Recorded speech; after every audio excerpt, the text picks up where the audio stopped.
All right. And we are live. The last word, Friday evening campfire with Lord Ebontis.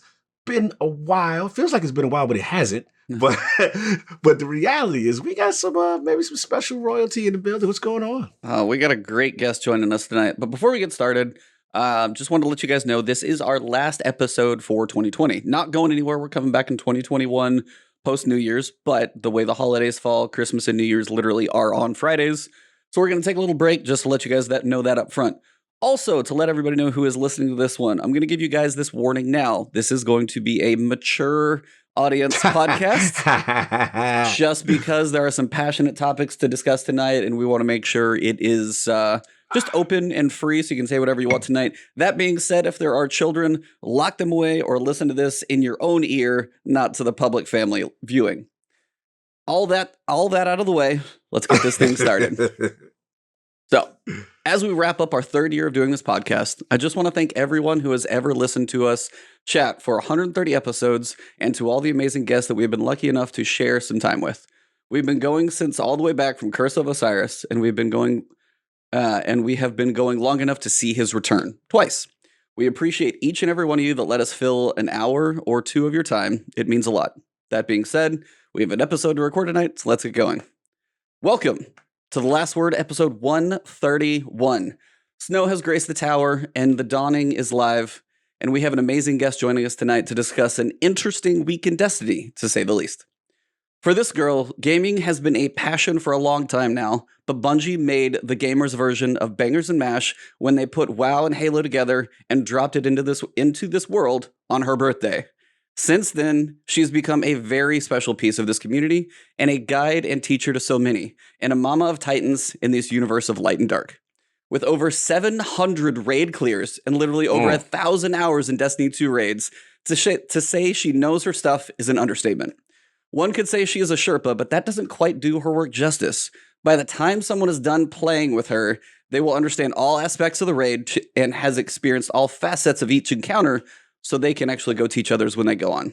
So let us introduce, in proper last word campfire fashion, a woman whose career is currently strapped to a rocket, is a member of Clan Pinnacle and Last Rites, partner with Sneak Energy, Guitar Slayer, Screamo Teacher, leader of the body positive movement in the Destiny Twitter community, Reckoner in 32 hours, lover of synthwave, and knows the true meaning of linguini, hailing from the United Kingdom.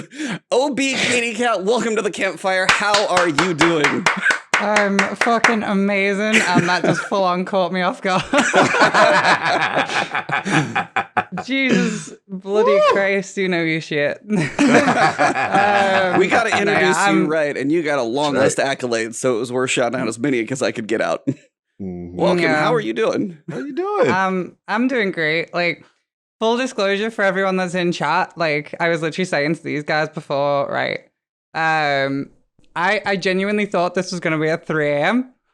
And then just by a whim checked my DMs 20 minutes before this and was like, oh, okay, I'll catch up with everything, and then seen the Discord DMs and was like, oh shit. So that's like the main reason I basically got no face on and stuff like that. So no, you look great. I'm chilling. Good to have you. Long overdue, know the schedules and everything, but we're glad you did check so that we can have you here. That's awesome. Same. Yeah, a lot going on. So we're gonna jump right in, man. So I was gonna say, like, just in general, like, you know, looking over your gaming history and stuff like that. So some cool, varied history, you know, little Pokemon, little, you know, different thing, World of Warcraft and stuff like that. But what were kind of like some of your other earlier influences just in gaming before Destiny? I would say it'd probably be like, because I remember when I first started gaming, it was all like, it was very early games, you know, there wasn't any like super advanced stuff. Like, so I was like playing Pokemon and all that, but then when the PS1 came out, I was playing the likes of Alien. Yeah, I know I was way too young to play it, but no, I appreciate that one though. That's a good one. Nice. Yeah, the OG Alien. You had the original Resident Evil. You had Abe's Odyssey. The Oddworld Are you one. excited for the new one coming? Oh, I'm gonna see if I can find the clip later. Like when that got Nice. announced, I literally seen Abe's face and was like, Jaw. It all came back. It all came back. yeah. But Nice. like everything like that, I love. And then PS2 comes out, and I'm like, Metal Arm's glitching the system, all that kind of stuff. And on the Xbox, I was playing like Time Splitter, Portal, Time Splitter. Remember that? all that Portal's kind of amazing. stuff. Absolutely. Mm-hmm. And then you had like all the Halos come out.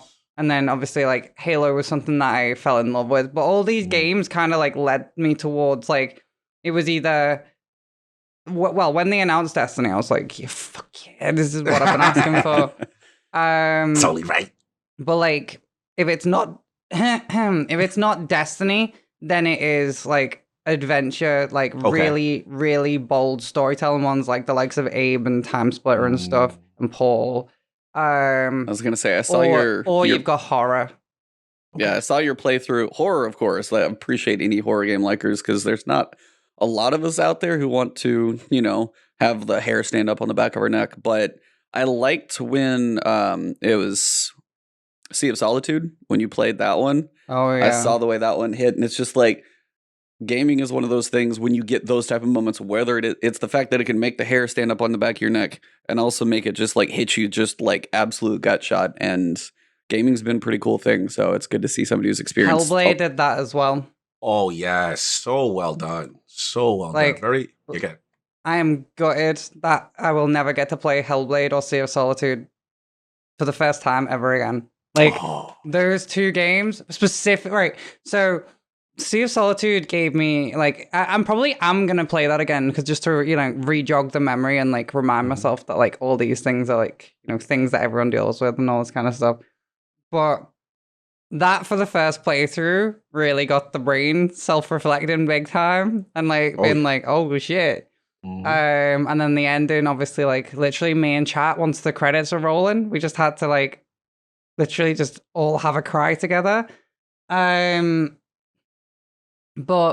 in terms of Hellblade, let's talk about it. Like, so this is the thing. Hellblade, when Hellblade 2 got announced, I think it was at it wasn't the Game Awards. Yep, Game Awards. Was it the Game Awards? With the Series X announcement. Yeah. Right. So Hellblade 2 gets announced, and I was like, that looks awesome. What's this?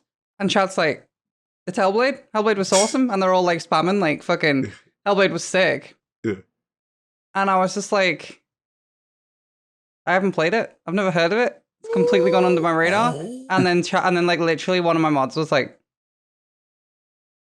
I still haven't played it actually, so I need to. Play it. I do. I know. I need to. I know. Gotta play it. But no, yeah, one of my mods, I think it was Kai specifically. Kai got me it.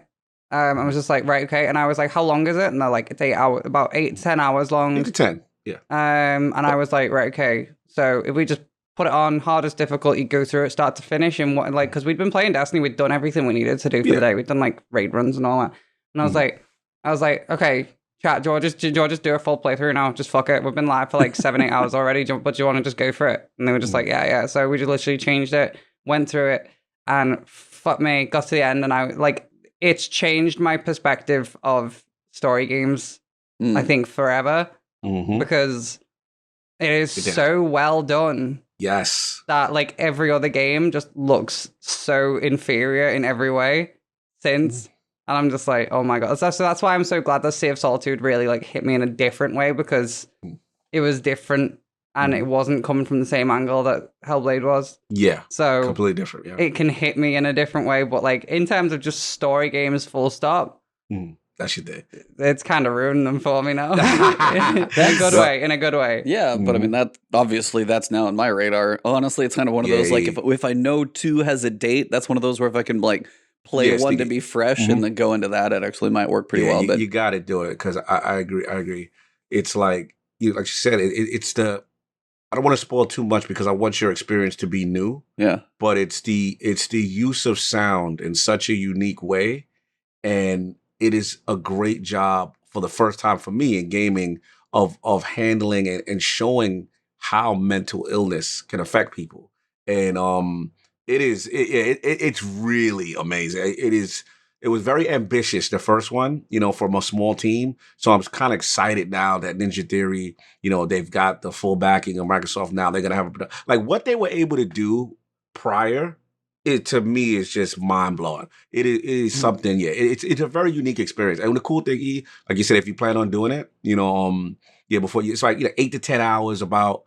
But you're gonna be on the edge of your seat. Like you're gonna. I'm looking at Yeti Boss in chat just saying, I don't think I've cried so hard after Sea of Solitude since like watching Marley and Me. I'm like, okay, dog movies and this game. Like I'm gonna be like a weepathon over here then because that's gonna be rough. So you've seen the playthrough of Sea of Solitude, didn't you? All I literally watched was your little clip where you had to where you were trying to decide to hit the trigger. So I know no context to the game. I just know I saw that one moment through the acceptance clip. Right. That was all I saw. So I actually don't have a clue what got you there or what was happening. I just like how that one moment where you did not want to hit the button because it was that impactful, which was awesome. So again, that game also seems pretty big if it's going to make you do that. So I haven't watched the whole thing. If you ever decide to do that game, play it either with someone in voice call or with your chat there. With your chat, yeah. Do not play that game on your own. It's a lot. It's a lot. Hellblade you can. Hellblade's all right to play. Hellblade's just depends how stable you are, really. Yeah. But in terms of Sea of Solitude, I have spoken to Guardian's mental health since playing that game. Wow.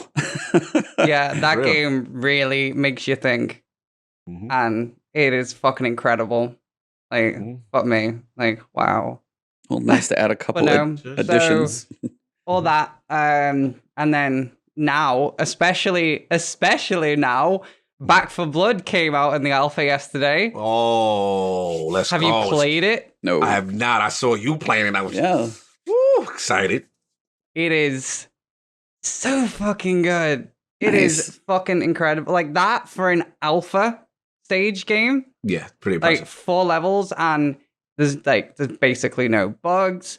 It just runs smoothly. The gunplay feels amazing. It feels amazing to do the run over and over and over and over and over again because the zombies don't spawn in the same place. There's different waves, different makeup of waves. And, the Glock. Full auto Glock. Oh, man. Fucking there's a I'm trying to think of the movie. I feel like, I want to say it's Face Off with maybe Nicolas Cage.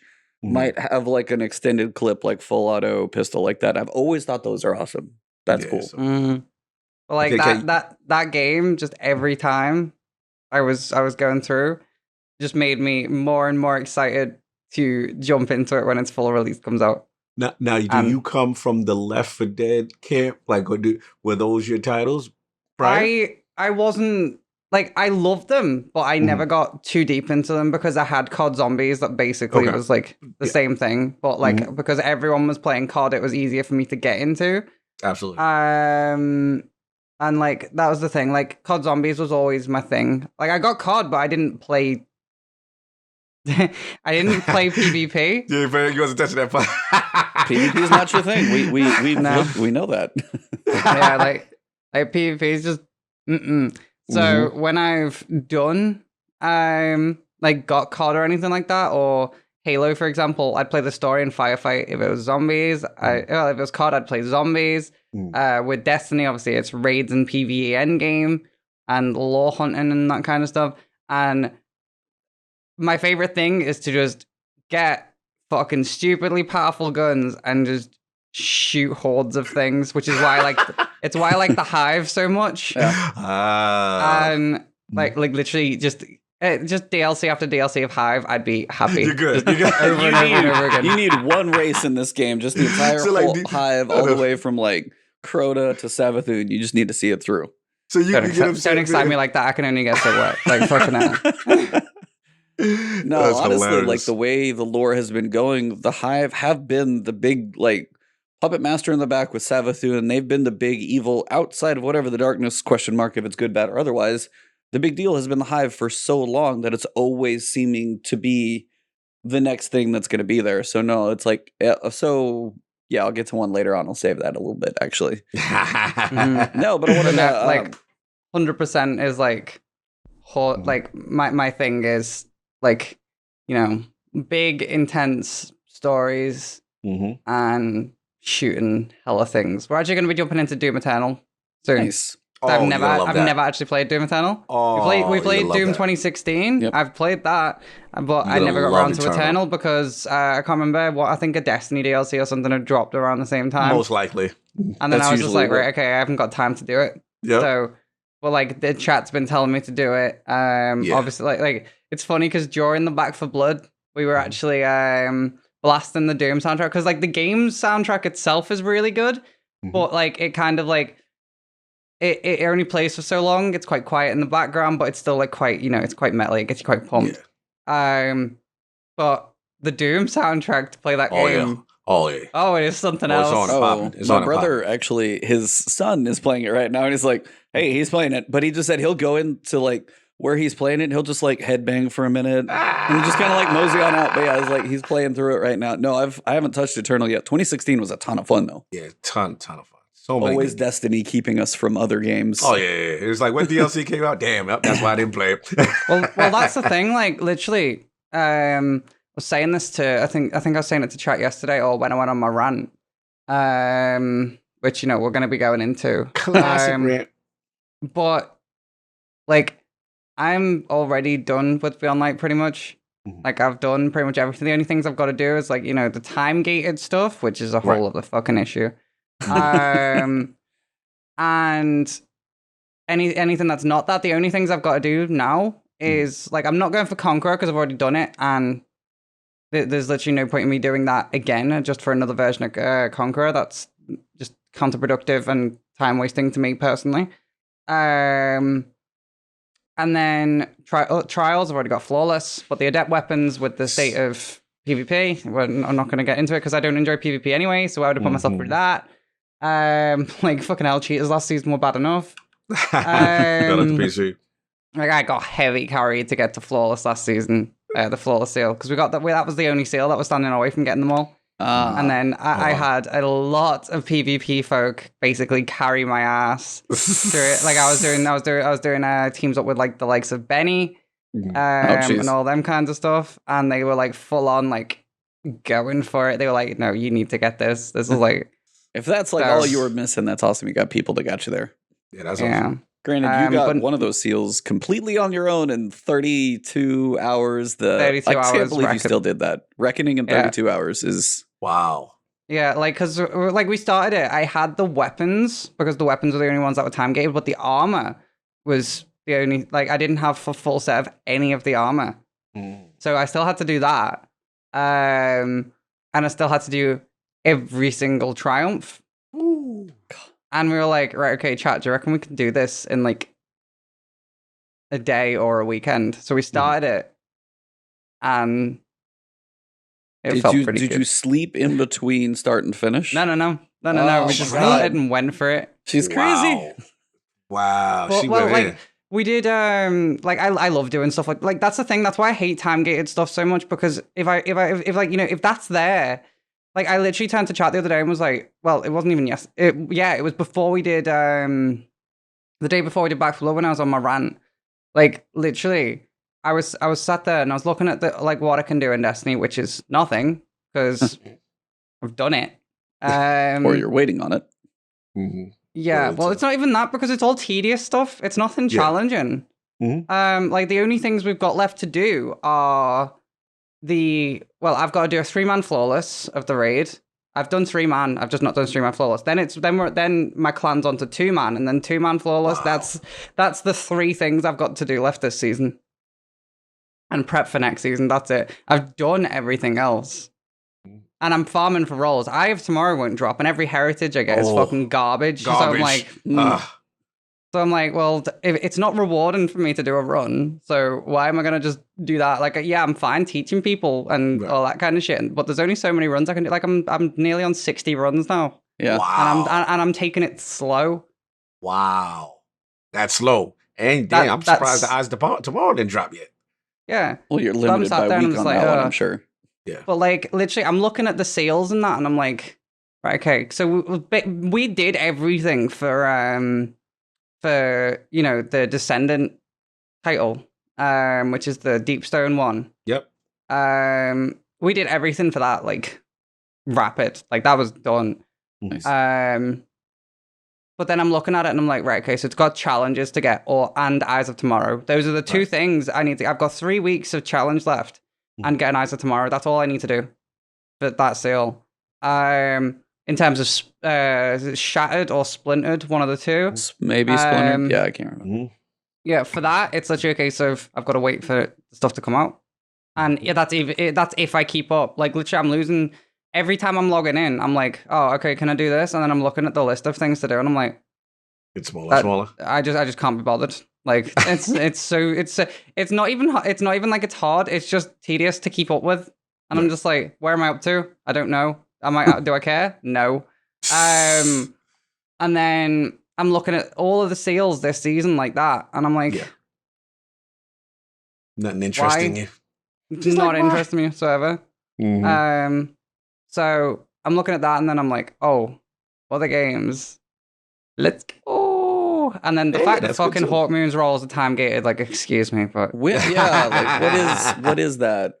I didn't want to get your thought on many things tonight, but as you said, that one, just the thought. I have no time restriction, as I said earlier. You can ask. No, but I want to ask just like random roll exotics. Like, what do you think about that for both of you guys? I'll let you go first. Oh, get me go. Random roll. Yeah, I don't know how to feel about it.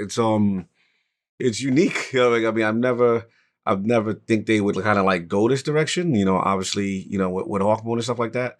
But I guess the question for me is whether or not this becomes something they, you know, make a pattern of. You know what I'm saying? So right now, I'm feeling like it's something exclusive to Hawkmoon. But yeah, I don't know how I feel about that.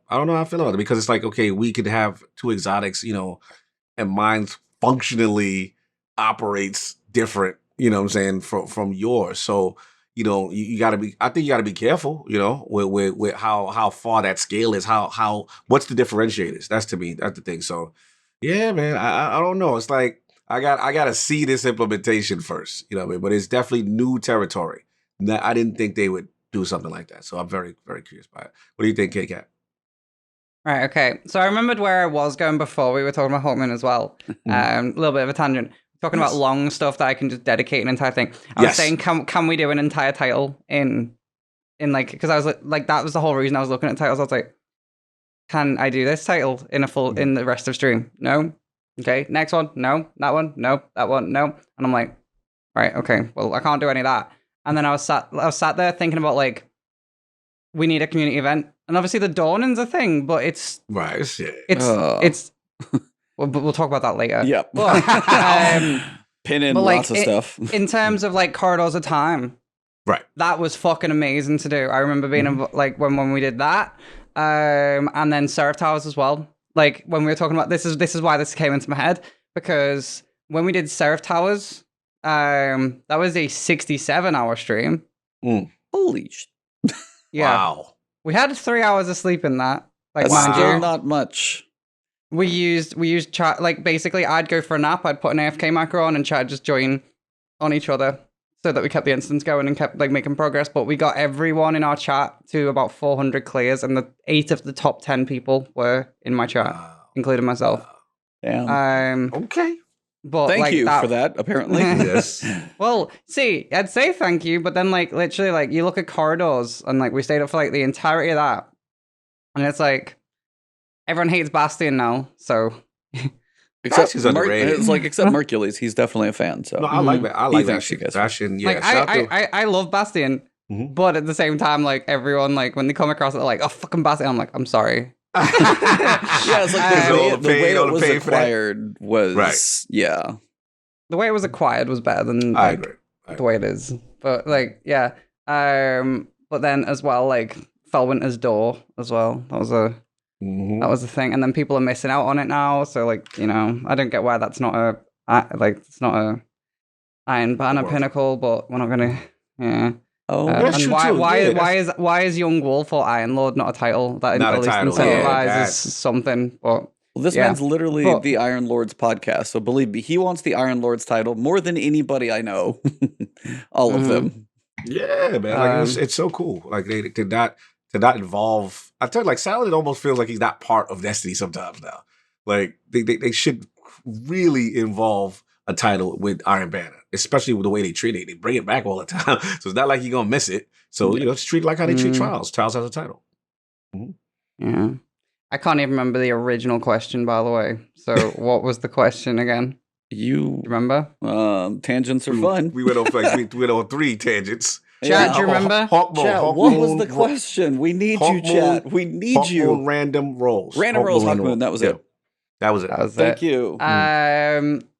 Yeah, no, as long as it's specifically just Hawkmoon, I feel like that'd be okay. Because, it is a Hawkmoon at the end of the day. My concern with it is how often is it going to drop from the mission? Yep. Right. Because currently, I don't know about you, but doing 1280 and 1250 lost sectors, right? The drop rate for those is fucking abysmal. Talk about it. So, I'm there trying to farm. I've been trying to farm for a God Roll Helmet Saint 14 for years, right? Still haven't got the perfect draw. I'm trying to go for a 20 plus intellect and resilience roll. Still haven't got it to this day. And everything else in my armor, I've got 2 or 3 things in either in resilience and intellect, and then potentially a recovery. But those 2 specifically in either mid to late 20s or even 30s on all my armor, except my Helmet Saint 14.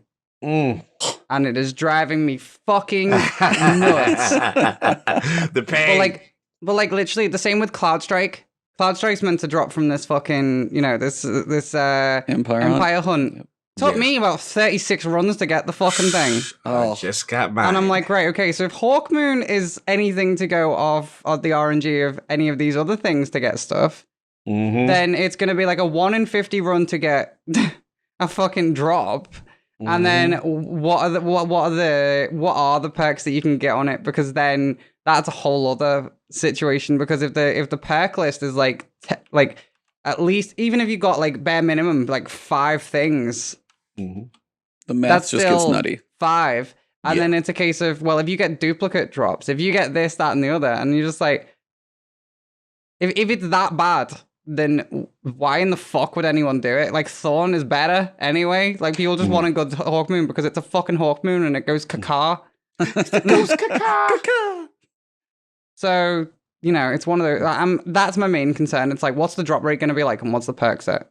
Yeah. Right. But as long as they don't get it into other weapons, it should be okay. But if they start doing it on every exotic, then they're just going to end up with a fucking nightmare. Yeah. Because you can't pull it from collections then. Yeah. Yeah. It's probably going to give you the base one, right? Or because the question mark one for Hawkmoon, that's all you can pull.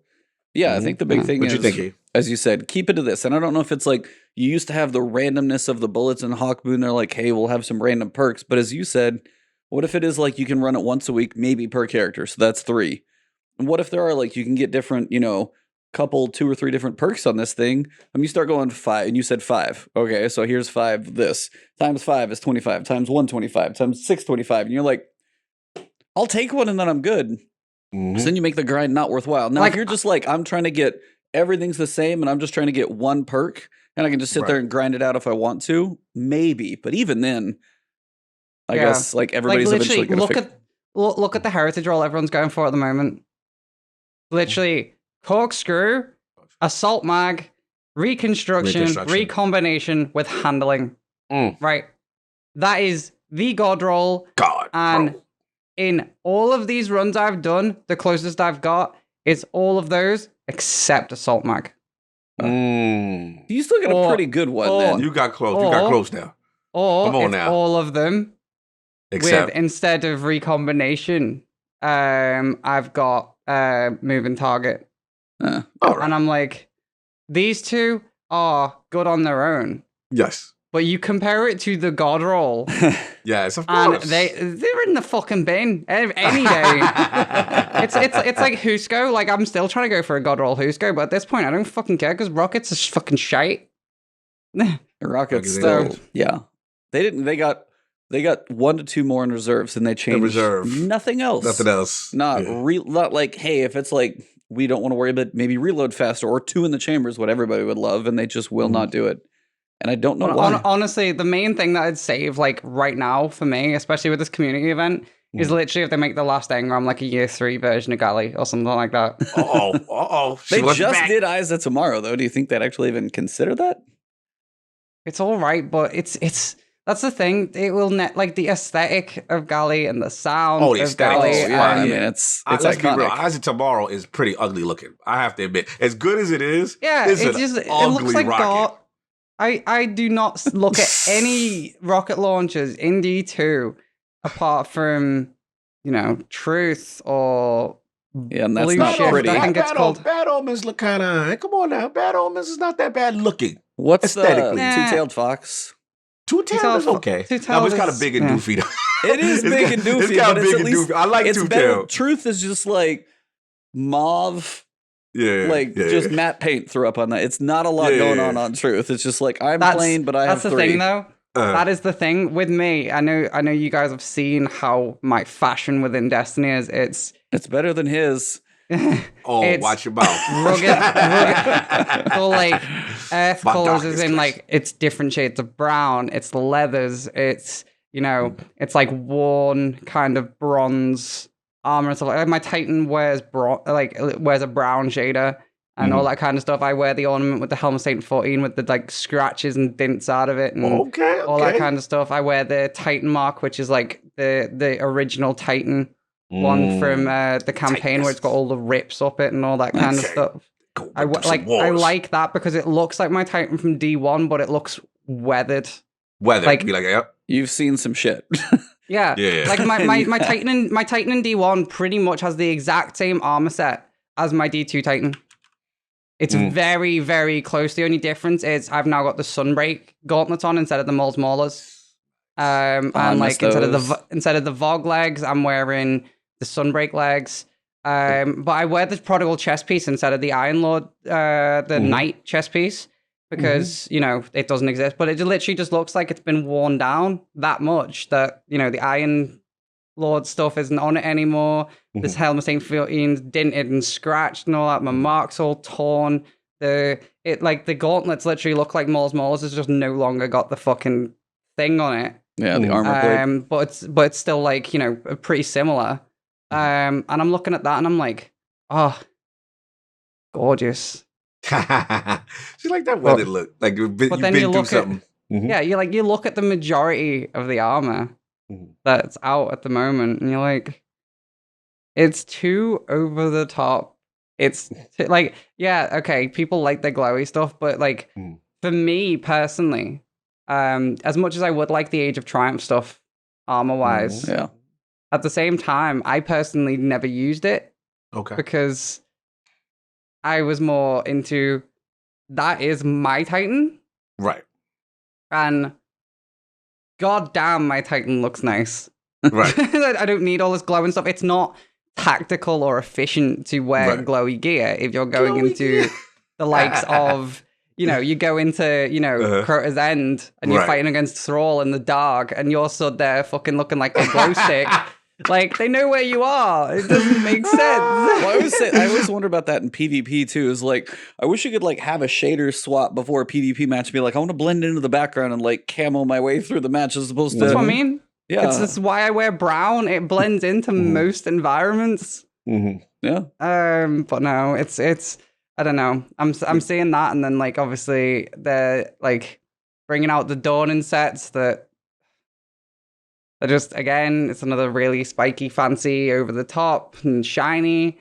And I'm just like, right, okay, so no matter what shader I put on this, it's still going to look like... it's going to be over the top. You got a lot going on. Cognito, are you a fan of the a lot going on? Yes, all of it. Give me it all. All. I want to shine. Let me shine. Let me get my colors on, because y'all don't use colors. Oh, I like to match my I am subclass okay with some with my colors, but this subclass. man's color choice, Ooh, I have... actually, now you mention it, there Let's is go. an exception to how I see it. Okay, right? let me get the exception. Right, okay, so on a hunter, if you're wearing Celestial Nighthawk and you're supercharged, those eyes in the dark, oh boy, that is terrifying. And the other one is if you are a warlock and you're wearing this season's ornaments. That's what I'm talking With the about. and you wear the shader, which makes the eye green, and you've With got the the eyes green, cursor all yeah, glowing on that's your what I'm on your talking arm, and then you've about. got There you necrotic grips on. And you got necrotic grips on with the. See, this is a woman of fashion. This is what I'm talking about. Fashion. The problem with you type, you know, some of you type, not all of you. But the problem is you gotta expand. You gotta get outside your comfort zone. You gotta mix it up. That's what's fun about Destiny. You gotta have fun with it. Yeah, And I the thing gotta for me I gotta is, stand what I can. I'll mix things up. I could go through quite a few that You I've don't seen, mix but things up. what you did recently was just Oh, it's fire. questionable. No, it's a very questionable fashion choice. It's great. It's What did great. you do? Oh, So it was basically, like they don't like- blue and red like threw up on Yeah. him, but Yeah, it's it's like great. it just did not Awesome. look right. And somebody's like, "Oh, I love that," and I'm like. Yeah. And they just see a quick animation of his hand in a little clip. I'm like, what are you it's talking awesome. about? Oh, I can't It's stand awesome. it. I'll show you a picture. Yeah, it's awesome. So it's Arctic Pearl. So I'm going with that. Oh, Yeah, go. I See, love it. that's what I'm talking about. So you gotta mix it up. You can't be coming in with the basic line all the time. You gotta switch it up. So this is my darkness ensemble for the fall. You know what I'm saying? Arctic Pearl. You got the blue, and then you got the red. So I'm showing a little corruption. You know what I'm saying? Like I'm fighting. I'm trying to be good, but I'm fighting it. See, it's thematic. It's thematic. We gotta rock with it. All right. Oh, who said new power? Reef made is my joint. Who said that? Yo, Black Wing said expanding horizon is fine, IOP, but you decided to wear the colors of the horizon. Listen, man, it's fly. I'm getting a lot of compliments. Yo, let me tell you, I got so many compliments in the tower. They were like, "Are you Lord C? Are you the?" I love that. If people would go up next to me, emote in the tower. It's I fun. love it when people do that. Like Oh, I'm it's so literally just sat there, or I'm running around. Like my favorite one is when I'm not even doing anything. Like Yes. if like yeah, sure. If I match with someone on a strike and it happens, it's like, oh yeah, hey. But if I'm sat there talking to chat, I'm not even looking at the screen. Like half the time, even chat can't see the screen. But like I'm just talking to these guys, and then I can see in the corner of my eye someone fucking emoting, and I'm like, Yep. all right. So fun. And then they're so like fun. messaging in the local chat saying, you know, fucking, oh my god, it's Kat. Hi, I love yeah. you. And I'm like, So cool. aw, Yeah, it's little so cool. baby, I love you too. And then emote back, teabag a little bit, jump off the edge. See ya. Let's go. Obi, you can't be pushing them off there. No, not pushing them off the edge. Me She jumping off jumps, the edge. yeah. Oh, okay. I thought He's you like, pushing them off deuces. there. I got you. Shout out to the chat. All right, so Outstanding. Okay, if you want a good shader for that, Red and Black, get that Carmonica. I think it's it's a Carminica, Crucible shader. yeah. Carminica, yeah. Get that one. If you like Red and Black, do that. And then who's in there? Bird Bro. See, I like feel you, good brother. greens. So like Gambit Emerald is one of the ones I really Oh, like. I got one for Gamrit you. Jade Stone's really nice Yep, for that. That one's good. That Get one the- is really good for the Warlock helmet. That's the one. It basically makes it look hive. Mm-hmm. Like, have you seen my Warlock? I have not. Right, I'm gonna send it in the chat here so you two For can see it. UE, Black Armory Rasmussen. That green, yellow, it's like a green, yellow, brownie kind of thing, but the green is a very I've seen unique that. tint. Yeah, that if you like it's a different look. I like it on my weapons too. Gotta mix it up for the fall. I'm finding it for you You now. find that one? My Yeah. Warlock is fucking badass. Ooh, shout Let me out see to if I Bird can- Bro. She's humble. Yeah, No, not too much kind of wait, sauce. wait for it. Wait Right. for it. Wait for it. Come on. Ooh. That almost looks like Eris, actually. That's legit. Yeah, that's I like that You got one. the necrotic grip, then you got the Eris Evo. Yes, with the helmet. Yeah, with that looks good. That's dark. That looks damn good. I like that. That is That's a Warlock to me. And then obviously Mhm. my Titan is... Let's see if I can find it. We did a photo You guys shoot can on totally see this stuff right now. So audio Reckoning listeners, before we... picture a warlock that looks like Eris Moore, did- pretty much to the T. Like, kind of beautiful. Oh, shout out Sanity. It is bad. Yeah. That stealth bomb with Carmonica with the Dawn Purple shit. and- Yeah. Bird Bro's in there's like purple and gold. He loved anything Leviathan Purple and from gold, Bird yes. Bro. He's good yes, to go. Leviathan Yeah. was a fact. Bird Fact. Bro, LSU, you're covered Bird with Bro. all that stuff. Yeah, Them you're good. Leviathan shadings. I'm with you. Some of those look good. Some of those look good because like the purple, if the purple was like a deeper purple and the gold wasn't like blah, then it was like I like the shiny accents with like the deep purple. I like some of those. Those were good. Talk about if you don't be quiet and put up your Guardian so I can see all this. Cog needs to take some lessons. You need to put your Guardian up so I can see what your fashion look like. I literally look like Stasis right now on my Titan. I thematically went for that. I look like Let ice. me see. Put picture. Let me see what's going on. Me? All this. Yeah, you. I can't. I'm not logging into the game right now. I got enough going on my computer. I could probably do it, but I'm not doing it right now. All this a shade. I want to see y'all rock the runway with y'all Guardians. I'll give you my Ice Titan later, okay? That's somebody. what I if you guys go follow Cognito, yes, on Twitter and go look up his. Go look up his warlock. Somebody tell me I'm crazy. Somebody tell me I'm crazy. It's fine. Go look at his. Go look at his Titan. Anyway, as we're looking over shaders and stuff like that, I'll let you get to that. But it has been an interesting week in the world of Destiny. We'll start with at least the feature of the week before we get to all the drama. The Dawning. Which is going to kind of lead into sunsetting, because that will get there. But just wanted to get you guys' thoughts on the Dawning, the aesthetics, the rewards, yay, nay, anything exciting, everything kind of blah. What do you guys think? Ups, downs? There was one thing which excited me, and then it was like, you've got me excited, and then you just completely dried me the fuck up. Because, literally, right, okay, so it came out. Within a couple of hours, we'd finished the Dawning. Apart from handing a cookie to Zer, that is all I've got to do left, and have done since a couple of hours after it launched. And was like, all right. Then I received word that Cold Front could drop with Dragonfly. Let's go. And was like, a kinetic with Dragonfly? Let's fucking go. 750, let's go. Talk about it. And then Bungie turned around and they're like, oh yeah, that's a bug. And like literally I've got reports of my chat when they've got a Dragonfly roll, they're shooting something, getting a headshot, and it's not blowing up because it technically can't explode. And I'm like, well, that's just taken any sort of fun that I was looking forward to out of the event. I agree. And I no longer care. And then it was just like, I ain't doing it now. Because there's because you look at Avalanche. Oh, that one makes Avalanche me mad. as well. The fact that the power level is still. Why the power level is 1260? That's another thing. The cold front's 1260. That is weird. What is that about? What? You're that 14? No, that'll be 1410. A new drop should be. My cold front is 12, whatever. But it's the fact that it's the exact same gun as last year, and you've got to refarm the roll that you had. Yep. Yeah. That's my issue. It's just like, it's like, why just farm for the same thing? Like I was literally saying this in my rant. I was like, oh yeah. So, in terms of sunsetting, right? When they were all saying, sunsetting's coming, this, that, and the other, I was greatly in the department of, no, this is a good thing. Let us try it out. I am excited. They've said this will now allow them to go and make stupidly overpowered weapons because they will have a lifetime. They will be unique. They'll be, fucking insane. They will allow you to bring new, fresh paints to guns that we have not seen before. The new types of weapons that we haven't seen before because they have a lifetime. The likes of Mountaintop specifically Mountaintop, because I remember thinking this, because I was like, yo, Mountaintop is the perfect example of a gun that is fucking insane, is so much fun, and will have a life cycle, so it won't be a problem for too long.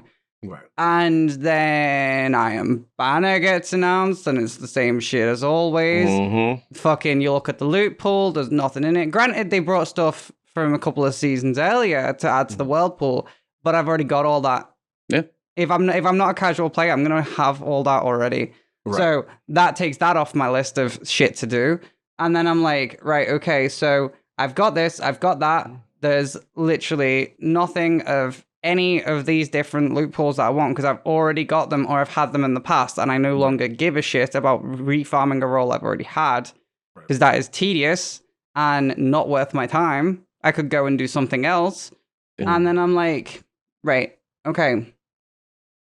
So basically, you're just giving me a big middle finger, Bungie, and is it because I'm not a casual player? Is that the whole reason behind this?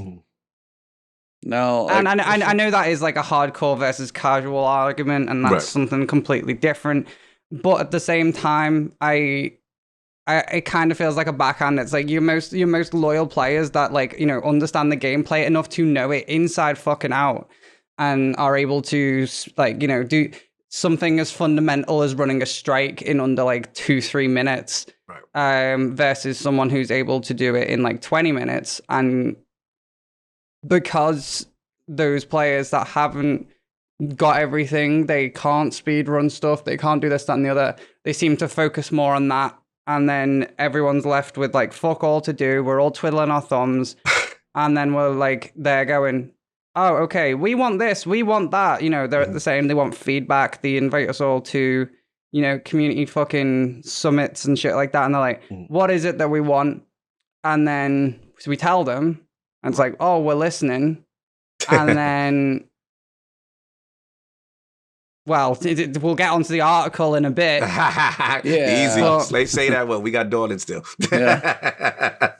No, it's like I'm 100% agree with you because I wasn't sure about the Avalanche coming back, but my issue with Avalanche, I have my Feeding Frenzy, Rampage, Mag, or Ricochet rounds, and I have my long zoom scope, medium zoom, and I'm like, but Feeding Frenzy, Rampage on a machine gun, I'm like, I'm solid. Same thing I had on my hammerheads; those are helpful.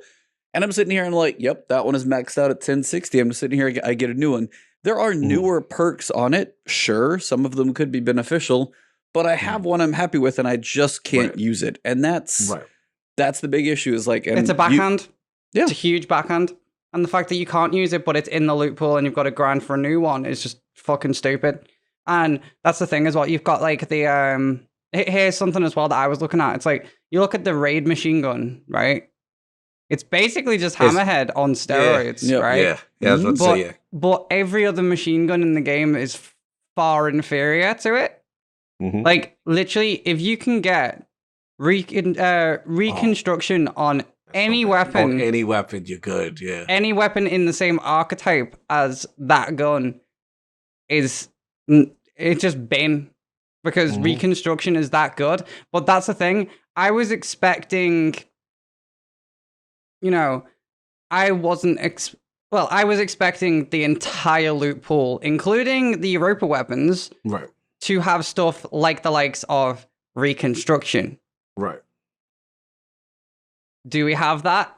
Let me ask you this: you don't not a fan of Thresh? You're not a fan of Chain Reaction? I mean, they're all right. Does it help me melt a boss faster? Not particularly. Tough crowd. No, I'll wait when it's my turn. Here's the thing, right? My stats, so the loadout I use, if I'm not using double shotgun or a shotgun with a sniper, then I will be using my Icolos SMG, which has Demolitionists and Grave Robber on. Nice. So and plus, bear in mind, my stats, as I said before, no matter what armor I have, in terms of my armor, which armor sunsetting should not be a fucking thing, Bungie. Yeah, I agree there. I'm there with you. Because, like, you know, we've farmed for that armor specifically. Put mad materials into the thing, Yeah, exactly. And if they're making material, you know, material rewards, like, why in the fuck would you want to go out and farm all that again? But, you know, that's another thing. No, I'll put you there. Like... Just opening you up right here. No matter what armor combination I'm using, though, my intellect and my resilience is always over 100, no matter what set I use. So I've got that. My my discipline is like maybe 10, 10 or less. But because I've got Demolitionist on my Icolos, doesn't matter. I can just go. My recovery is 50 to 60 usually. So, you know, I'm always regenerating. I've got the likes of Protective Light. I've got, you know, resists and all that kind of stuff. Very good. And I've got, recuperation on my legs, which allows me every time I go over an orb of light, I'm getting health back. And then I'm obviously using Global Reach. Yes, get those War Mind cells. Yeah. But I don't use anything other than that on the War Mind cells, but that's simply because I use that specifically to detonate an entire thing. So usually my loadout would be either the new raid sniper or the new raid shotty with Mhm. Icolos, first in, last out. Yep. Love that. So it's one of those. So it's one of those. Or you got Risk Runner, which I used on day one. Awesome. And then I use either Lament, Fallen Gain, or what's it called? Or like Xenophage or Anarchy. That is always my loadouts. There is nothing else that I need in a loadout. They cover every single base that I need. Yeah. And when it's like, oh, I've farmed for these perfect rolls and all these things, just to go, oh, that gun's gone now. That armor's gone now, but it's in the loot pool as a new thing, and you've got to farm it all over again. Yeah. That It's is a tough sell. Yeah. that is a huge no on my behalf, and I seen it and was like, I don't fucking think so.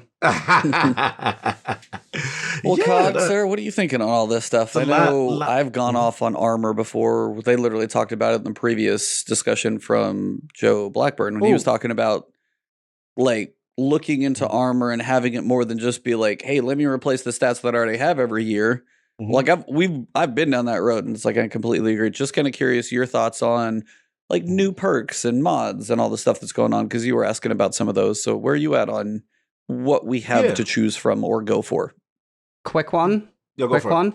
it. Also going back to the hardcore thing, it's not just the hardcores that are now suffering from it. I've realized this because I'm, obviously, like you said earlier, I teach a lot of people. I do play with a lot of, various backgrounds of players. And once you've taught them the raids, they go off and do it themselves. And there's only so many runs of that. Or, they're in our chats who, they're asking what weapons to go for, what this to go for, what that to go for. And after it not dropping, or after finally obtaining it, there's only so many times you can do something before the casuals are in the same situation as the hardcore, because they're all sat there like, well, why in the fuck am I going to do this? Because it's going to either get sunset or it's not worth my time. And I just realized, because like literally there was someone who started playing the game like not long before Beyond Light. They started playing with me, basically completed Beyond Light already, and they're like, I was casual going into it, met you, got hardcore, and then that's the thing though. Like, because we've all been in COVID and stuff like that, people are better at the game. People have been watching streamers. People have they now know the game better. Yeah. So even these casual players, the ones that only play like a couple of hours in a week, they still, because they've been watching streamers and all that kind of stuff, they've been able to get a little bit more time in, or they've played the game for fucking long enough to see, what's this, that, and the other. So now they're like burning through stuff, and like it's like kind of one of those where it's like, Jesus fucking Christ, like something needs to change. And sorry, go ahead. No, you're good. You're good. Enjoy the rants. This is your platform to vent outside of many others that you have. Yeah, for me, like it's I understand everything you guys are saying. For me, I actually, the only thing I differ is I actually like the perks this season. I think they introduced a lot of cool new ones. I'm really a fan of Chain Reaction. I think that's a really good perk. There's the reload perk that, it's not better than auto reloader, but the one that gives you the 2 bullets. Thresh, I think, is underrated. They kind of curb it with the super, depending on how much super you have, is how much you get. But I thought that was cool.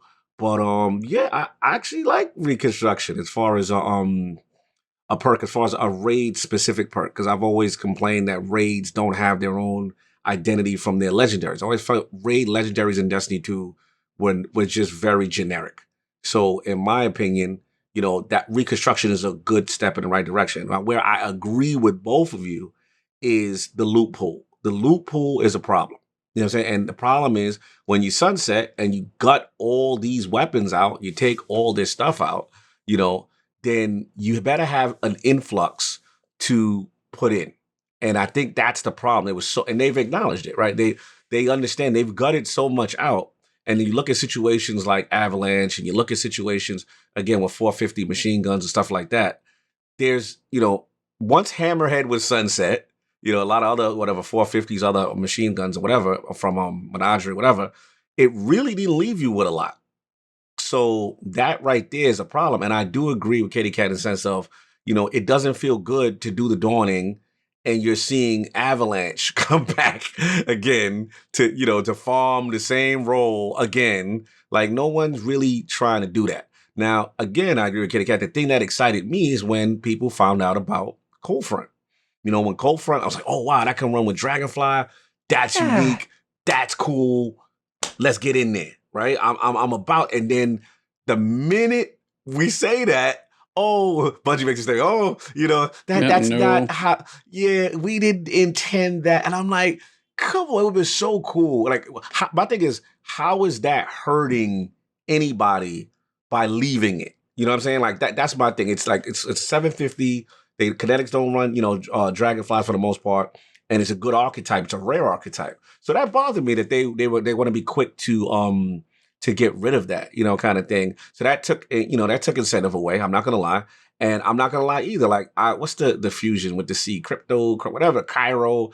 That I'm not. I got the God Roll first drop of that. Oh God, the Glacioclasm. Did you see that? I missed that. Literally, first package that I opened of the Dawning. Right. I got one of those fusion rifles. Yep. And literally, the roll I got was full bore, accelerated coils, killing wind, high impact reserves. Oh wow. Okay. That was the first package I opened, and I was like, okay, well, there's me done. And then that's when chat turned around and was like, oh, you can get Dragonfly and Coldfront, and I was like, holy shit, a kinetic with Dragonfly. This is delving into fucking Fatebringer type territory where that's the exciting thing. Yes. That's why I was so excited. I was like, that is fucking unique. That is going to be fucking awesome. That is the one time that I would potentially go, my Icolos SMG is staying in the vault for a bit because a kinetic with Dragonfly is fucking awesome. Woo. It'd be so fucking cool. And then they turn around and go, oh yeah, no, it's a bug. No. And it's the same with everything this season that has been fun, right? It's Except, wait, we got to give credit. Come on now. We got to get Thorn in the Necrotic Grip. Come on, we got to give him credit. Thorn in the Necrotic Grip, yes. Okay, there you go. I'll give you that one. I'll give you that one. Okay. All right, here you go. There it is. But in terms of pretty much everything else that we have found in terms of, like, you know, the stasis launching, in terms of like launching yourself across the map using stasis, if you use the right button combinations and all this kind of stuff, like that is the only thing I enjoy on a hunter. Like, you guys know I am not a hunter by any stretch, but being able to go like 500 miles an hour from standing stationary with a world line and shatter dive, or even a well of radiance and shatter dive, seeing how fast I can kill those characters using that and launching myself across a map is the most fun I've ever had on a hunter. I do it on my warlock as well. It's not as fun, but it's still rapid. But Shatterline Hunter is there is nothing like you're just sitting there, like we're doing the raid, and I'm just literally there, like, there is a rafter up there. If I can land on that, then I can hit the roof at just the right angle. And if it goes wrong, I'm gonna die. But it's gonna be worth it. Yeah. But then they're like, that's going away. Like, oh, you can farm because I don't know if you know, but when Beyond Light came out, we did the stuff. We focused on, like, my team specifically focused on story day 1 and get as many power levels in as possible. Day 2, go for completing your season pass. Like, that was get from a season rank, whatever you're on at the end of the story, get that to 100 by the end of that day. And we did that. And then day 3 or 4, Bungie turned around like, oh yeah, bounties on Moon, bounties on Europa, XP is like significantly less. And it's like, you've just taken the fun. Like, that is the thing. If it's the same situation as when Izanagi's got nerfed, right? It's a case of, I know this is a whole different thing, but if there is a gun that is capable of using the likes of hot swapping between an Izanagi's reload cancel into a auto load and grenade launcher, dump, swap back to Izzy's, keep doing that in a cycle. That takes skill to do. maybe there's an argument there that, oh, it's not that hard to do. But at the same time, knowing the game enough to do that kind of stuff, Right. there is a large percentage of the community that don't know about that kind of stuff because it's not the straightforward thought. Right. You know, just press forward and sprint and swap weapon at the same time to, you know, get the animation off faster. Right. Like, that is not a straightforward thought process.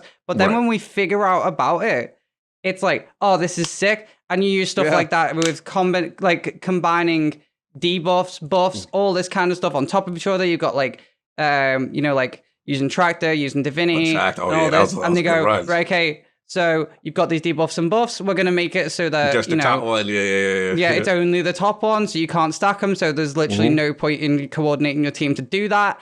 It's like, oh, okay, so Izanagi's is too good. You're able to melt bosses using coordinated, skilled teams and using, you know, coordination and that kind of stuff. Oh, you can do that? Oh, not anymore. We're going to nerf Izzy. Oh, what's this? You can dedicate an entire, you know, if you literally spend the time, which is an entire day, mind you, to complete a season pass, which is extremely tedious and background stuff anyway.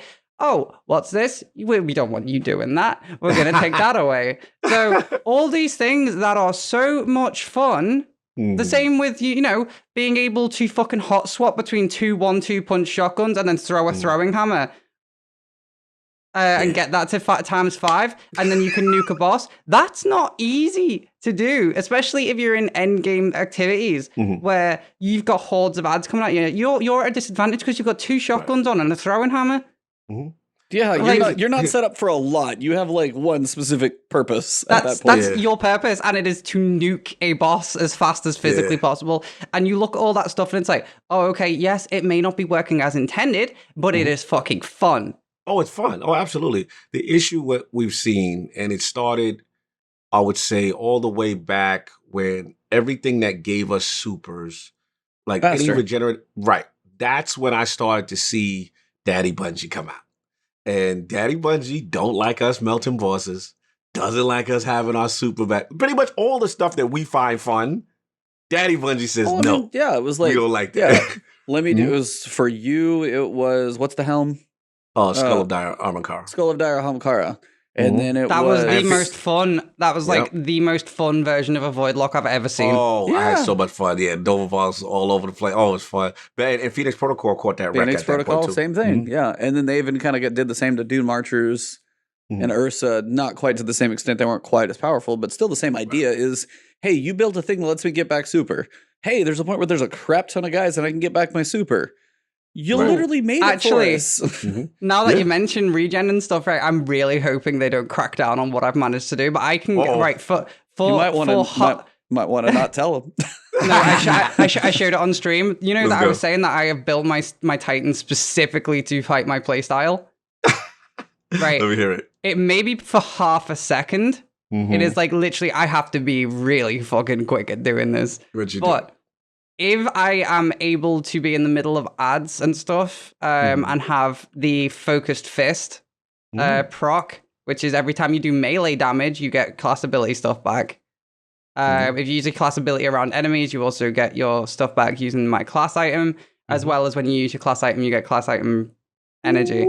Yep, nice. And I have 100 resilience, bear this in mind. Good. To go straight into it. For half a second, I can get 3 barricades up at the same time. Nice. Whoa, nice. That's terrifying. That's fire. And I'm looking at that and I'm like, I really hope that they do not nerf class ability regen, because that is stuff like that is what I really fucking enjoy. Because it's like, oh, okay, people see 1 barricade and it's like, oh, okay. People see 2 barricades at the same time from the same Titan. Holy shit. Imagine seeing the 3rd pop up.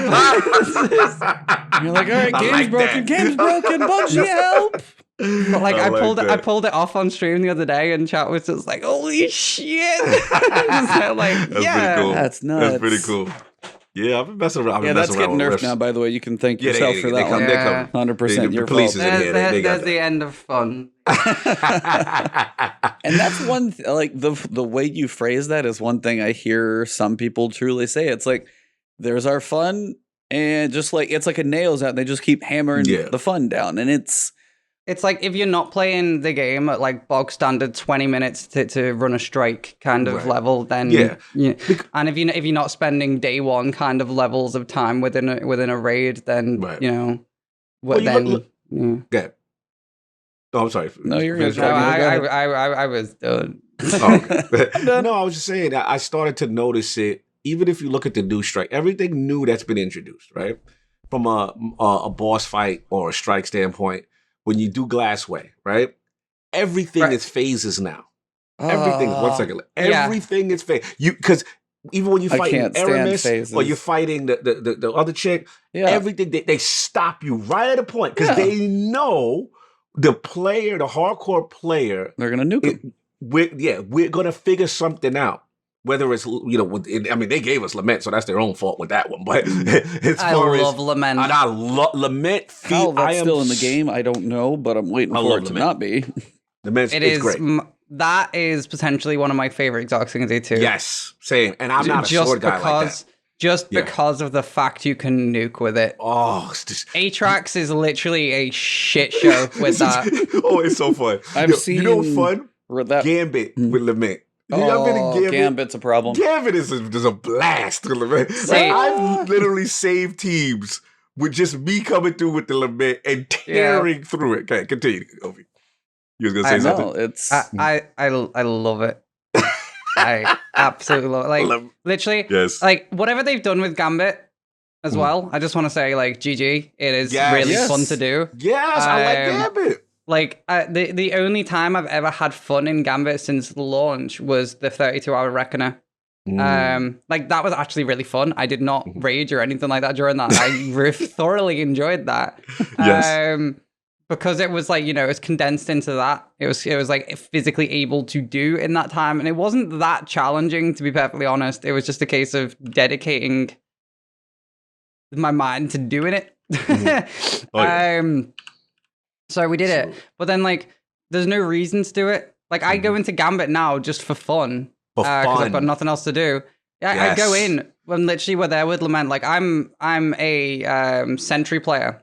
Okay. Oh wow, we do the same thing. Wow, I play the same way. So like Sentry as literally, well, yeah. but like here's my strat, right? I go into What you Gambit, do? I pick up 5 motes, I go back to the thing, I bang Yo, to we play the base. same. Oh my god, somebody plays exactly like me. I don't go after the moon. I get the 5 and I go back, and then I go. And then I the bait. use Yeah, what you do, so what you it's a sniper with a shotty with Lament, and it's literally just a case of go out, get the 5 motes, bank them, wait for them to Wait for them to send come over out. them, Yep. kill them. My team Yes. banks all those. They start Yes. draining whatever motes that they've put in Yep. to send their blockers over. Mhm. I go through and invade.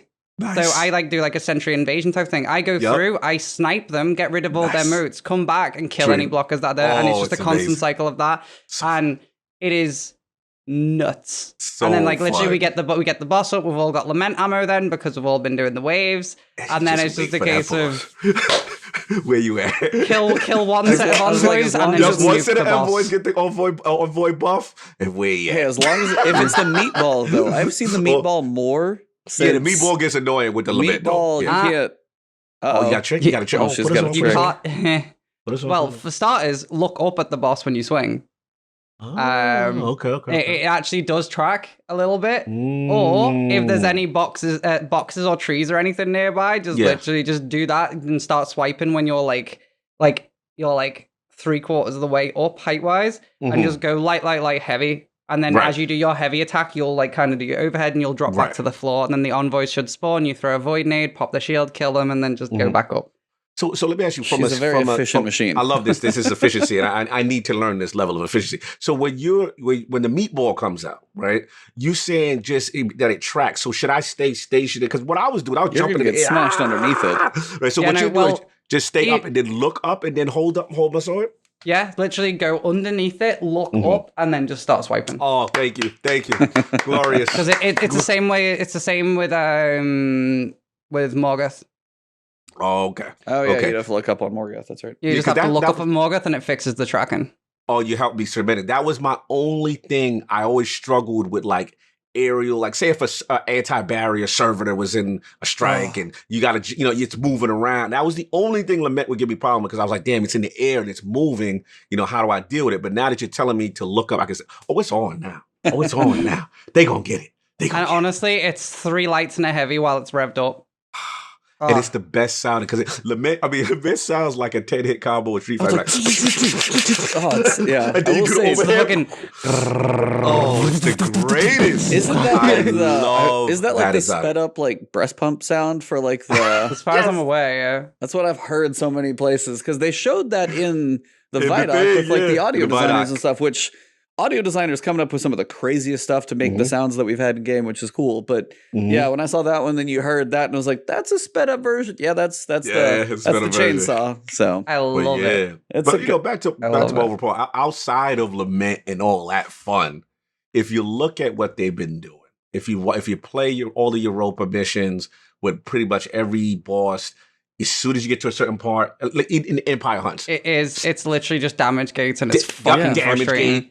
Then it teleports. They're all doing this, and especially the Glassway with the 2 Vex things that comes out. I will say something about Glassway, to be honest. Let's go. Right? Let's okay. go. So, well, to be fair, there's 2 new strikes. The new version of Omnigul, right, with Navota. Yeah. I really do like that. I do like that one. As much as it's frustrating that you can't nuke the boss, it is also a nice fresh take. I remember going through the entire strike the first time. Sat there, Cosmo was in my chat, and he's just chilling. He's just like, what do you guys think? And we're like, oh yeah, it's fucking sick. And we're running through Disgraced, and because we were like, oh okay, we're burning through Europa now. Let's just go and do a strike, just shits and gigs. Let's go try it out. We went and did it, and we were sat there, and we're like, this is literally just it. It's just going to be fucking reskinned Omnigul, isn't it? Just literally that. And then we go into the room, and half the fucking wall's missing. You've got all these different things. And we're like, yo, this is sick. And that slant that goes down when they come from continue. Yeah. Literally, that is like the most interesting. Yeah, so you did strike. Yeah. But like you look at that, and the only problem that I have with that strike is the damage gating. But it's not that bad. She shows up for like half a second. She's spawning in, hit her with Lament, she fucks off again. It's basically just Kali 2.0. Like literally just smack her a couple of times and she fucks off. Yep. But in terms of Glassway, we did Glassway on the Nightfall, which was week 1. Oh boy. We did the 1250 Nightfall. Oh boy. Severely underleveled. I think we were like 1220 or something like that. That pushing sounds about 1230 right for that week. Yeah. Because we were 1230 going into To the raid. week 2. Okay. Because we were like kind of burning through power levels, but also like we're just like, I don't want to go too heavy with it. If I can hit 1230 by the end of week 1, then I'll be 1250 by the end of week 2, which is when the raid comes out. So I'm not really too bothered because 1230 is where we need to be for the raid. Yeah, for the raid. And I remember we literally went into the 1250 Glassway. And that is the most fun I've had in a Nightfall. Really? Ever. Ooh, Specifically really? when I'm Break it down. I underleveled. need to hear this. Specifically when I'm underleveled, because we went in, I was using bubble as usual because I'm a bubble babe. I used that throughout the entire game, no matter what. I was using that with my barricades coming up every 14 seconds. Crazy. So I'm there protecting my teammates. We had what was it? We had like falling gating. We were using at the time Wither Horde was broken. So we were using that with Icolos SMGs and first and last outs, all that kind of stuff, and just shredding. But it was like really fucking fun shredding because we're sat there and I'm using Icolos with anti-barrier. You've got the overload minotaurs showing up, so some of my teammates are using, they're using like so they've got the solar nade that they can overload. Stun. Yes. Because that's the thing, we completed our artifact that week as well. So we did the season pass in day 2. So we had the artifact done. So we were like, sick. And literally going into that kind of activity, right? Like I wasn't really bothered about the rewards. I was like, I just want a fucking challenge. Like honestly. But going through that, we didn't really die much. To be honest. We were like, this was just practicing for, the raid that was yet to come. Yeah, the one but I was gonna say the Radiolaria Gauntlet where you have to like sit on the platform for so long. Oh Lord, that is so fun. No, it actually wasn't that bad. Really? God bless you. No, God it was bless literally just a case of let them come to you. I was putting a barricade because we were 2 warlocks and me. Oh, but And she I'm on had a her barricades too. She had 3 barricades. She had 14 barricades. They just have barricades like of course it's fun for her. It was literally just a Fortnite. case of you had the explodey shanks coming down, and it was literally just a case of I'll put a barricade left, shoot a wither horde on the right hand side. So if anything comes near my barricade, they're getting stunned because I've got Helm Saint 14 on. And then like if anything gets close, it's a case of bubble. Yeah. She You've got represents my the warlock 1%. rifts there on the bit that's the she's capture a great point. Titan. I love to hear it. Yeah, she's great. Well, like, That- literally, that's it was a great case Titan of- play. Like literally, it's a case of barricade gets close to running out, or as soon as my barricade recharges, I put one on the other side, and then I've got barricade left and right. You've got a rift here, and then you've got a wither horde there, and then you sit behind that in a bubble. So like literally nothing can get. Nothing's getting through. Nothing's getting through. Yeah, And you think about this, you're doing this like 30 power levels under, and it's just constant bombardment, and we're still pretty much speed running it because it was just a case of stuff's coming out. Okay. Anything's getting close, where the horde melts it, or my Echolos is generating Warmind cells, and Warmind cells are irrelevant to power levels, so you just nuke everything, and you sat there like, I'm done. And then, like, what about the Vex, the damage the smaller gain, one? though? Yeah, the damage gain we're gonna talk about, but what about the small Vex that goes inside the thing to chase you? How y'all was dealing with that? Which one? The remember it's 2 Vex The mines, little right? Hydra? The big boy and then the little Hydra. The little Hydra be coming through. He comes through. He goes after you inside. If you try to hide inside the building, y'all never get chased. The Thydras. Yeah, Well, you it. got the Wyvern, the Thydras. I love that name. There's like the Hydras. big boss, and then there's the baby boss. The baby boss. Oh, the little oh no, that was literally just a case of like literally put a shield up, and then you'd have one person go through the backside and 2 people go the other side, and you just bait it with wither hordes, and you just go wither horde, and then it just goes down. I see these 1% tactics. Okay, 'cause I was like, how is she dealing with that? Okay, good. Now it makes sense. Wither horde, and then wither horde got removed, so we just swapped to Izanagi's, and it was still pretty much the same thing. Izzy's. Like it was, okay. But like it again, it's one of that like it was so much fun to just be able to go in and just like get shredded, but also shred other things. That's a nice thing. That's a nice level though. When you can do damage, but things are also lethal, it's kind of a fair trade of both. Yeah, kind of fair. Like that's the thing. That's what day 1 felt like to me. That's what endgame should feel like. Not like grandmasters. Grandmasters are a little too. Yes. You do fuck all, but the enemies can one shot you. That's that feels really wrong. Yeah. But then in day 1 raids, like literally. So as I've just been explaining there, our main thing on day 1 was survivability. That was what we wanted to work on. It's what we have been working on. And literally in the day 1, we were getting like less than, I can't even remember how many deaths we got throughout the entire run, but we were not going down much on our day 1 run. I will check for you now. But in terms of, just generally like staying alive, it was a case of, okay.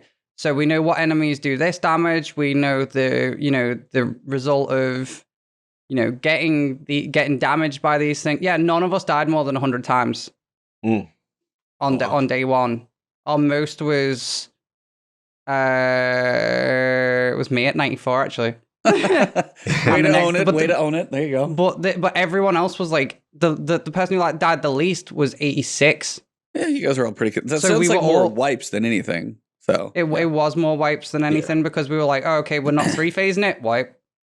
Like with that's what we were like on day 1. We were like, okay, we're not 3-phase because that was the thing. We took day 1 really casually. Like we were just we were just like gonna go in, we're gonna have a good time. If it goes well, it goes well. Like where was did the you thing. end up in the leaderboard? 5th.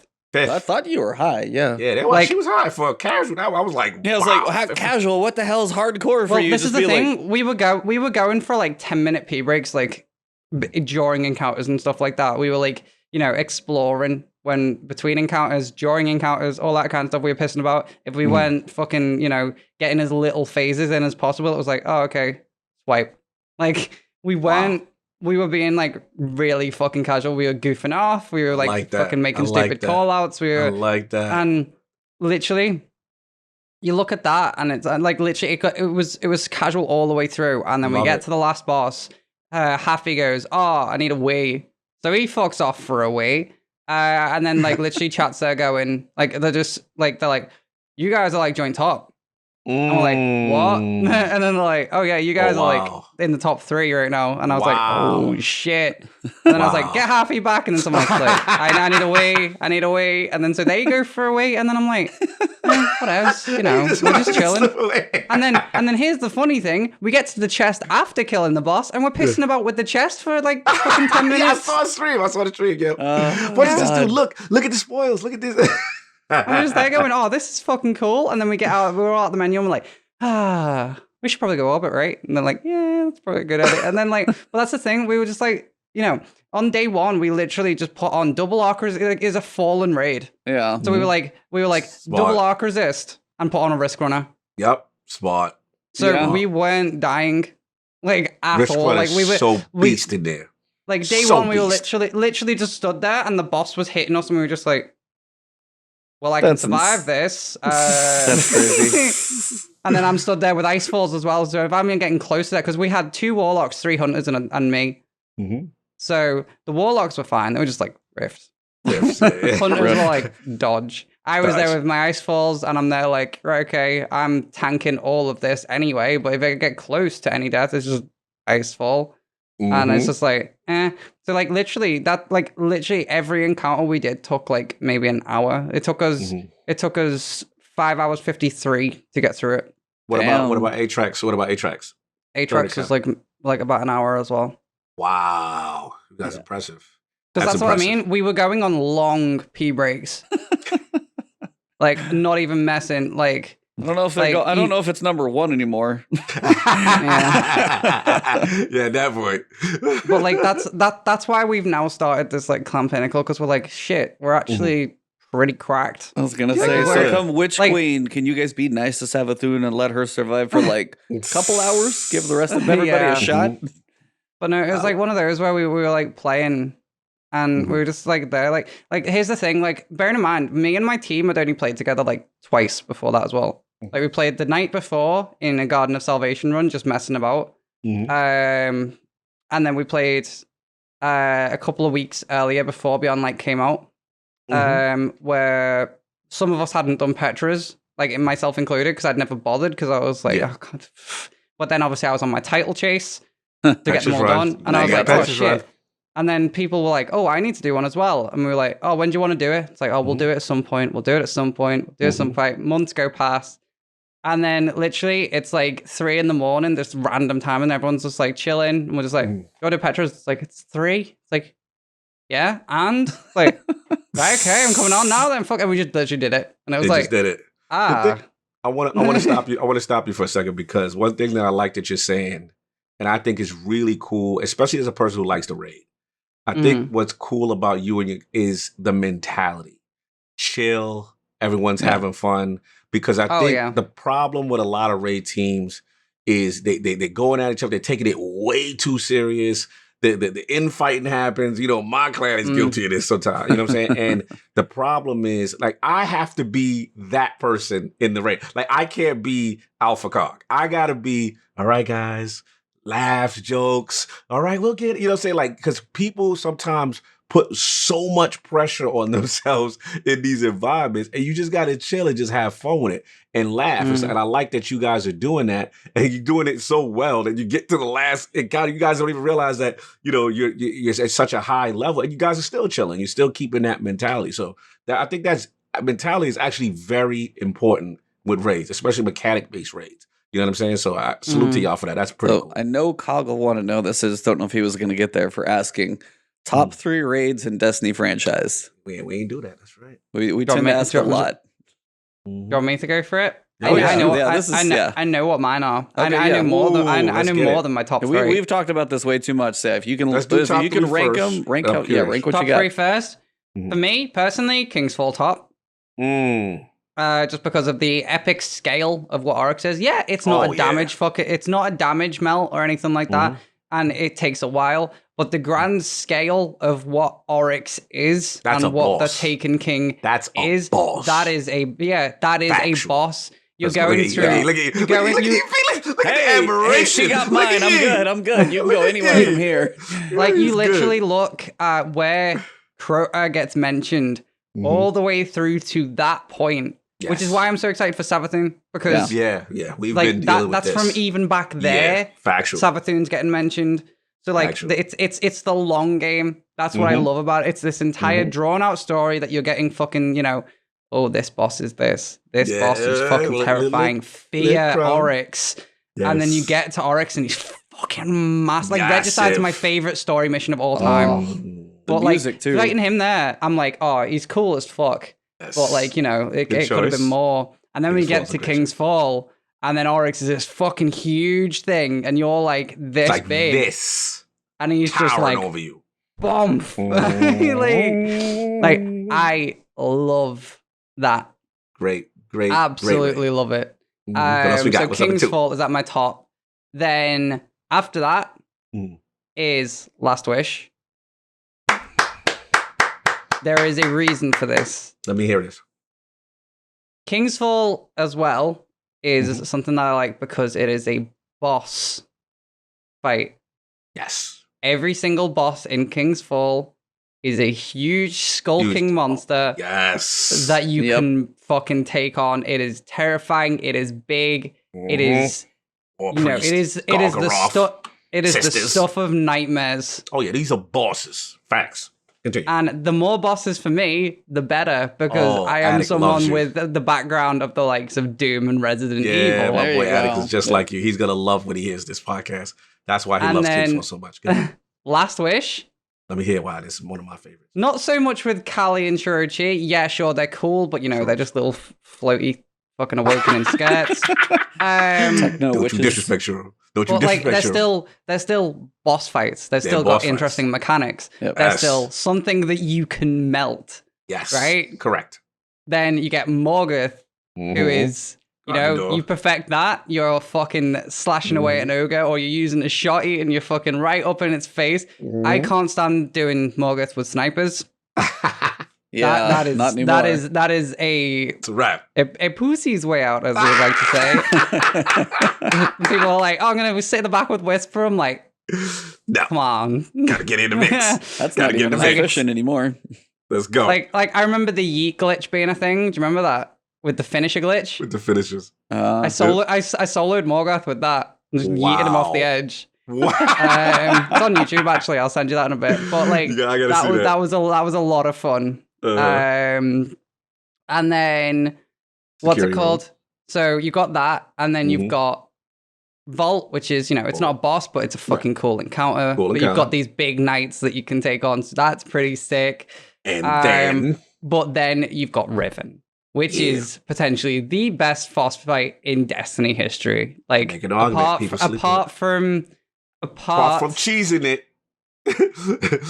yeah, I still to this day have only cheesed Riven twice. But That's Only legit. twice have I you ever run cheesed. That's normal That's an almost honor all system. the time. that's an I honor system. legit Riven, and I've done over 100 runs of Last Wish. Wow. Every single time it is it is at least get to where you're doing the drop down. Mhm. When you're dropping down shooting the boils. Yep. I will at least do that bit or up to there legit. That is where we go, Mhm. because anything after that, as long as I've done a full cycle of Mm-hmm. room, eyes, and cleanse, Mm-hmm. pop one, do damage, drop down, shoot the things, go back to your Mhm. normal rooms. If she is not at the the ascendant realm bit there, Right. then you just put a sword on and kill her, because like Right. you've done you've experienced that You've part of the experienced encounter, that which part is of it, the yeah. encounter, Right. and that is the best encounter in the game. Like, but hands down, that to me is better than Oryx. Like, Wow. Wow. Break that. That's a big one. That's the first time I've heard that. So here's the thing: if Oryx was like that, and you could damage Oryx as well Right. as doing the ogre, because you like things, the interaction with Yep. something as big a boss on that scale. Like Yeah, the fact that a you boss in the that mix is with huge. And because you're making some good points. This is a good argument. I've never heard anyone challenge Oryx this way.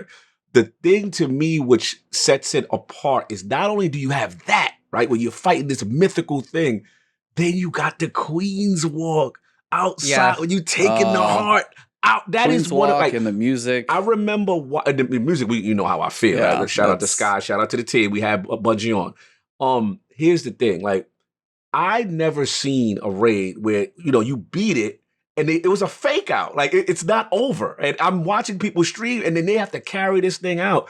And it was so well done. And if you remember, someone from the community took a screenshot and they showed the hands of the Guardian on top On the of side. Yeah, of the inside. Yeah, Yeah. from inside the. Yeah, that was Yeah, cool. and you look up at the sky and it's got the hands. I remember literally being like, I think it was like, I can't remember when my first clear was, but I remember because I was still a casual, like well, not casual, but like kind of in between casual and hardcore up until like Shadowkeep came out. And then once Shadowkeep came out, I started, I jumped on PC, I started experimenting more. And then now I'm full time and I, could go as fucking hard as I want. Yeah. But in terms of Queen's Walk, I remember literally seeing those hands and was just like, damn, that is fucking terrifying, but also cool as fuck. Oh, it's like- amazing. But like literally, if and this is the thing, right? In terms of the eyes of Riven, Yes. that is the coolest boss and like mechanic I've ever seen in any video Very game cool. ever. Very cool. That is fucking cool as shit. Very gold standard stuff. Raids. But if Oryx had an actual damage phase, I know what you mean. Right. Yeah. in between, the pop and the things, the light eater ogres and all just that like kind of getting in shit. the mix with them. Yep. I know Yeah. what you mean. If when you damage Oryx to stun him, if that was an actual damage phase, that encounter would be perfect. I got you. Like got you. 1,000,000%. That would make Oryx the top boss fight. The only reason Riven is up there, literally like this, is because that you can do that to Riven. You get in the mix with And Riven. that to me makes it up there. But the only thing is Oryx, the only reason Kingsfall is so much higher is because of the ramp up story wise and the fact Yes. that it is bigger bosses and the Dreadnought is to me personally a superior location. Ooh. But that is Oh, up there to we the go. debate. We can debate, but I like that. It's a good argument. Yeah. I like this. Listen, you're talking about masterpieces right now, so I just love this type of talk. This is what I'm talking about. Like, but again, it's one of those where it's Hive over the Ascendant, The Taken. what's the Dreaming City Yeah. for me. Like anything Hive related, and it's all fucking shriveled and it's So un- what's underrun. number What's number Three. three? I'm now What's curious three? now. What's So three? number 3 is think actually there is 2. No, you gotta pick one. number- You cheating. You cheating. No, load up. number cheating 3 and people. 4 for me are interchangeable. What is it today? No, What is these today's What's two- it today? There is a reason these two are neck and neck, and Alright. that is Wrath I know she's gonna say Wrath. I knew she was gonna say Wrath. and Deepstone. Oh, well, yeah. You know what's funny? We gotta start talking Deepstone. I haven't really processed Those two Deepstone. feel like the same raid when you run into it. The only difference is the last. If Tanix was at night instead of daytime, that encounter would feel so much more big than it is. Like imagine like everything's black except the flames, and then you see in the flicker off Tanix is like him floating around, the electrics in the dark. That would look so much cooler. Yeah. But that's something else. I actually had an idea for what would be better for a boss fight with that and how to introduce Tanix back, but I'll tell you that as we get on with this. But you look at it, right? You've got Atrax, which is a similar encounter to Vosic. Yep. You've got these things that you've got these like different, the doors that you've got to go into to do the mechanic for the encounter. These rooms at the side that you've got to do, and then you've got to do damage using, you've got to take the shield down, or you've got to detect which one it is that you've got to go to, and then do the damage to that. Then you've got to retreat to the room, and then you go and do it again. The way we do it, which is the 6-4 strat for 8 tracks, which is everyone goes upstairs, all 6 people do damage to one, And then while the operator cleanses themselves using ricochet rounds, the other 4 people go back down the lift. They do damage to 1, and then they come back up the lift, and then it's final stand. Then it's final stand. It's literally damage lift, and then final stand, like instantly. Damn. It is amazing. Interesting strat. But like, so Vosik and Atrax, very similar encounters. You've got then the phase 1s, which are learning the mechanics for the last encounter, which is including the last boss as well, which is, you've got Wrath, which is learning it, but you're not actually damaging the boss. You're just using the balls to get it ready. You're learning the nukes on Crypt, and then you're learning Suppressor on Crypt. Yep. It is the same thing. Yeah, they and then you get introduced to the another last mechanic. one, Yep. and you're doing the damage plus the mechanics from the encounter before. Right. And Okay, those so- 2 raids are spot on. The loot is incredible. The loot is incredible. Yes. And they're both fallen raids. Okay, so one of these may tip the scale. You've got the steam engine, and you've got the spacewalk. I was Both just about to say 'em. iconic in their own right. Spacewalk. Right, okay, so Spacewalk. Siege Engine is way more engaging Right. and is, to me personally, a superior encounter. Yeah. I would give you But that. in terms of an experience, Yeah. space. Yeah. Deep Stone Crypt puts me in the spacewalk puts me in a different place when I hear that lullaby come on. Oh, I could just sit out there and then just you listen literally to it. go out there and you just look down You look into down the and you emptiness just- of space. Not I even seeing Europa at the side, not even Yeah, seeing the rest of the just- space station. If you look directly down Yeah, and it's just crazy. look like that, there is no feeling like that. And then you've Black got Wings Deep said, Stone "That's Lullaby in Ebontis." the background. And they muffle my- all of your sounds The too. Like sounds, everything is yeah. kind of dead. You know so what's the music great? is cranked up more. I love Right. that So balance. when I do it on a hunter using Shatterline to skip the entire jumping puzzle is the greatest thing ever. Like literally, you know when you open the door and come out, Yeah. jump over to the ledge to your left and do a Shatterline across. You skip the entire jumping puzzle. Wow. Just time your jumps right, because what you do is, the bit where the little chest is. Yeah. What you do is you go from that platform, you Shatterline all the way across to the chest, pick that up, and then Shatterline all the way to the end. This is hilarious. That is hilarious. That's gonna shorten it up just a little bit. You gotta enjoy the encounter. You gotta enjoy the ambiance. And you're like, beep beep, done. Let me ask you this. I know we haven't mentioned it. Just curious where Garden falls for you. Very bottom of all raids of all time. And tell me why. Because you cannot one phase the final boss. Shout out to Megatron. I'm not even messing. That is the reason why that's the reason why I hate that raid so much. You physically, no matter how hard you try, I have not seen anyone since the Izzy nerf that has been able to one phase that final boss. Yeah, that is And true. that may They be negate you. that may be an issue with the whole Izzy nerf itself, or just a But general. Izzy got nerfed because of that. Because of that raid. I mean, in that was encounter. it. Yeah. That was it. But you look at it and it's like, well, if you can't one phase the boss, no matter how coordinated, no matter how skilled you are, anything like that, if you cannot one phase a boss for any reason other than the game doesn't want you to, then I'm sorry, but you can get fucked. Like it is not worth my time. No, Like, but it's why would I? Yeah, they took Why would the I do health that when pool. I can go and do a legit Riven and have way more fun? The only thing that happens when I go into a Garden of Salvation run is we're in orbit. I click Garden of Salvation, and I'm already, the moment I click ready or launch, I am sat there going, I want this to be over already. Oh No matter how good my team is, God. no matter how good my team is, no matter who it is whatsoever, it could be the most entertaining team I've ever played with. But the fact I'm doing a garden, my mood just dips because it is a garden. That sounds like me with Spire Stars.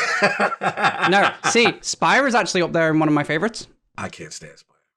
There's right. So Spire and Spire and Crown are in a very similar situation. Same with Eater of Worlds, which it is the raids themselves for the first half of the raid. Well, everything before the final boss. Right. On those 3 raids is shite. You cannot speed them up. And Yeah, the they're start just- of Crown the is awful. That's just so slow. Start of Crown is awful. It is the same as Spire, though. They're like all three of the raids have the exact same layout. Thing. Yeah. It is starting with an encounter of some sort. Then it is an extremely long, tedious jumping puzzle. But the first encounter is always time-based. It's never, you know, there's no way to speed them up. Then it's the jumping puzzle that's really tedious. And then it's a mechanic-based encounter again. But it's one that's like kind of the last boss, but because it doesn't have a last boss, it's kind of shit.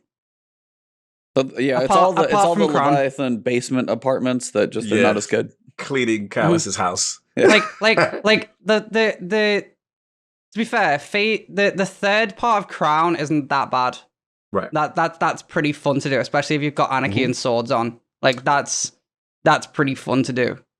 But all the rest are just kind of like you sat there and you're playing it and you're just like, I just want to be on the final boss.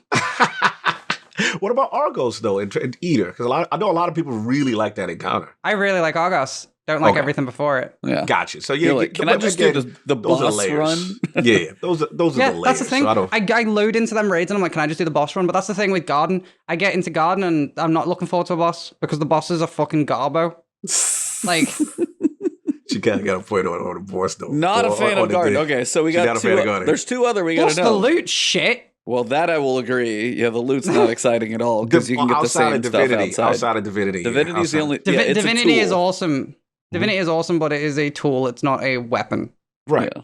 But it's a unique tool. It's a unique tool that I like that they introduced for support characters to help out. But continue. What you were saying? I was going to say, okay, so 2 ones between both of us. Vogue and Crota's End, where do they fall for you? Oh, that's right. Right, okay. So if we're going to say that my 3 and 4 would be, you said what's it called? Crypt they were Wrath and Crypt. Wrath and Crypt. Then 5 is Vogue. I just love Vogue and the fact that you can melt the bosses. I recently went on I melted the boss. That's the thing. If your team is coordinated enough to melt a boss, she is ride or die for this melting. Yeah. Like if your raid ain't got melting, she is not about your like I love that aspect about you. Like you are about melting that boss. The hollowed lair probably pisses you off more than anything. That strike. Oh yeah, hollowed lair skip every single time. Hollowed lair, corrupted is all right if you can nuke it, but if you're off by a fraction, then that boss fight as soon as she fucks off because you haven't one-shot her, then I'm just like, okay, orbit. Because I'm like, not worth it. At that point, the entire thing that I have been leading up to, that entire run is looking forward to one-shotting the boss, and if that doesn't happen, then my run is ruined, and I cannot be bothered. At that point, my interest is completely out the window. Millimeter gone. Yeah, that's literally it. And then it's the same with Exodus. Oh, Exodus Crash. Oh, can't. Yeah, it's like all those little phase. All those bosses that I cannot one-shot, I'm just like, okay, I'm not doing it. Okay. Yeah, strikes don't take that much. Glassway is the only exception because you can literally just literally boss shows up, bang, it's gone. Like it may have phases, but those phases last less than a second. Like if you're ready for it, it just literally shows up. Mind appears, mind left. It's just like, yeah. Player 1 has entered the game. Player 1 has left the game. Yeah, that's literally how it is. Like, there are so many times, like, literally on stream where it's just been like, whatever mind has showed up, and like, literally, me and my mates are like, 3, 2, 1, right, bump, and then, like, literally, it finishes its spawn animation, and then it just instantly goes blue and leaves, and then it's just like, and it's left. And it's like, that's funny. Sick. That's funny. Vogue, because Vogue is in 5th, because again, boss slogs. It is literally, you go in, you've got, it's a cool ass thing. Yeah, sure, the gate is kind of a little tedious, but it's an it's getting into the raid. Yeah. Like it's free loot, whatever. Whatevs. And I don't care what anyone says, going for the chest way inside there instead of going the normal way, so jumping off the edge and going round. That is the superior way. If you don't go that way, go home. But then you get to oracles and all that. Oracles is pretty cool, but Oracles is kind of, goofy. you know, you sat there and you're like, oh, I just want to be on Templar.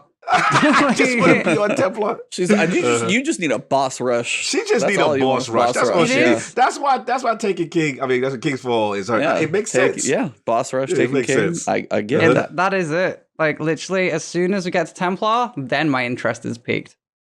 Because I'm there like, yes! Yes! Boss, let's kill it. Boss Boss, jump, let's boss go. jump, rooms, boss. Mhm. Yeah, Mhm. but then, like, literally, so you finish Oracles and then that's it. And I'm excited. It's like, literally, put on a sniper, put on Galley, let's go. Let's fucking go. And I know Sleeper is better, Oh yeah. but it is You want a some of this Galley. True. Like, literally, True. just jump in and out of your bubble. Like, Jumping out of fucking hell. bubble, beat in the middle, split up. Yeah. Blow yourself up with the bubble. And then So- one person doing the thing. But yeah, so then there's that. Then you get to the Gorgons, which is, you know, it's iconic. Yeah. Then there's that little thing that you can Superman across. And then it's Atheon, who is fucking awesome. The past, the present, the future. Yes. Those Guardians, but those they fit. environments are fucking Been cool. cool. Everyone is involved, especially on Yes. challenge mode. Challenge mode for Yes. Atheon is fucking incredible. Don't care Talk what anyone about it. says. Talk about it. And the fact that you can just literally go, right, okay, first 3 people get teleported in, and right, okay, they've got 1, they come out, and the other 2 people come in, everyone goes in, everyone comes out, damage, boom, done. Let's go. Perfect. I love the splitting up and the coming together. I love that, and I like the whole thing. Like, get the oracles. So you're blinded, and you have to work to clear your sight. I cleanse your sight. I love that aspect. I think it's a very underrated. Yeah, they actually. Yeah. So that obviously will be coming back this year. Yeah, And they kind of mentioned it's going to get a bit of a, not a complete rework, but a facelift. So I was curious what you guys think are going to come in and how many Thydras do you think are going to be in there? Hydras. Okay. I'm going to let you 2 talk about this because I actually know exactly what's in the raid. Yeah, That's right. That's I right. know That's right. exactly what's in it because I have But I wanna spoken to get Cog's Bungie, opinion. so I cannot talk Yes, you about cannot. it. You're We would good. not. No, but I was like, this is Can't get in Cog's trouble. baby. This has been his. If you ask him, what does this operate? Number 1 is Vogue. So if they're going to alter your number 1, how are you okay with them changing it up? And then we can read her expressions as you go through. That's tough. Here's the thing, and shout out to the article. I know they've been a lot of transparent. They've been very transparent, I believe, with Polygon lately. And by the way, while you've got to talk about your thoughts on Vogue, I got shit to do. Oh, okay. Oh, okay. Good. Yeah, get the sit-ups going. Oh, somebody redeemed them. Who redeemed them? Yeah. So this is. She's like, what is happening? She said, "Yo, KatieKat's face." It's like you are hilarious, right? So right now here at the last word, we see our sanity. They redeemed some sit-ups. Got the sit-ups. So we are all about fitness, and right now. The sit-ups are in. We have to get right. You know what I'm saying? This is a COVID era. Everyone's in their house. They can't go to the gym. So my man E has to go out here and provide inspiration. So this is what's happening at the last word. It's about fitness, about staying healthy. That's all this is. Homie. I knew that was coming. That's all this is. She said round 2. Blackwing says round 2. Let's go. Oh, they kill her. So you got the sit-ups. You got the perfect form going. So this is what we do here at the last word. But as far as the raid is concerned with Volta Glass, it's like this. My thing is I need the way we're currently constructed, we are just too overpowered with current subclasses, with current builds, charged with light, you name. I mean, let's be real. When we went back to Vault during Age of Triumph, absolutely, and I remember going in with the Taken King subclasses into Vault. We were destroying. Like, Vault did not stand the chance. When you put a well in there, you put, Storm Trade, you put all these things, Tether, all these things. So I think at the end of the day, they're going to have to introduce something to the mechanics. So my feeling is, it's probably going to be, unfortunately, they ain't going to like it, but my gut says, you be quiet, Obi, I'm going to speak to you. My gut says that it's going to be, they got to have put champions in there, right? They're going to have to put champions in there. They're going to have to put some things to slow us down. Some things may have to be altered. I don't know how they're going to do the Gorgon maze. I got to see how that's going to be handled. I mean, Atheon, for the most part, I think should stay much the same. Maybe again, just some more challenging enemies. Again, having a wall, having a well, having a bubble on those spots are going to make things easier. So they're going to have to introduce some mechanics and enemies to kind of get us off our square and get us doing a couple of different things. So I think the spirit of it is going to remain the same for the most part. But my gut tells me, yeah, they cannot bring this thing back. Carbon copy. We will melt through that thing so fast, just with subclasses alone. Unstoppable Wyverns. No, that's why I was like, if they bring Vex Wyverns in, do you think they're going to be unstoppable or overload? I wouldn't picture them barrier. I don't think that Wyverns will be champions. Okay. Well, okay. She doesn't think that. And you know what? I tend to agree that she doesn't think that. So we're going to move on, not get her in trouble. Personally, I do not think Wyverns are something that would be like the way that their skill sets are. I would not put a Wyvern as a champion because I agree. It would like they're enough as a nuisance as it is. Like there's a lot of people that don't understand that if you just shoot one of the Thydras as they're jumping at you, like they just dismantle or they get stunned. There's loads of people that don't know that. If it comes next to you and you melee it, it stuns it like mid animation. And it just drops to the floor in animation. You can just fire at it while it's on the floor. Like a lot of people don't know that. A lot of people don't know these things. They're like pretty basic stuff. It's like it's jumping at you. Don't run away. Just shoot at it, and it'll be like, oh shit. Or if it gets to you, you punch it, and it stays locked up. Right. Like yeah, but I guess what it is the newness of the enemy. People are just scared. They didn't know what to do. Yeah. I think that's all it is. Once you get comfortable, you start experimenting and all that stuff. I am going to try and say it as loosely as possible. Like, be careful. You don't have to. Yeah, I'm trying to be real careful here. It is one of those where let me just double check this article a sec, just to make sure what I can and can't cover. Yeah, honestly, don't even try. Let us jump though. Us in the door. We don't want you thrown in the bushes for bushes. No. I think I should be okay with what I'm reading here. I was gonna say, for you, Cog though, somebody was joking like, it's okay. It's Joe who's talking about it. Yeah, that article from Polygon. Okay. Yes. Okay. Yeah. No, I didn't read it because I was like kind of like loosely. Right. Okay. Let me just make sure that he does bring up what I think he's bringing up. Yes, you do that. Dot your I's, cross your T's. So yeah, where he's saying there, like like encounters like Templar and stuff, you could just anarchy a doorway and that's it.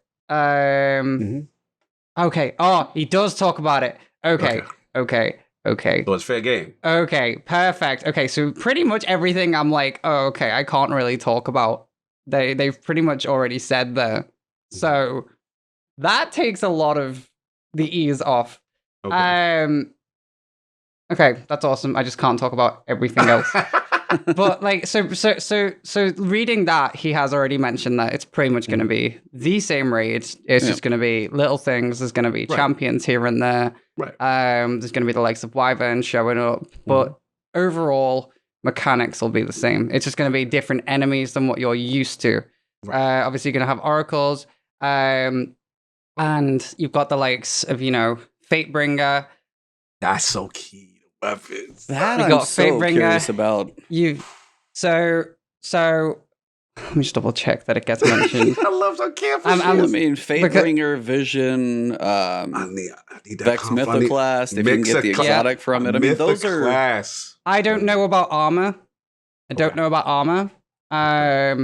But as far as let me just double check. Can it be Age of Triumph Vex armor? Because then I'm down. Okay, he does say the original Fatebringer. Okay, that's good. That's good. Right. Okay, so like it's gonna be. Well, I don't know what slot it's gonna be, but like it's like seeing the introduction of fucking Firefly Fatebringer is gonna be insane. All I know is that what's the fucking shotty's name? Crap. Damn it.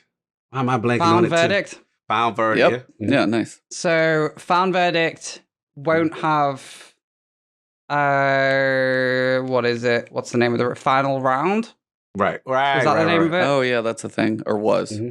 Was it? I think that's the name of it. Won't have that because again, it's one of those perks that they never really liked. Because it was one of those stupid perks that makes it insane. And especially when you've got the likes of, like 1-2 punch and trench barrel and vorpal weapon and all that kind of stuff that become an issue. Having stuff like that instantly becomes an issue in terms of the grand weapon pool. So they will have to do like some perk tweaking to try and get close. Like some people like, is Fatebringer going to be like an arc dragonfly? Theoretically. Yeah, I mean, and so in terms of like weapons returning and stuff like that, they're not going to do all of the weapons, and this applies to any raids. Right. Am I allowed to say that? Is that... Yeah, we'll move on. Anyways. It's gonna be it's more like a pool of like the favorites, because it's like this is like kind of throwback to what the best of what people like remember the iconic stuff. is. I get that. I get that. I won't get you in trouble. Yeah. my whole thing is, I think it's also, again, this is coming from a standpoint, we just complained about the loot pool, how things are. And to me, this is a good way to reinsert, to reinvigorate that by having these weapons and stuff like that come back. And there's some that are just completely iconic that are going to really hit the base. I'm curious to see what round per minute like Fatebringer would be. Like, I'm just curious or like certain things like that. Here's one for you. All right, Here's one for you. Here we go. Do you remember back in the day where Vogue had sorry, I'm just opening a sneak. Back in the day, obviously you had hard mode, which had Fatebringer in. Yes. And you had easy mode, which had, other stuff. Yeah. We don't have a hard mode as it currently stands. Mm-mm. Oh, okay. So, there we go. I was like, I've heard rumors and thoughts that may be a thing. So maybe interesting to see how that's implemented, if that's actually a thing. Yeah, it was spoken about. Obviously, it was something that we gave our suggestions in terms of what it is we would like to see it implemented. Because obviously, the main worry is, would it just be the same as Leviathan Prestige? No. Would it just be the same as Spire of Stars Prestige? Oh. Would it just be like these? And that is not what we want. It is evidently clear that's not what us, the community, or anything like that want. Right. But my main worry, right? This is my main worry. Because even after all these type of things, and they hear our feedback of like, we don't want this. We would rather have it like this. We don't want to have, and I'm gonna quote this. We don't want to have everything in the one mode. And if you want to bring something like contest as a permanent thing, then what would you do? The likes of double spoils. Right. You would do stuff like separate the loot pools. So, for example, having one weapon different and just a different colored armor set for a prestige mode does not make it worth it, especially when the thing is restricting your loadout. That is something that is not fun. That is something the community doesn't like. But you taking D1's raids and looking at the difference between easy and hard mode of the D1 raids is the perfect example of changing a mechanic just a little bit. The same with Leviathan. Leviathan's prestige mode is fucking top tier, but the prestige mode of the fucking raid layers are shite. Yeah. So, I didn't like them. Like, that's the thing. Leviathan's easy to prestige mode is fucking, it feels like a D1 alteration in terms of how the difficulty has changed. Yes. And literally, what I would like to see is the easy mode have 2-3 weapons in with the armor set.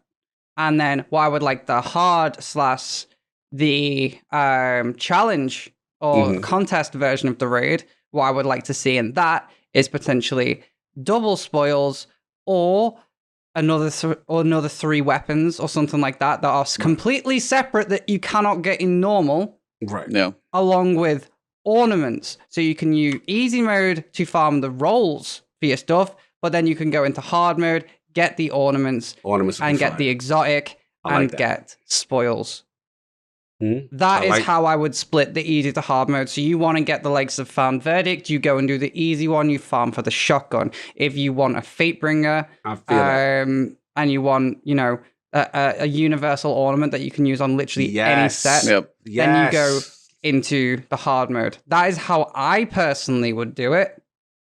Well, I mean, I think the main concern is if VoG doesn't have a hard mode when it comes back, then what's the longevity and the lifespan of Vault returning? Well, I mean, your King's Fall sitting at the top of your list makes perfect sense because King's Fall was built with hard first, and then they plucked little mechanics out of each encounter to make normal mode more manageable. And then that's the exact same thing as you're saying. For hard needs to be rewarding. Same reason you got Conqueror, so you have the title once, but there's no real ever reason to go do Grandmasters. They are not fun. They're not rewarding. There's not much benefit to doing any of those things. Way too much time consuming. Like the only reason I do Grandmasters now is so that I can set up for Ascendant Shards for seasons to come. Like so my Postmaster and my player's inventory still has 10 Ascendant Shards on all 3 characters. I still have 50 Enhancement Prisms on all 3 characters, Postmasters and my character. So you have 40 golf balls and 200 prisms? Yeah. Damn. But here's the thing. I also set up my vault. I've burnt through most of these now, but I had Aeon Swifts in my vault. All masterworked. I had like maybe 20 of them in my vault. All masterworked, ready for if I use any of my shards or any of my prisms, I can just dismantle one and it just refills my fucking invent. So like that is the only reason I would do a Grandmaster, so that I could just farm them, fucking masterwork and my Aeon Swifts again and just fill my vault back up for seasons to come. That's literally the only reason for me to do a Grandmaster anymore.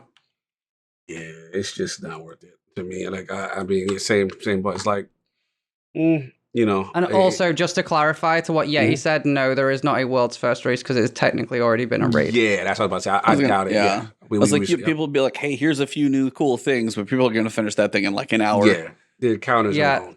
No, it is like literally as you said earlier, it's a reissue. It's not it's basically a remaster of the raid with a couple of sprinkles of new things to not make it exactly the same, but it's going to have the same feeling.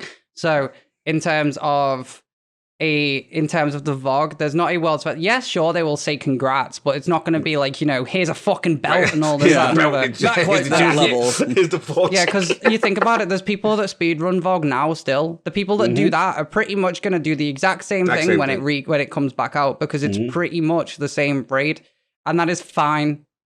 That is what we want to do. We want to go back to the vault. We want to fucking shred through it, and we want to have a good time doing it. The key and get some fucking sick ass loot along the way. Exactly. The key for me is going to be also narratively how they introduce it. Oh, and I'm so curious about that. That's the point. And Venus doesn't exist. No, I know. In the current DCV. So the question will be, will be cool? Like, is it around like a DCV, like a Venus season? Is something going on? Is it just a timepiece? Is it something where Osiris goes back and we have to fix something? Like, I want to know how they introduce it. You know what I would love? You know what I would love, right?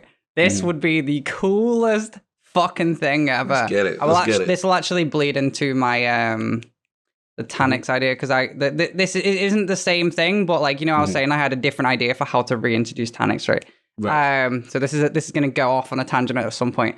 But what would be fucking awesome for VoG, right, is just skip the gate bit at the beginning, right? No, honestly, that's how you get rid of Venus. You don't have the gate. That's how you get rid of Venus, but there is a second reason for that. Because what you could do, right? Do you remember the Curse of Osiris trailer? Oh, yes.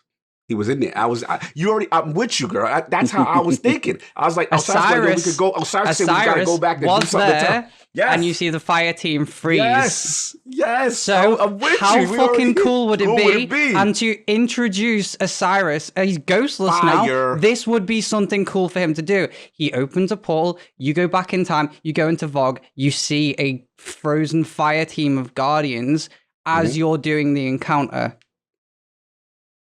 You could see guardians that have been lost within the vault, frozen in the Templar encounter, in the Gorgon encounter. Osiris you could see remnants DLC. Of previous guardians. That would Stuff be cool. like that would make it cool as shit. And Osiris could be like, I went here with Sagira when I discovered this.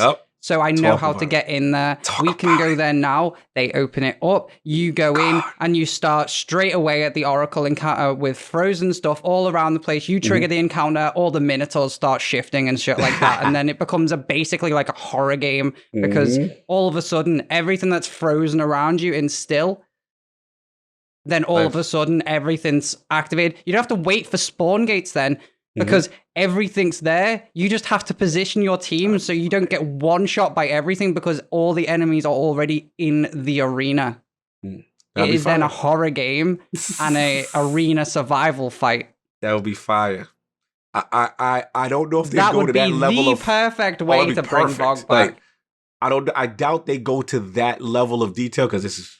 we love Bungie, but sometimes this is so much narrative awesome. What you're saying, everything is like narrative awesomeness, right?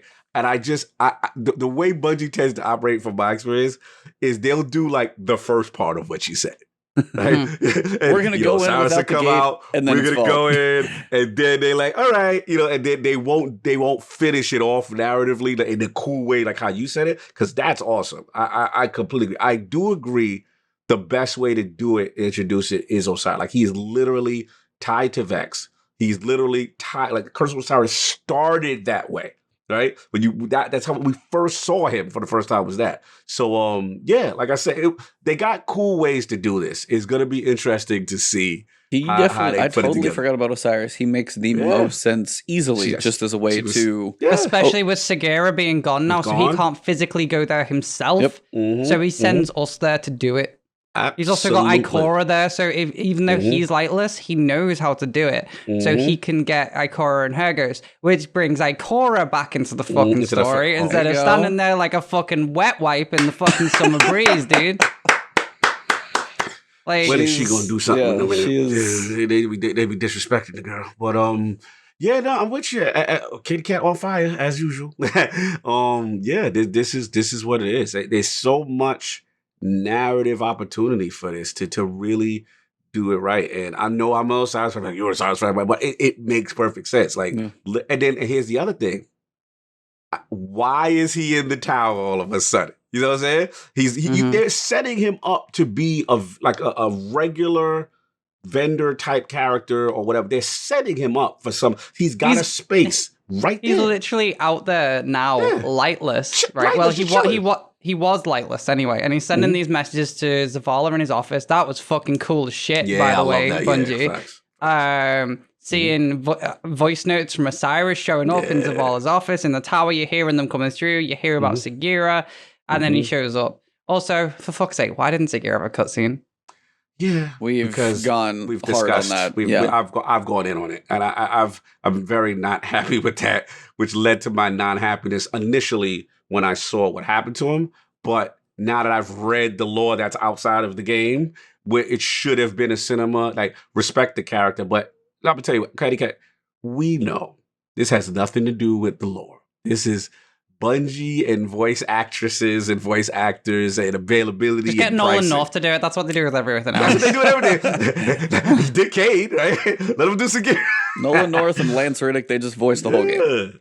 That's all it is. You know what I'm saying? But yeah, I agree. I will die on my grave, even though I don't have any inside knowledge, no inside baseball with Bungie's dealings, that voice actress, they could not, because the thing about Bungie, they want you to come in a lot to edit your lines. They want to tweak. They want to do this. And some people are their availability. Like Dinklage, when they had Dinklage for Dinklebot, he was in the height of Game of Thrones. Tyrion was like a the most popular thing. And like for him to come back to this, little video game, and probably his mind, he's got his schedule is just so busy. So I think it just comes down to sometimes they pick too popular voice actors and voice actresses that have these very busy schedules. You know what they should do? Right? Even though, yes, they are big voices and all this kind of stuff, and they have their schedules and this, that, and the other, they have a huge community that would be more than fucking happy to voice act for the game. Oh, yeah. That's a fact. I don't know. Look at the likes of Blessius, for fuck's sake. Blessius amazing. Blessius amazing. You can't voice act someone? Fine. Get someone from the game. I know. Get someone who plays the game. They would be more than happy to probably dedicate a couple of... Bife is the new send speaker. them a thing. Bife is the new speaker. That'd be fucking awesome. Imagine literally like you're there and you're like, oh, we've got this new character coming in. We know it's not going to be a big thing, but you've got this character that shows up. There's this one time and it's like, okay, cool. And this is literally, here's the voice lines. If you want to do it. And if it works, then we will invite you back for the next expansion when they get more expansive dialogue. But you literally send that to a couple of people around the community, see what people can do, and then see what people produce. And then it's like, okay, well, there's the character, there's someone from the community that people recognize. Like, why the fuck does Shohan not have Astacross's voice? I don't fucking know. Imagine that. He's that would like, be hilarious. all right. This is like fucking... Hello again, fucking fellas and ladies. That's right, guys. It's gonna get nasty. It's gonna get nasty. Like all that kind of stuff. Like that would have been fucking incredible. Yeah, I mean that is true. I mean, they listen. There's no shortage of research and talent in our community. In the Destiny community, we've got complete talent that we can use. And now, in their defense, they've used guys before and gals before, as far as gameplay design stuff. So they've made some strides as far as contractual stuff. I just think whoever's in charge, this is my gut, whoever's in charge of that stuff, right, comes from a very even when like I said, we had Sky on from the music director team and all that. They're very orchestra, they're very grandiose in everything they do. Right, when you break your new IP, you got Marty O'Donnell to do your music. like this is, I mean, their music is orchestra. Like it's really grandiose, and I think it's that mentality. Whatever they're still keeping that, and I'm not mad at that because let's be real, a lot of it is high quality. Like we got Lance Reddick as Zavala. You can say we want Zavala, like it's amazing. That's a big deal. You know what I would love, right? You know what I would love. As an antagonist to Zavala to be the guy that plays Captain Holt from Brooklyn Nine-Nine and have those two have a fucking an argument. That would be dope. That would be the greatest thing I have ever heard in my life. Yeah. And people don't realize, like, the guy that does Osiris, which I'm a fanboy, Omar Oded, like, he's like been in The Mummy. He's done all these iconic and then horror iconic, like. No, like these, even Cade, like Cade what's his face? Nathan Fillion. Nathan Fillion. Like these are iconic actors and actresses. So I think, again, part of me loves that they shoot for the stars and they get the best talent. But then there's a part of me that's like, okay, maybe you need to scale down. You don't have to go super S tier actor all the time and get someone in that can actually consistently do the changes and the edits that you want all the time. And shout out, let me tell you the people I got to shout. I don't know who they are, but who does but we got to shout out Saint 14, whoever they chose for that. I don't know who the actor. He's amazing. Yes, he's amazing. He's pretty great. I go next to Saint 14, just listen to him. I just bust out laugh. I gotta say, Crow this season. Crow's great, but we gotta give Drifter some love. Drifter or Nolan's Drifter. Nolan's now the Drifter. Nolan's Drifter was fucking hilarious. Now the Drifter? No, I'm kidding. Oh, you mean Nolan when he did the mission? We did the mission. The impression was all right, great. Brother. Yeah, he did a great one. Like, Nolan can do everything. But whoever does the Drifter, like, all right. Like, he's just a shiesty character. Like, everything about him is. Did you hear classic. about how that happened? No, tell me. They originally were gonna get Drifter to actually do the ghost comms. They were gonna get him to be over the comms. They couldn't get his schedule to meet up with theirs to get it done. So then they had Nolan to try, like, because he was like, oh, I'll just fucking do it, and like did the impression, and they said, holy shit, that's gold. But then they were like, do it more ghost-like because Yeah, that sounds 'cause- too good. No one would know because Wow. he literally sounded exactly like Exactly Drifter. So they were like- like, ghostify that. And then, yeah, so Listen. that's the thing. It's like, if fucking Nolan, can do all of these things, he can do Cade without most people That's what I'm realizing. Yeah, he can do his is Drifter. close. Why not Bro. just get him to do the Do whole everything. fucking cast? What it is, his check is too big. That's what it is. They got to slow down on his check because they give him a lot of. Listen, for all the Dinklebot fans, I don't know if Dizzy's in here. I This love is why Dinklebot. Nolan Bot is the superior. You see the versatility in this man. You see what he could do. This is insane. Like the fact that he could do Cade in the Drifter effortlessly. And you wouldn't even know. I didn't even know at one point until they had to tell us when Cade, obviously when Nathan Fillion went on, Yeah. I mean, that Nolan North was doing it. And I'm like, Yep. yo, I could barely hear any difference. Like, that's insane. His talent is amazing. He doesn't get Yeah. enough credit. Doesn't get enough credit. So, Yeah. I know Mhm. we've talked about a lot of stuff, but we still have one giant Pandora's box to open. Yes. And that is the future of our subclasses. Woo! I had to talk about it. We went deep on raids, which is Mhm. part of what we've been going on anyway, but that's been the big drama of the week, and I figured I'd save this wonderful nugget to the end. I watched a nice about 30-minute video from our guest. Lots of passion in that video. It was strong words of choice. Strong, yes. So very passionate. Would you say I went over the top with that? No, I think it came from a passionate place. No, I would say it was like I it don't- came yeah. from the heart. Came from the heart. If it come from the heart, I can't respect I it. could not hold that back. Yeah. Like everything that's like kind of been piling up and up and up. Mhm. In terms of like frustrations with the game, frustrations with this, frustrations with that, and then especially when you get invited to these like events and stuff to give feedback on the game, and then to like feel like they are listening, Mhm. and then for Luke to say that Mhm. was just kind of like Mm.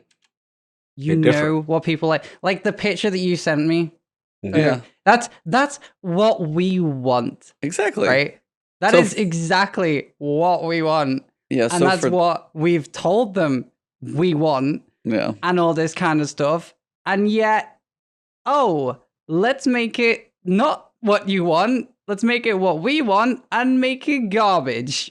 And So for those who don't know, go on, I'll let you no, set I it was up, going to set try it and up, E. intro this thing a little bit. Not everybody has probably read these articles yet. Polygon got some interviews with the Bungie guys, and they've been kind of drip feeding those out in proper Bungie fashion as of late. as everything else. Yeah, exactly. So the big one that seemed to cause the biggest hubbub, Astacross made a video, our awesome guest, she listened to that one and just took it to another level. And a lot of people have had issues because the idea came up about the light subclasses. And people have had questions. Cognito and I and other guests have wondered, what is the future of our subclasses? Because right now you have forks, but very bespoke. Like you get very little choice of those. They introduced aspects and fragments. With stasis, you get a little bit of customization with the fragments. There's going to be more aspects introduced in future seasons, as we've been told. So now it sounds like we're going to get more aspects, maybe more fragments as well. We'll see when it comes to stasis. But they've also said they potentially aren't going to be doing much to the light subclasses alone for a while. That's like there's not like a roadmap for those. There's not like a planned date, like, hey, they'll be seasonally, they'll be annually. Not a thing at this point.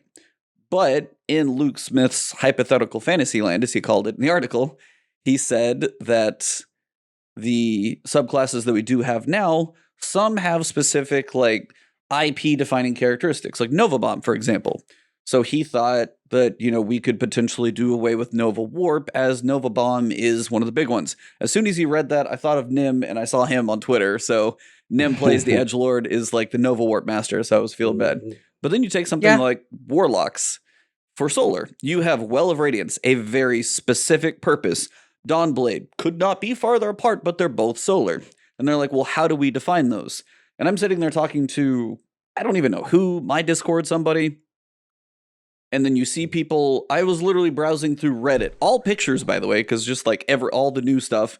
And I see somebody come up with a solar warlock subclass tree that looks like stasis.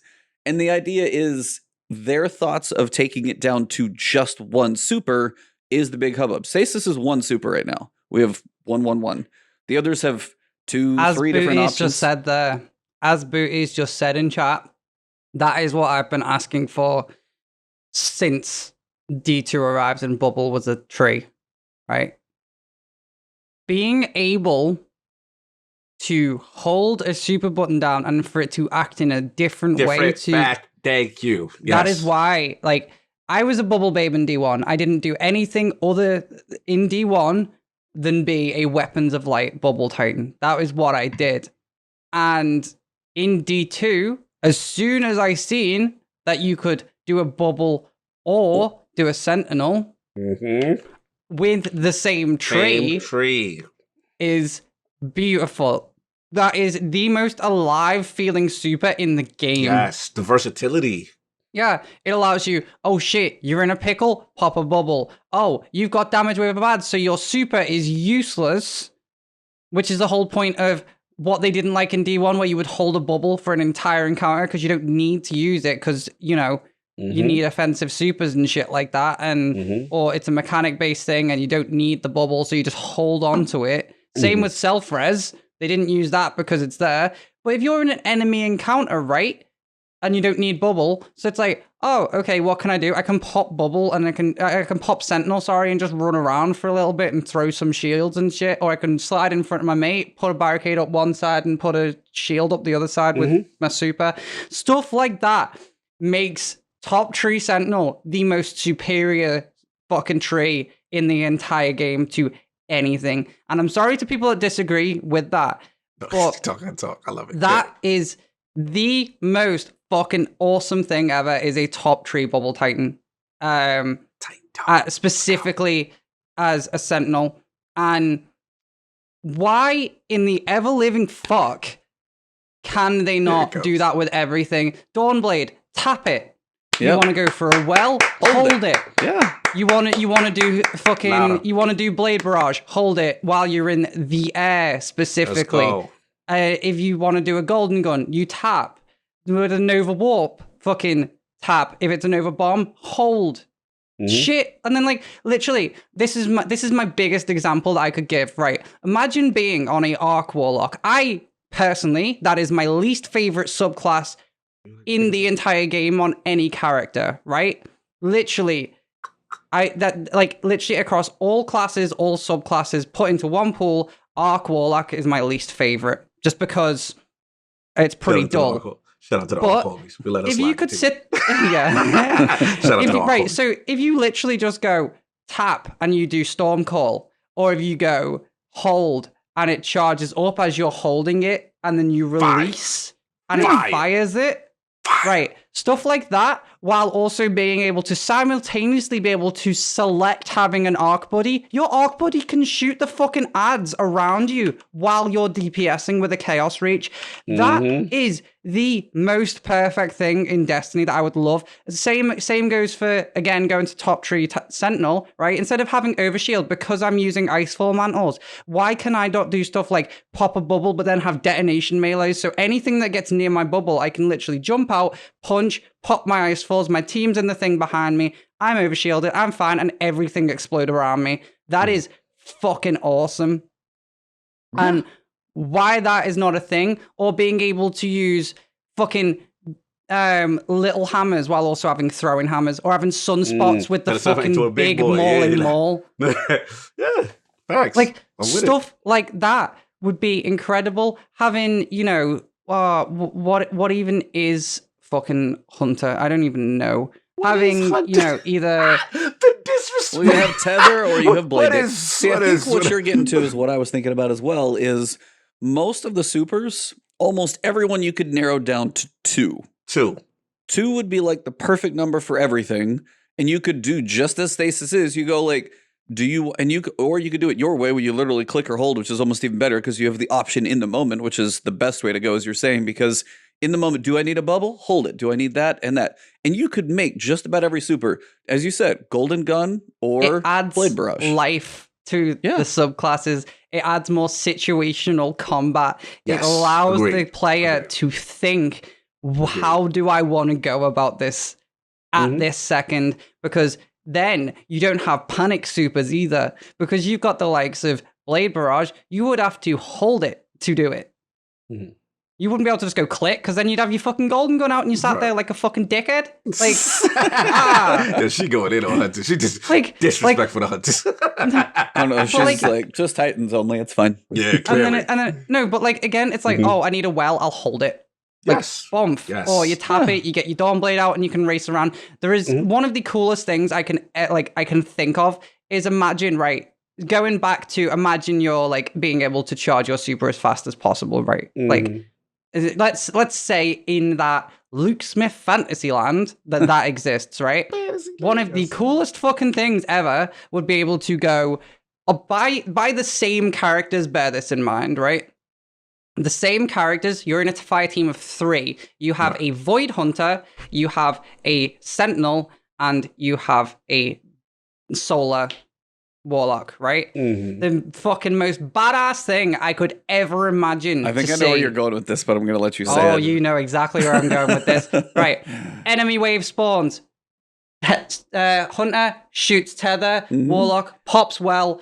Titan puts the bubble over the well, right? And then immediately, as soon as they're done, Warlock jumps out, pops Dawnblade, goes ham. You've got the Hunter, which is protecting the bubble using their fucking whatever the fucking void knives are, and the Titan pops the Sentinel shield and starts throwing that out while the well and the bubble and the tether are still going on the same fire team, because the combat is awesome. They not letting that happen. would be not Daddy Bunny. fucking badass. It would be amazing. I was like, amazing. now, Daddy Bunny But ain't that's letting the that. power fantasy that people want. It is. Oh, they That's do. the thing, is like, that is what people want. And that sounds, I was like, I knew where you were going when you had it all lined up. I was like, you got the recharging supers. Like, you do one and then you get it recharged, you flip to the other and you have both working. Their version and their argument to you is probably going to be, well, no, it's a slap. But the idea is like, what type of encounter do we have to build that you won't nuke? Because with 6 supers between 3 people, for them to build an encounter that you have to, that is going to be a challenge, which you do enjoy. Yeah. What type of encounter is it going to be that's going to challenge you if you can do what you just said? All that, yeah. That's probably their counter argument to that. That's my only Yeah, thing. but the I thing love is, what you're right, saying. I would have so much Here's the fun thing. doing that. Here's the But- thing, right? You've got to look at, like, you would never be able to recharge a super that fast. Yeah, sure, if you're using all 3 supers at the exact same time, you may be able to get half a super with the way that the current generation rate is. You got Thresh, you might be able to get a little bit closer. Stuff like that. But, and it's a big one, right? I'm hearing this. If you're able to nuke encounters without supers anyway, where is the harm in bringing that kind of fun to encounters and encourage you to use your supers? I don't use my super most encounters because I've got Sentinel or I've got Bubble, and I don't need to use them. I'm sat there, like, we're literally doing like 3-man raids without using supers because you don't need them. No, Like, I get that. If I you're don't use able to mine do hardly that at all. with weapons, and like and if their argument is, oh well, what encounter could we design? It's like, well, you're designing those encounters as it is with only potentially 1 super, if not none, going off, and it's still easy. So why not just allow us to go fucking god mode and just absolutely shred through things? Because then at least it is fun. I hear you, but they're not doing that.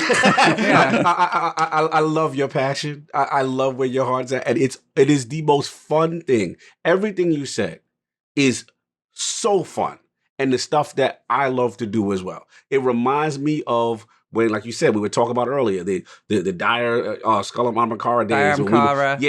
We're just running. And then you've got the gauntlets for Hunter when they do the Blade Barrage. You've got Orpheus rigs, and they're just Orpheus tethering rig. all over the place. It's just cool as fuck. It was fun. It's a power fantasy game. Fantasy. Ursa Furiosa, and you sat there holding your shield up. You've got your other Titan buddy Oh, behind yeah, you. you did the thing. Oh, Your you shield fucking- runs out. You swap places with your teammate. Yes. He pulls it out in hard mode menagerie when everyone's underleveled.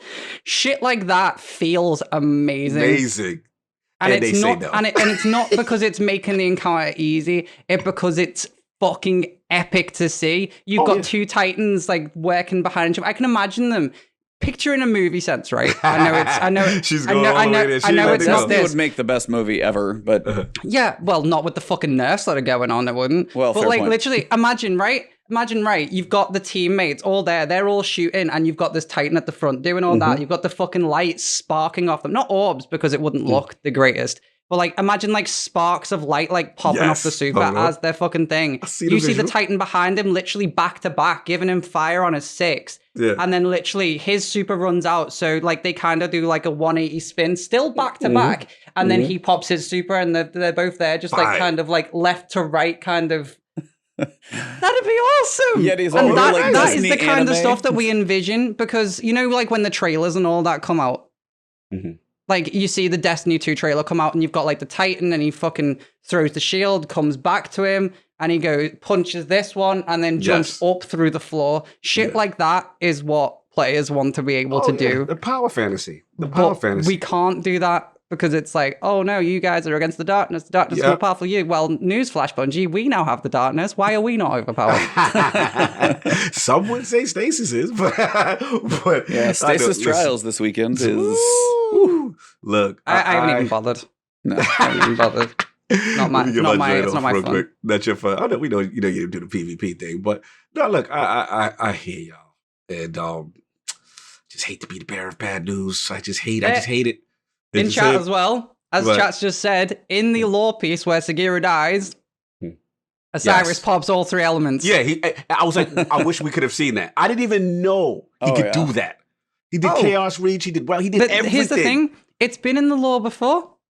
Saint 14 has used a bubble and then immediately ran out the bubble using a Sunbreaker. Yeah, it would be nice if they could show it to us, right? Yeah, dude. Here is the coolest fucking thing. Like, I think you guys have seen me draw my Titan before. Imagine, right? You're there. You've got the fucking Sentinel shield in one hand. You've got the Hammer of Sol in the other. And then, like, literally, you throw the Hammer of Sol. You've got to go and pick it up. So what you do is you pop Striker in one hand and then strike, land on the hammer, and pick it back up. That would be so fucking cool. Yo, they design team, their balance team. They're not gonna know what to do with you. Oh yeah, there's no such thing as balance. I was like, I like what you're saying. I wish they would ever do like mayhem as a modifier in activities, just to allow what you have right now be like mayhem. Vault of Glass, Mayhem, Nightfall. Just like have it. Don't excite me like that. Don't excite me like that. Like, you know, the final mission of Red War. Yeah, with Gaul. Like exactly. There is a picture which I've got, which is pretty infamous for looking badass, and it is I have popped a bubble, and within the bubble I have popped Sentinel, and I've got the shield pop, and it's reflecting off the bubble. You can see Gaul in the distance lifting his fucking thing up as he's popping his Dawnblade, and it looks fucking badass. And I'm like, that's what you want to do. You want to be able to do that shit. We have killed gods. It would be nice if we could flex our powers every so often. The most you're going to get is a that's the thing. entry we have killed these gods. Or a cinema if we're lucky. That's what they're not doing. I hate to be the bearer of bad news. I hate to spoil the party. I know Daddy Bungie. They are the champions of balance and knowing what's right for us. And all that you say is just way too fun. It's just way too fun. And they are not about that. That's the thing, right? So here's the thing. Yeah, balance needs to be a thing. Because, you know, it's a game. You can't have it being too broken. But when you think about the most fun that you've had in Destiny, right? For me personally, what I think about is 2-4 punch hammers. I think about using Paragon Greaves with Striker. I think about using Prometheus Lens in Crucible. Everything's broken. When things are fucking insane, that is when we have the most fun, because at the end of the day, it is a power fantasy. Yes, sure, you want challenge as well, but why not have challenge while everything else? Because there's the thing, we don't mind having damage gates when we're overpowered, when we're absolutely fucking cracked, because then, you know, why not? Because then you can literally just shred through things, and especially if you've got the team coordination to be able to do so. But I want to iterate. If the game is trying to force you to not be able to one-phase bosses and stuff like that, But then every time you find something that is fun, like the likes of 2-4 Hammers and the likes of Paragon Groove Striker and the likes of Witherhoard being able to do double damage and all that kind of stuff. And we have killed gods. And yet we're still being pushed down to basically fight with the equivalent of a new light, but have the knowledge of a god-killing machine. It does not feel as good, and it feels like they're holding us back. It feels like we're going for balance for the sake of balance. And personally, after playing Back for Blood and playing that on easy mode and kind of struggling with it a little bit, like, there's no difference. If I can do a solo Legendary Lost Sector while flawless on Destiny, but then struggle playing easy mode on a zombie horde mode, I think that kind of says something, especially when you can go into Gambit and get shredded by bosses faster than raid bosses. Yeah. Gambit's weird. Like, kind of a little weird. And I get that it's potentially a balancing issue. But if we're meant to be these fucking insane guardians that we're meant to be, then why are we shit? No, I mean, I miss... Fred said it in chat. He's like, strikes. So many strike modifiers are gone. And it's like, strikes are not that big of a deal, especially Vanguard strikes. Like, yeah, you do your 3 if you want your pinnacle, and you're like, why am I going to do those for a week? But if there was a point where it was like Rainbow Burn, Mayhem Strikes, and you're just going in there, just fireworks as you go through the entire thing, you lose nothing by doing that, and you can go through and have some fun. Like here's the thing, we're shredding strikes in like 3 to 5 minutes or less. Right. Especially with Lake. When Lake shows up in a couple of runs, one after the other, that is the greatest thing, by the way. And you're literally just farming for Vanguard tokens when there's a vendor refresh. But that is another thing. Especially when Shadow Price is coming back, which is by far potentially in my top 3 primaries of all time within Destiny 1. Right. I will be farming the living shit out of that. And being able to jump into there, potentially do the likes of Lake in 2-minute runs. I can get my weeklies done in like 10 minutes. Right. Like, but then, like, that's supposed to be a weekly. And I want to emphasize what it says on the, you know, within the UI and everything. Weekly challenge is to do 3 strikes using a burn. Right. That's not a challenge. That's a participation medal. Right. And that's what a lot of Destiny 2 seems to be, is participation medals. And yeah, we get it. People want to be able to feel good about playing the game. But at the same time, when you slap challenge on something, you expect it to be a challenge. Exo challenge, really? That's jumping practice mostly. Yeah. And a little bit of shooting. Like, fucking hell, I use double shotgun with a fucking sword in that, and it literally doesn't hinder me whatsoever. I gotta jump in, because I love KatieKat, but you represent such of your skill level and what you guys are able to do, right, is so amazing, right? But you represent such a small percentage of the masses. Like, I'm dealing with, let me give you an example. I'm dealing with people that are now getting into Destiny now because it's on Xbox, next gen console, 60 frames for the first time. They've seen Game Pass, they're playing for the first time. They like, Cog, I want to play. This looks cool. I always see you posting stuff about Destiny. I want to play, right? We're doing Aramis, right? The story missions, right? They are unable to hang in those missions. Whereas people like us, we were already getting to 1200, 1220. We had found the schemes to go to get the drops from the loot cave, the loot cave, the lost sectors. Again, the skill gap. You have to understand, your skill gap is so superior to everyone else. So, but you represent this amount of people, right? The majority of the people, unfortunately, are those guys. So that's the first part. The second part is, I'm with you with the power fantasy, right? I love feeling strong. I love that feeling of going in there with a coordinated team and melting something. It feels amazing. I'm with you there. It feels amazing. The problem is, how do they balance it? Because here's the flip side. If we keep doing that, then we get everything, and then we get bored. Let's be real. We get everything. This was my problem with D2 Vanilla. We blazed through. Everybody got the participation trophy. Everybody got all the raid weapons. Everybody got all the stuff. And then once we did it, what we do? We stop playing Destiny. That's what we do. Yeah, that's true. Yeah. You know what I'm saying? So the reality is, as much as I hate when I fight Aramis and the captain, and as soon as I'm about to lament, and then they stop me, all these are in because they know us as a player base. Yeah, that's true. And look, I think there's a middle ground. They can have some. This is one of my things I always feel. This is where I'll cut you some slack and feed into what you're saying. One of the things I have a problem is if I get to pass the hard cap or whatever it is, 1250 or whatever, right? And now I'm about 1267. I'm close to 1270. I want to go back into a 1250. I want to be able to dominate that stuff because technically I am above light. I'm with you. That's where I'm with you. And I'll finish, I'll give it back to you guys.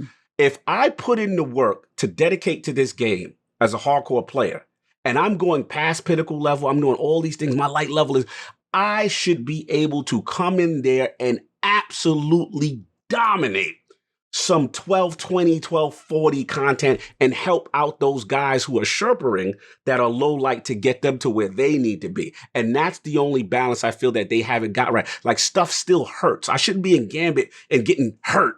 like I'm, I'm the 1260, I'm a 1270. You see what I'm saying? Like, so that part, I'm gonna let y'all go.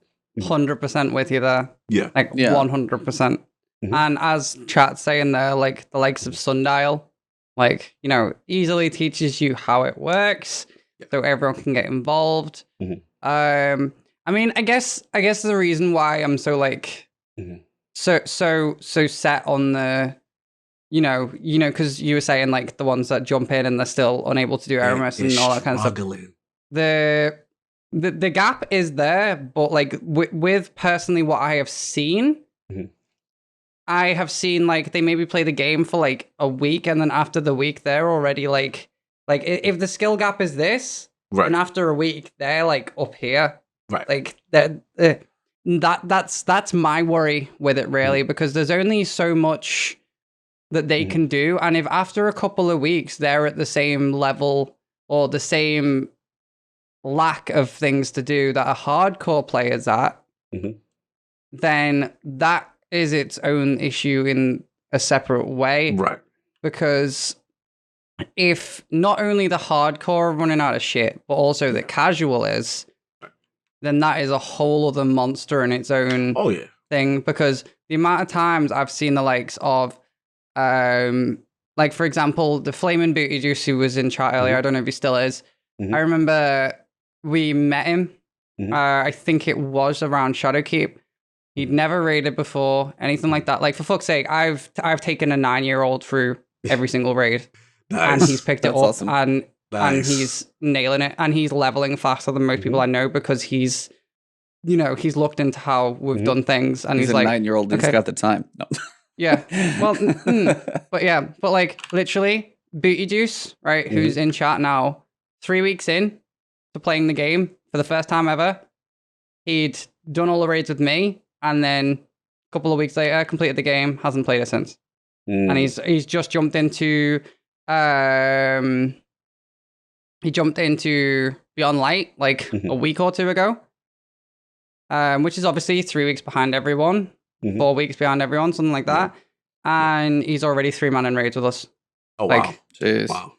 And you look at it from that perspective, and it's like, okay, so everyone that's like, you know, all these people that I'm seeing that are like either they're super duper behind, they're rusty, or they've never played before, and then a couple of weeks in, they're able to jump into raids and just 3-man them. Like, that's the line why I'm like, you know, you're it's saying kind the of skill gap is not that high. Like, you're saying the skill gap not can so be much there. that. The skill gap is there. Like, as soon as they jump on, they're at the fucking, you know, they're at rock bottom. They're fucking in the shit, and we're all up here. But it does not take them long to come up to here. I think it's you. I think you underrate how great you are. Like, I'm watching you you did something. I was watching you, like, I love Polaris Lance. I watched you come up with the most efficient strategy to get this catalyst in the Ascendant realm. You stood on the thing, you shot, and I'm like, I didn't even think about that. Like, I was like, because that catalyst is the bane of my existence. It's still not completed. I watched your video. I'm like, oh, I'm getting it done. Again, but it's like, I just think that you and your team, you guys are so efficient. You guys are so amazing. And that you could grab anybody off the street. You could grab 9-year-olds. Well, I mean, now you're getting into it, actually. Yeah. So we taught the 9-year-old Beyond Light. We actually did all the raids before Beyond Light came on, did them all back to back with him. Jesus. But he's just pointing out the other day. Emily, have you seen Emily Art? Yeah. She was sub 1200. Yeah. Wow.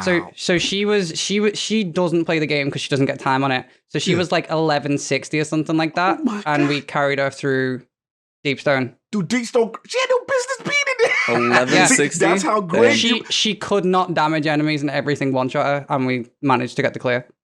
That's what I'm trying Well, to yeah, say. if you do a 3-man, you have 2 extra just like... Exactly. You have 3 warm bodies, basically, that are just helping. But it's one of those, like, the ones I'm more thinking about are the likes of Booty Juice and, the 9-year-old and all that. Like, they'll go from, like, literally there, and all it takes them is, like, doing a tiny bit of not even that much research. It's just like, playing the game and then bumping into, someone, and then they bump it, and then yeah, and then not particularly, but they bump into someone that knows how the game works, and then on an expert and then it just level. It spreads then, and then every part of the game just gets blitzed. That's the thing, and I feel like that's potentially like a content creator hardcore kind of issue. That's what I was saying. Because we are, as you say, super duper efficient. We know the game inside out. It's all this kind of stuff, and we do put a lot of time into it. But at the same time, no, that one over there, yeah. At the same time, it is also, if they are wanting people, because they want feedback from the likes of myself, they want the feedback from the likes of Glad, they want all that, and they want to know what it is that we want. No, absolutely. And we get the opinions of our communities and pass it on. We do that on a regular basis. We always, being the voice of people, but it's not always our own voices too. We listen to our chats and stuff, listen to what it is that they want. And the general consensus of what I picked up is just generally that, yeah, sure, not everyone watches streams. Yeah, sure, not everyone watches YouTube. Some people just don't get involved in that kind of stuff. And specifically in,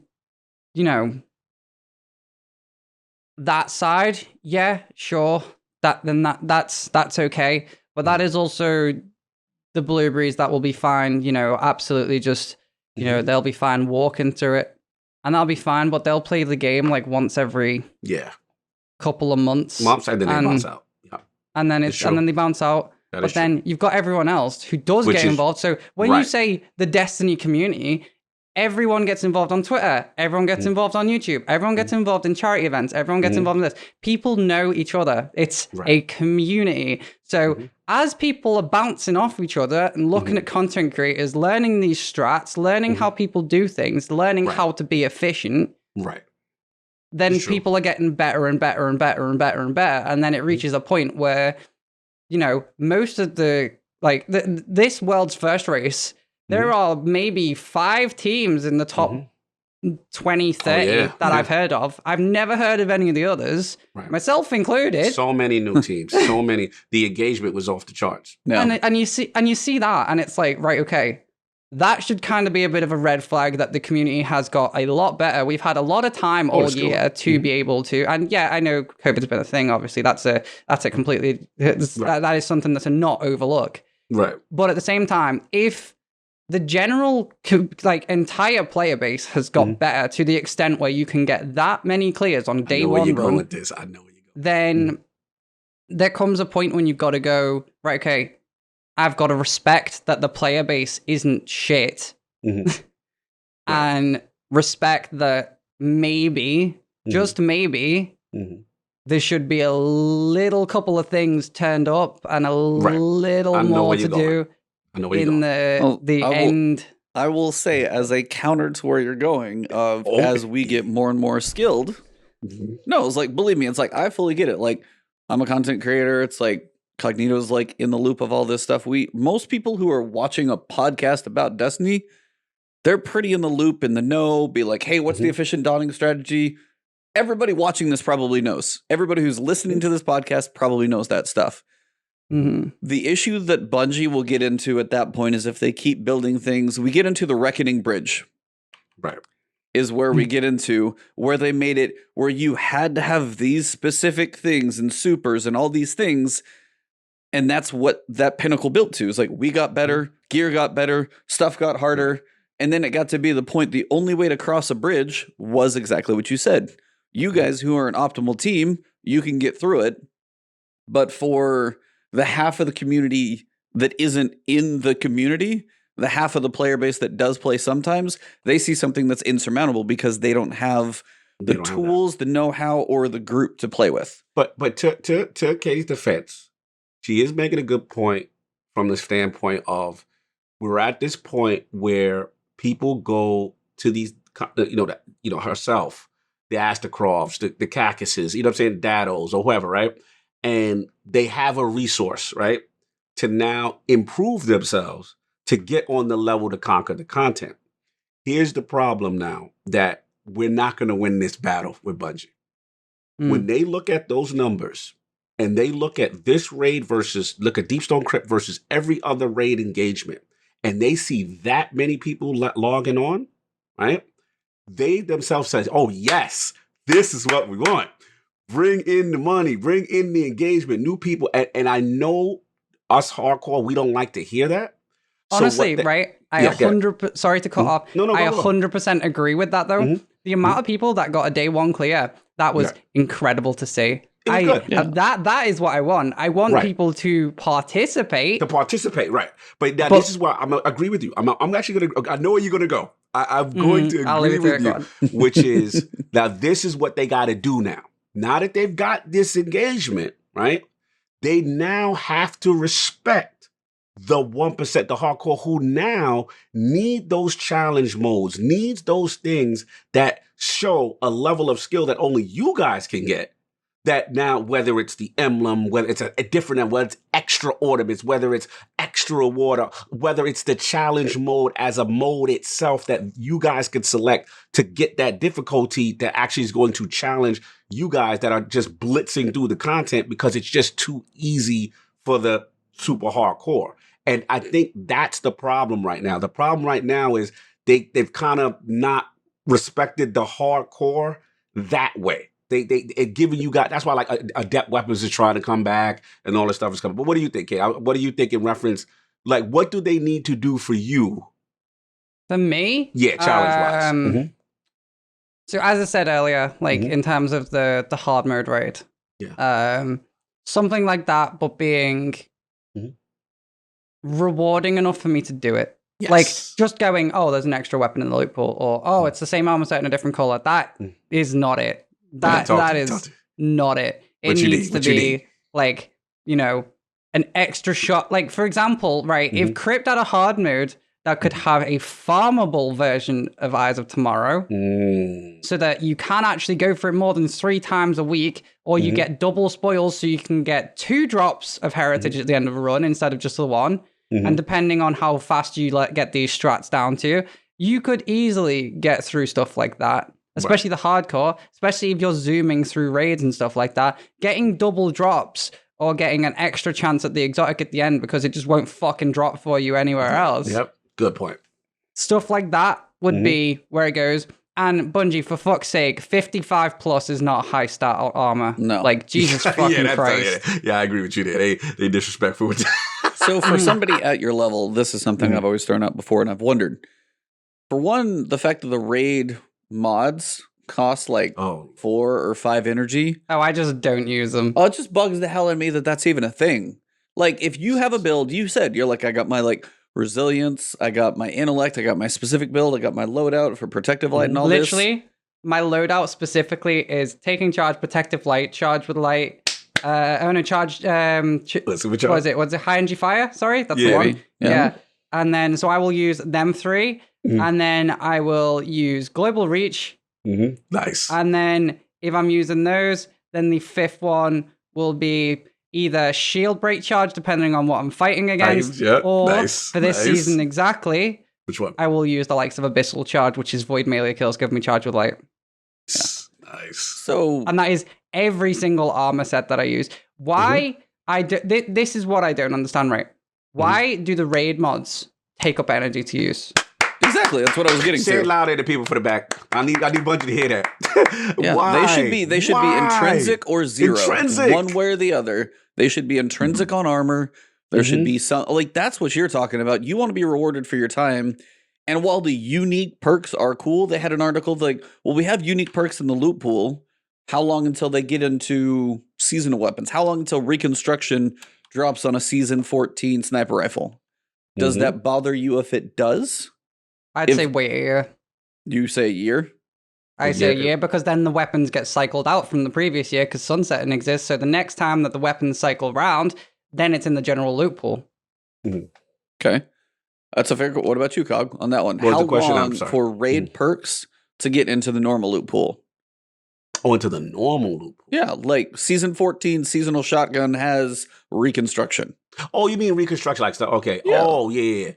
Okay, what was your answer? I'm curious. You said a year. I was saying Next, like, literally Witch wait Queen. because so for example, right? Imagine let's say I don't know. Let's say Sacred Provenance is actually good, right? And it had some unique perk that like did extra. See, like, I'm still working on my slow dinner, and you're trying to make me not spit up my food. was so funny. imagine something like that, right? So you got to raid. You got to raid. That raid is going to get cycled out at some point anyway, right? Right. And yeah, sure, the raid's going to be around forever. But at the same time, there's going to be a certain point where you go, okay, I don't need to do the raid. Example, Last Wish. You don't need to do the raid, but That's people true. like doing Last Wish, so they will run Last Wish. There is no reason to do it, except for the likes of Supremacy. But why go for 1K. Supremacy when you've got the new Sniper, which has Reconstruction and shit on? Like, No, absolutely. but at the same time, right, you want to wait for something to sunset before you bring back something that it is. So, for example, right, now that Mountaintop is sunset, why the fuck is Micro Missile not on multiple grenade launchers?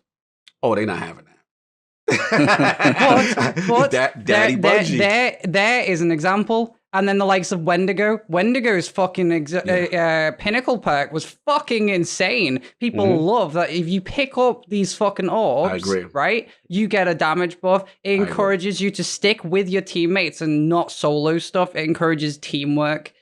And so, for example, if you include that into the general grenade launcher loot pool, now that Wendigo has been sunset, that kind of stuff is what you want to go with. And the same with Breakneck. Breakneck's been sunset. Why is Breakneck's perk not on auto rifles now? I feel you.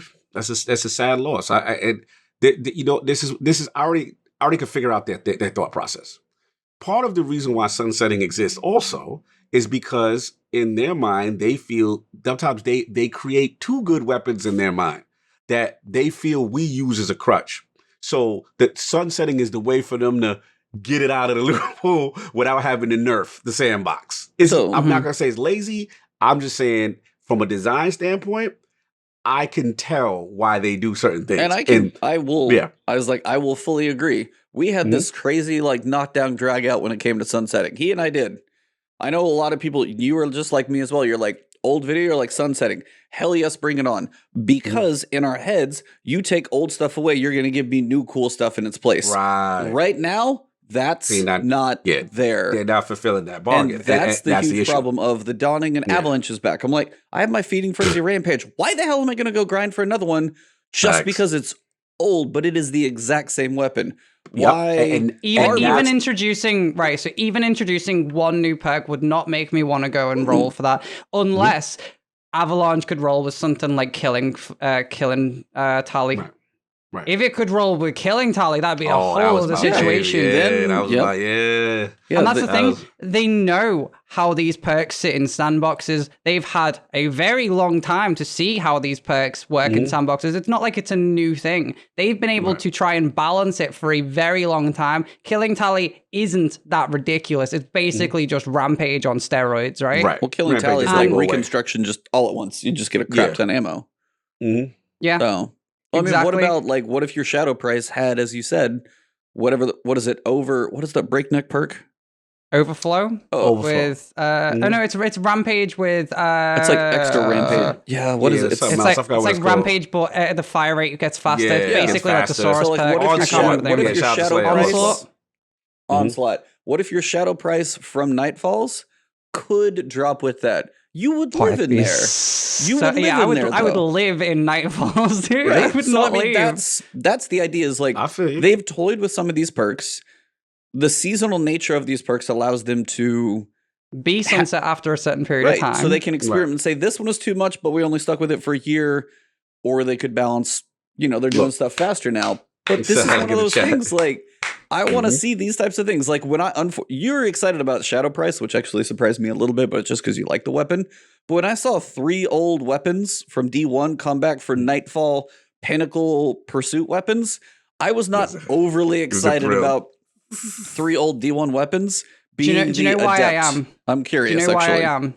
Right. What? Because there is 2 auto rifles within Destiny 2 that I like. Bear in mind, I was strictly either Fatebringer or an auto rifle user in D1. There was no exception to this. It was either Arminius D. Woo! Arminius D. Yeah, Salute. Arminius D was the fucking one with Rodeo and Salute. Surrounded. Yes. Oh boy. It's amazing. Like, so you use that. You have Atheon's Epilogue, Yep. or you have Shadow Price / Hack and Hatchet. Mhm. All of those auto rifles, apart from Arminius D, fall under one gun model, which is Cuboid ARU, which is a blue in Destiny 2, which I've been asking for to be a legendary version because it's the Cuboid's nice. amazing. Yeah, Yeah, continue. Cuboid is my favorite auto rifle in Destiny 2. Game. Yeah, like I got that, and I'm like, this thing is so good. I don't want I got it in the beginning of the campaign. I'm like, I don't want to not use this anymore. I want to use it for everything. I always make a new one. Always make a new one.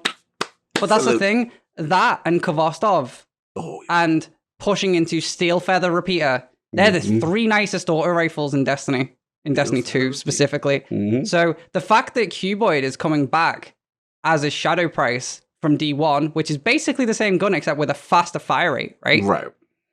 That, to me, gets me excited. But my thing is, right, okay, yeah, sure, it's an old gun, but it is a very, very good gun. And we know that those gun models look nice within Destiny 2. Yeah, sure, we would like new stuff. But at the end of the day, it's also, you know, there's a lot of times when new stuff comes around, everyone's just like, oh, we don't like it. So it's like, oh, well, what do the community like? Let's fucking actually please them for once. Let's give them stuff that we know that they like. So do you think the adept, I guess we'll have to see how the trials weapons go. Do you think the adept nature of these weapons are going to be worth doing Grandmasters? Right. So here's the thing, right? If you can roll the likes of these guns in the adept version in the Nightfall, and you can get the likes of a Rampage Overflow version of Shadow Price, right? And then you can get Onslaught as a adept mod. If that is something that you can do, and you can get Onslaught to attach onto that, making your Rampage insane, and then also making it so that your Overflow's kicking in, so every time you're walking over special ammo, your fire rate's getting faster and faster and faster. See, that sounds fantastic. Does that not tickle your pickle? That does tickle my pickle, but when we talk about the trials weapons being as like the adept range mod is 10 more range, or the adept magazine is 40 mag but like less stability. That's all we know about adept mods right now. If it was what you're talking about, absolutely. That sounds fantastic because I'm changing the way those weapons feel by doing a pain in the ass activity, and then when I get out the other side, I am a bit more powerful when I'm done with it. If I have a little bit more range or a little bit more stability, if it is only the fraction, and because they've said they're going to be introducing more adept mods, so that's what I'm hoping we end up talking like, and you know, it is something that I will be bringing up because it is something. Something you're ready to discuss. The with juice certain needs to be people. worth the squeeze. I think that's where we're getting to. Yeah, I agree. That's the thing. That's the thing, right? I'm not going to go into detail, but they know how we feel about it, especially in the last one, which is why the Luke thing made me fucking burst the way that I did, because they know exactly how we feel about this game. They know exactly what it is that we want. They went through extensive discussion with me specifically. I was potentially the most vocal at that. Not even going to sugarcoat that. I was like the most vocal apart from one other person. And we were bombarding them with this shit because they were showing us it. And it's like, right, bump. That is not what we want. This is what we want. That's not what we want. This is what we want. We want this change. We want this done this way. We bop. And, you know, the thing that I took away from it was it said they're listening with it. And yeah, that's the Bungie thing. But the main thing was Bungie devs that were there, I'm going to say, completely agreed with everything that I said. Good. And that's the thing, because we were saying it should be done this way, should be done that way, blah, blah, blah, blah, blah, blah. And they said, we feel the same. Yeah. Good. No, and listen, at the end of the day, let me get into this because I didn't get a chance to talk about that. But this part is very important to me. What you said in reference to the summit meetings is very important. And as much as we're giving them a hard time, you know, we have to give them credit. Few developers will welcome their community into their doors. And 100%. You know what I'm 100%. saying? The fact that they even have it. I know developers. I podcast, I love podcasts, and we talk. They don't even take their feedback on patch notes from the community. Like they won't even. The community be like, "This is horrible. We hate it." So what? Deal with it. Play the game. Like, and they won't change anything. And so I am thankful that Bungie is open-minded and has that level of a relationship with the community where they have people like yourself and others come in who are the top content creators. Awesome. Let's get to the meat of the thing. Obi, I'm with you. KK, I'm with you. Like when I read, salute Luke, I love you, but when I read that, it rubbed me wrong. It did not sit well with me. And this did not tickle your pickle? It did not tickle my pickle. Sorry, chat said it, she said it, I said it. We all had to get it out there, so we got to do it. But it's like, here's the thing. You said sunsetting. We said, okay, we understand, right? But then you're reissuing the old stuff, right?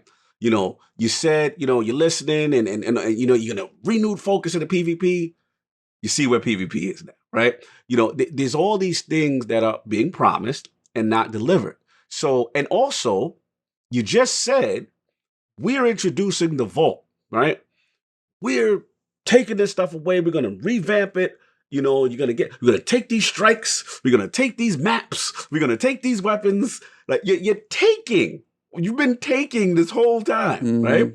This is a game that we spend money on. So now when you talk about, oh, we're going to, you know, we're looking at the current structure, you know, we see stasis and we see this thing and that's the evolution, but we're going to take away again, other supers that, you know what, we're going to have to make tough choices. And when you hear about Nova Warping, like as a Warlock, I'm terrified. I am terrified. The Warlock classes, if you look at the Solar class itself as a whole. Solar class is the most difficult to go with. That's hard. They're in a bind, right? You got the Well, which is the ultimate support class, blessings, the whole bit. You know what I'm saying? You have an aerial movement class that is very superior with a range melee, top tree Dawnblade. You got bottom tree Dawnblade, which is amazing with the super regeneration and stuff like that. Like these are kind of distinct styles. So here's the thing that I specifically said, because it did get brought up. Because, you know, we were asking about stasis. That was a big feedback point. But specifically, when we asked, which is why this whole Luke thing has pissed me off so much. Specifically, it's one of those where I went, can we use, well, because it got mentioned about the subclasses getting, you know, the revamp, like, specifically got said, can we, will we be getting the light subclasses changed to the way the stasis is. Right, say so, right.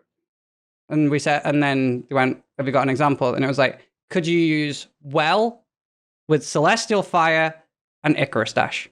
And they went, yes. No.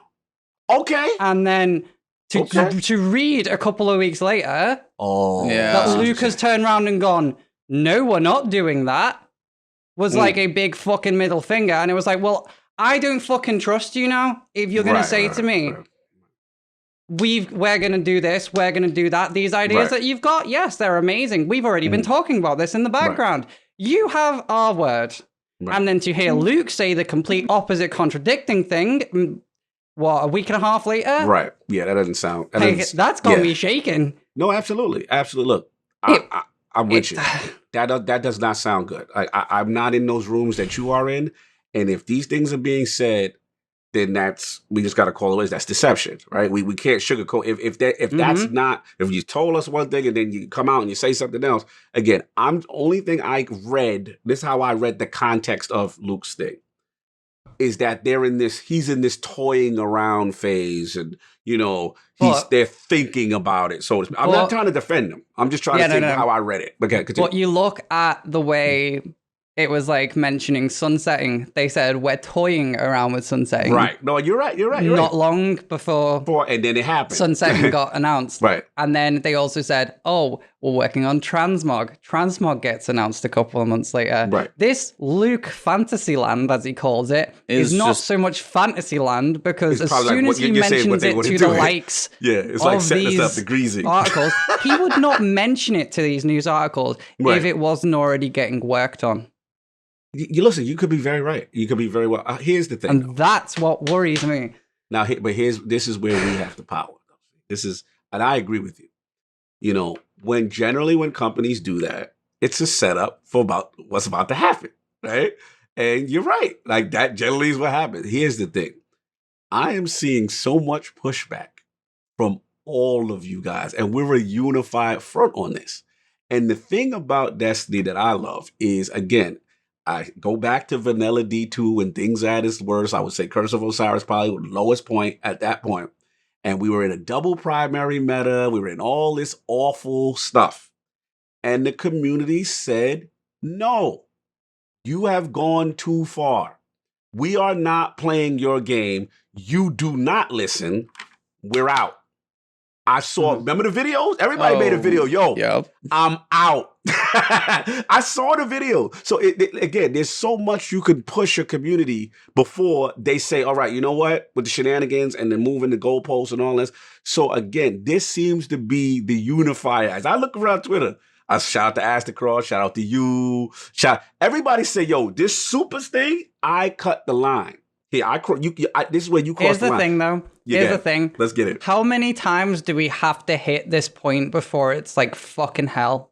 No, I agree. I mean, you got a point. Yeah. I agree. I agree. Like, you've got the One's launch, and then you've got, literally just before Taken King, everyone's like, oh, for fuck's sake. Taken King comes out, then we have the huge drop before Rise of Iron. Everyone's like, oh, for fuck's sake. You've got Rise of Iron comes out. It is fucking amazing. They know exactly what it is that we want.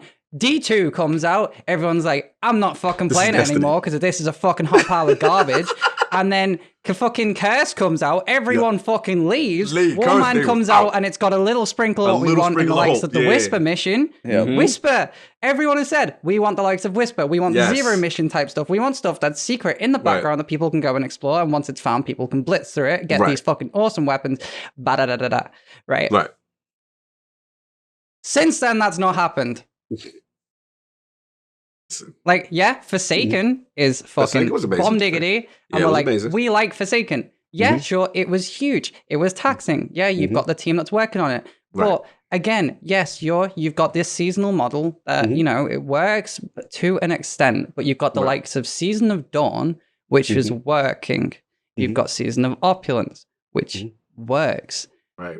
Every other season, specifically the biggest ones that I can think of, are Shadowkeep's launch, and now we're having the exact same situation as Shadowkeep's launch this year, but worse in terms of the fact that the content is being forcefully drip fed, and it's a case of just making players try and cling on for as much as physically possible. I know personally, a lot of people are logging in for the first day, seeing there's nothing new to do, or it's a fucking tedious, mediocre task. So they'll go and do that, and then they're like, oh, okay, well, I'm coming off now.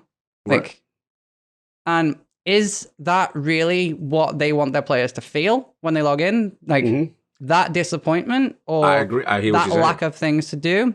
And if the answer is yes, then I'm sorry, but you're fucking letting the player base down. Right. And here's the problem. The problem, and again, I'm not making excuses. Me and E have had this discussion constantly. And like seasons or expansions or I knew you were going there. We've had this thing, and you know what's so funny? I've literally switched positions with E. I think we pretty much flipped. Yeah, we flipped because what's happened is I realized this.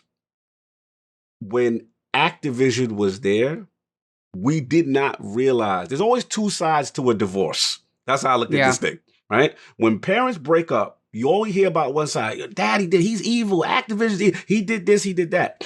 The problem, what we're realizing is, but Daddy also gave you the resources like a High Moon, like a Vicarious Visions, to be able to do and help out on Warmind. They're able to do a season of Opulence. They're able to have raids every single season. So the problem with them is, resource-wise, they have not proved on their own that they can maintain this seasonal model. Let's be honest. With the because content, it's not enough. It's not enough for the hardcore. For us guys, we're going to blaze out. So I've now at this realization where I am now playing Destiny like this. New expansion, it comes out. I get everything I need to get. I do everything I need. And before, E would tell you, I'm guilty of this. I would be angry. Where's the content? What's going on? I've done everything. They need to go back to expansion. This season model sucks.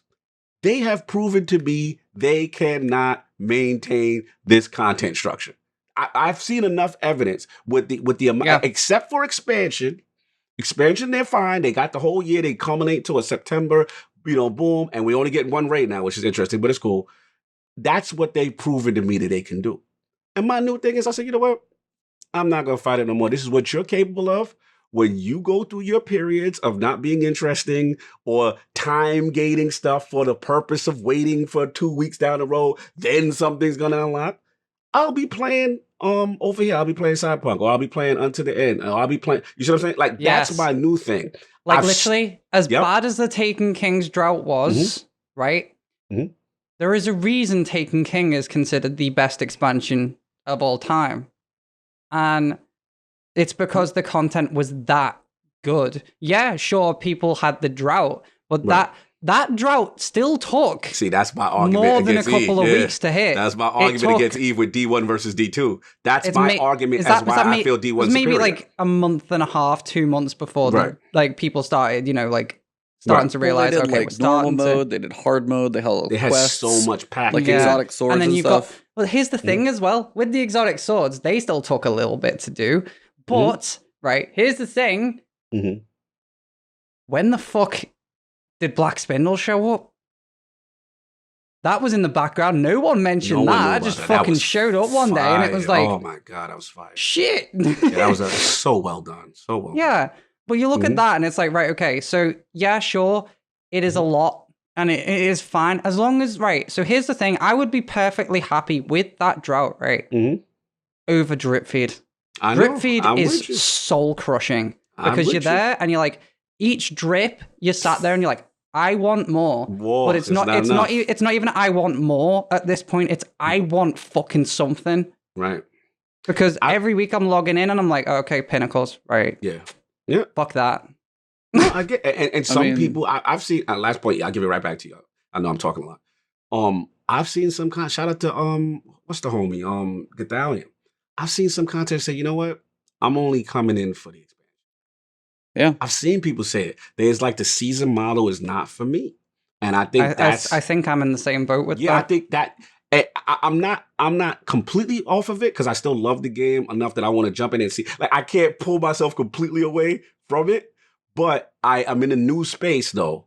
That when I'm not happy or I'm not or I'm on board, or I've done. I pretty much it's one of those things where when I've done all the important things I need to do. I got my lament. I got almost all my god rolls. I just got Cloud Strike. Once I get to that point where I got everything out of that season or whatever, then I fall back and I'm like, okay, I'll see you when you introduce the next thing. And that's the point. So why would expansions be a bad shout? Because we're doing that with seasons anyway. Yeah, there's more seasons to do. But if you condense all 3 seasons into literally one big expansion in the September, and then you've got all of the whole year's worth of content to play through, it will take you a little longer than a week to get through it.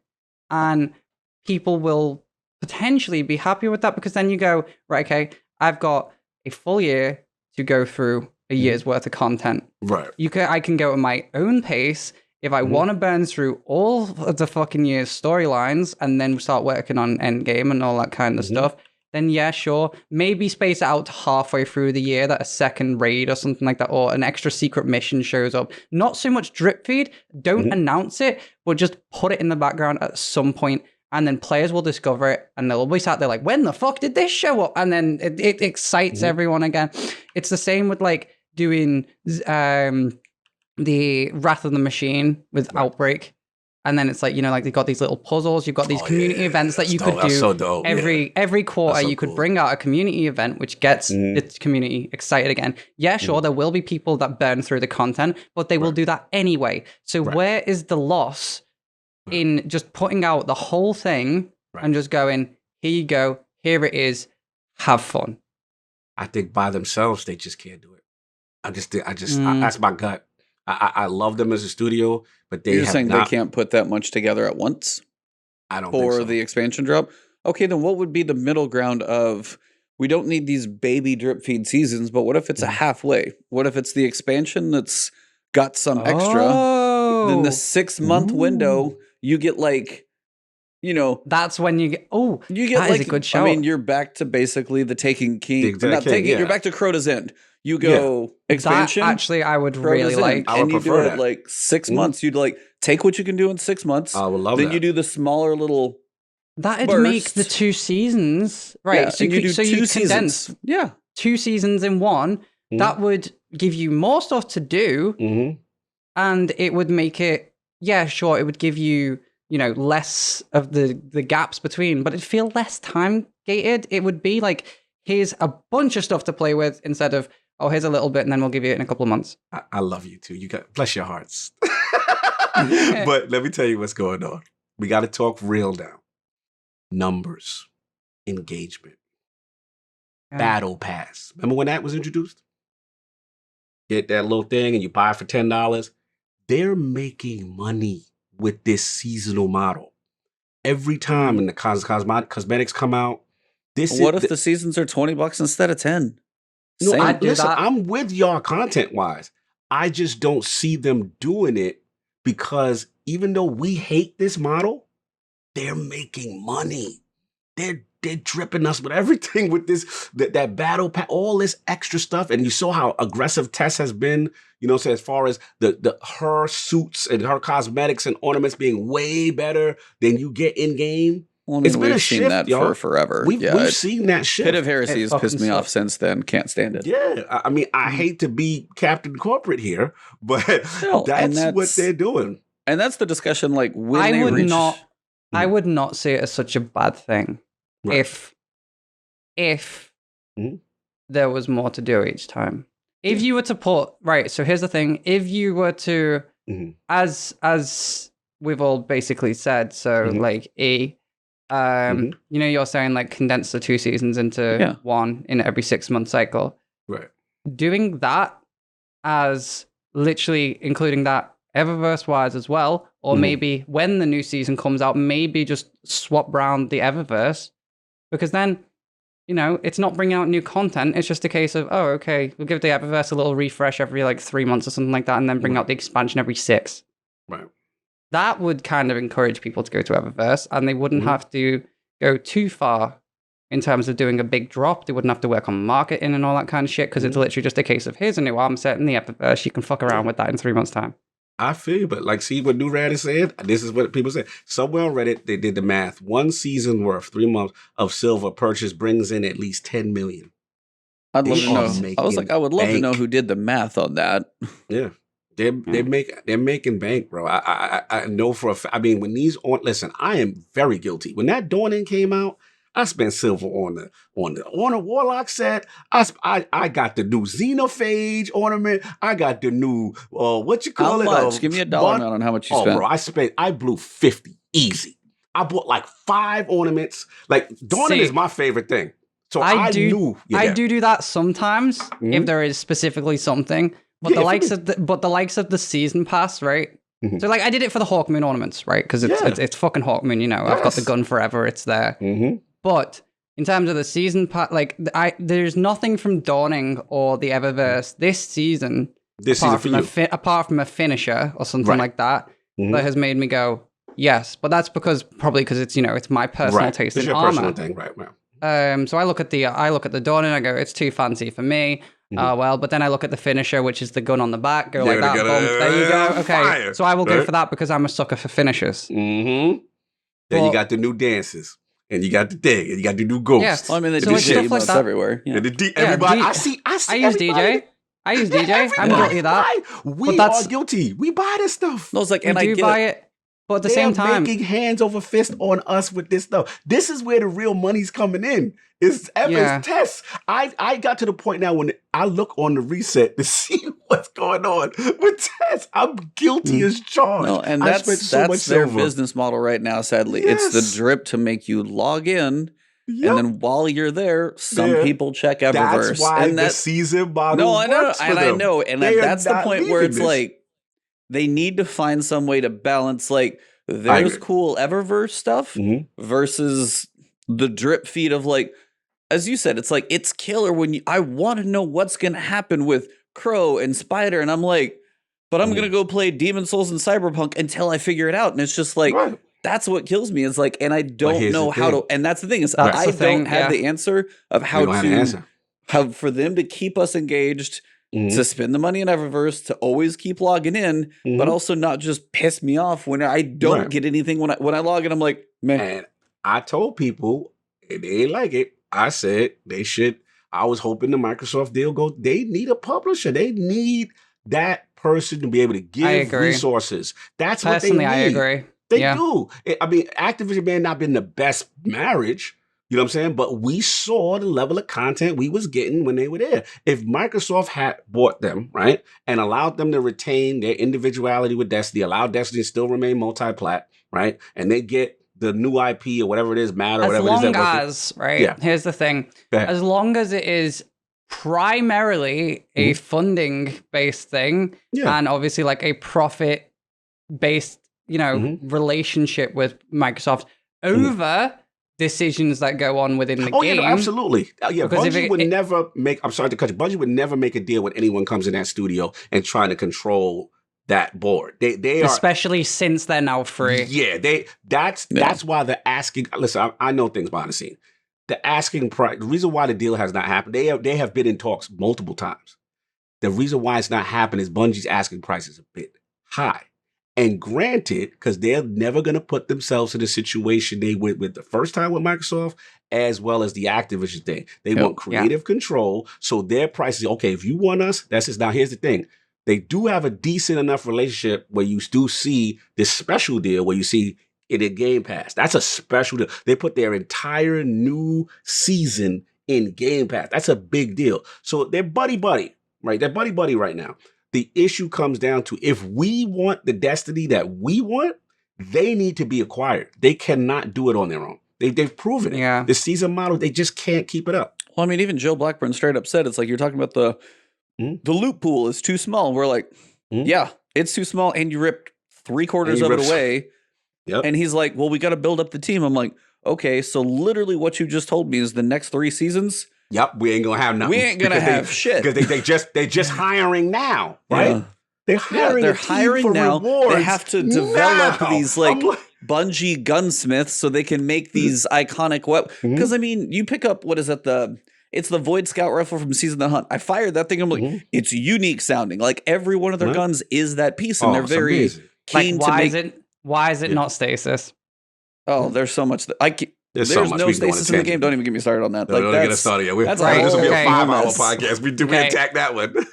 Okay. Mhm. I cannot go too far into that. Yeah, let's leave it low. Yeah, let's leave it low. Let's Yeah. leave it low. Yeah. All I can say is What else is good? hopefully that grows is all we can say. But That's all we can say. just the idea that like they have these Bungie gunsmiths that they want to Mhm. like grow. They want to nurture their, new employees. But that still tells me I'm not seeing anything now until Witch Queen. Witch Queen Yep. is potentially a promise, but like what is the time frame and turnaround of what's going to happen? We don't know. And that's where you said some people only play expansions. And it is again, what is their financial, their bandwidth between all the people in their studio and then the expectations of the community. And they need to figure out some way to spend the money Balance to all of hire that. and balance it. Mhm. Yeah. And it's a lot for them right now. They're independent, but it's a struggle and they're doing the business piece with the drip right now. And some of us just I want to buy and play my day. It's like mobile games. I don't play mobile games on my phone because I can't. Sorry for this one. Doesn't happen very often on stream. Fucking stand them. Listen, bro, I don't cuss very often. So Destiny feels like a mobile game at the moment, and it's fucking destroying it. Just gonna say it. yeah. For the hardcore guys and gals like us, that's not what we're used to. We're in this weird position. But we love this game. We'll blaze this content out. And don't get me wrong, we enjoyed it, right? We had a great time. Deep Stone Crypt was amazing. A lot of this stuff is really fantastic. But the days of it being this super hardcore game that's going to let us, put months and weeks and time, in And change lives. Yeah, I came to that conclusion when Season of the Drifter and all that stuff and the Black Armory, when they did all that, I told you I was not happy. He knew I was very disgusted. And I was like, oh, this is what we doing? And I was like, I'm not a fan of this season stuff. And, I just learned that, okay, this is what it is. Then they made the announcement, they leave. Okay, everybody's like, yeah, they left. Activate, it's going to be a new day. And it's the same thing as far as the drip fee stuff. It's less. Where they're at their best is, like I said, expansion stuff when they have more time out. Again, that's resources, that's bandwidth. When they here's have the time, thing. they Here's the can thing do as it. well, right? They're coming out with these, the Comet expansions, right? Yeah. Which are the big September releases. Now, yeah, we are used to the Taken King and Forsaken and stuff like that. And you look at the backing that they had during those. And I personally cannot see Destiny keeping its player base with the current seasonal drip feed the way they are going. Interesting. It is a sad reality, but I personally cannot see it. There are more people, from what I've seen, like Beyond Light comes out. It is, it's pretty disappointing. In terms of how grand it looks at first, and you get your hands on it and you realize it's actually really light and thin, and it's just marketed to look significantly more grand than it is. And then you look at the game in its general sense, and if it is specifically the likes of folks that will play for maybe an hour or so every few days, a week or something like that, and you see those guys, they'll log in, they'll do what they do, and then they'll come off. Right. And if you see that and all the hardcore drops off, all the content creators go away because they've got nothing to do, then there's no one really advertising the game. Right. And then people aren't going to be really bothered. You see them all drop off. The only people that do log on is like fucking Joe Blogs that fucking logs in. This literally for sounds like an Curse of hour. Osiris days. Maybe Continue. spends a bit. But in the grand aspect of things, surely the more money is made when you've got a bigger, happier player base who is there happy to support you. We like the likes of the Whisper mission. We like the likes of Zero. I'm going to reiterate that. And they have said that our contributions to Eververse pay for stuff like that. Right. I remember now, they said that. we are always, especially after the Activision split being announced, we have always said we are fine paying Eververse if it leads to shit like that, especially since they said that it pays for stuff like that. Remember, they did say that. Yes, you're right. You're right. They specifically said it. Mm-hmm. And then for those to turn around and then give us the likes of what we are getting, it feels very, very, very much like a backhand. Because it's like, we're all like, yes, Bungie, we will support you. We will give you funding in terms of Eververse. We will buy these expansions. We will buy these collector's editions. We will do this because we want to see you succeed. We know what you are capable of. Absolutely. And then they don't. Right. And then they make these decisions that, you know, in terms of the subclass thing, going back to it. They haven't in terms made it of, yet, but they're discussing that we're scaring us. But all this stuff feels like it's not for the player base. Like they always say, we care about you, we listening, this, that, and the other. But then the way they go is like actions speak louder than words. Absolutely. And right now the actions are not matching. It feels like they're telling everyone to fuck off and wait for the new IP to come out. That's how it feels. I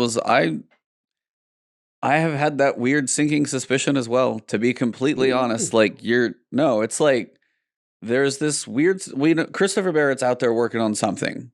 Yes. He's the other head of Matter, whatever codename, who knows, whatever. Like that's what rumors of whatever it's supposed to be. Yeah, IP. Yeah. And it feels like the weapon loot pool being smaller. The scale of what we got this time around. The Destiny Vault is easier to manage for a smaller team, potentially. How small of a team is working on Destiny 2 is a question we will never get an answer to. But I'm because if we've got 7 years of this shit, I'm sorry, but the game's gonna die before that. And we don't want that. Our community would not be as passionate about Destiny and fucking right up their fucking assholes about all this if we didn't give a shit. Absolutely. We would just not play. And that's the frustrating bit because we all want to see Destiny do well. Absolutely. We're all so supportive. We're all like, they know what the Destiny community is capable of in terms of, you bring out a community event, we will grind the ever-living shit out of it. This is the first time I have not got involved in a community event. You've got all these charities that they bring out and they're all like, oh yeah, look how fucking amazing these guys are. But then all these people that are raising the money, all these people that are donating the money, all this kind of stuff, these people will not be around if the game continues in its current state. Here's the thing. And again, I get it. I get the frustration. The problem is they still have the best gunplay.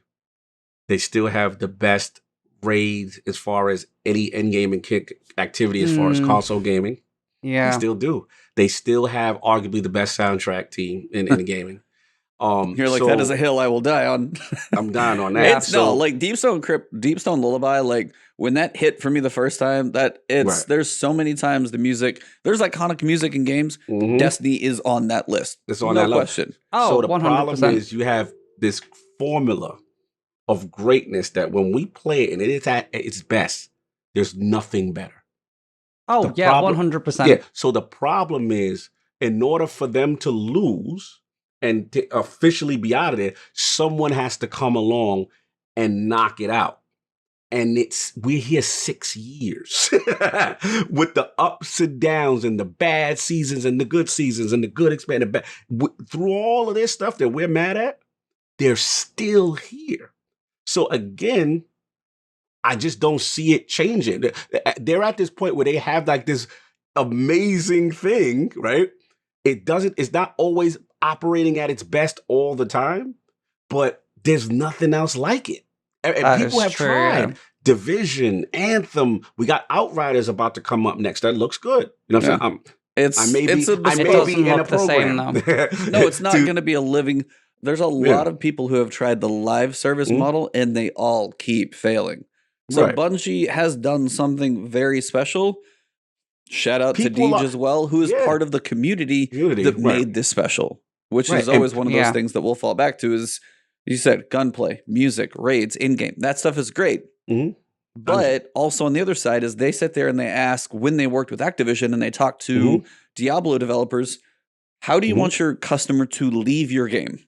Right. Do you want them to leave satisfied or, and not even blue balls in this case, or just like not great? Well, satisfied just seemed to be fitting there, but Satisfied and blue balls, great combination, sir. well, right now, people come on, they see there's nothing to do, they come off and they're disappointed. yeah, and I don't that's think not it's how as you dire want as y'all someone guys are making to it, though. leave.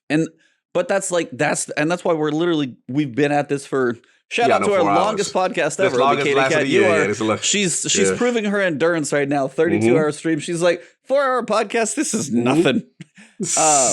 But that's their tough balance. I didn't is- even realize it'd been that long. Let's Yeah, we go. were rocking. I know we, Yeah, we we were were rocking. kicking ass and taking names. Yeah, it's like you see Division 2, you mentioned it, like, and then fell off a cliff.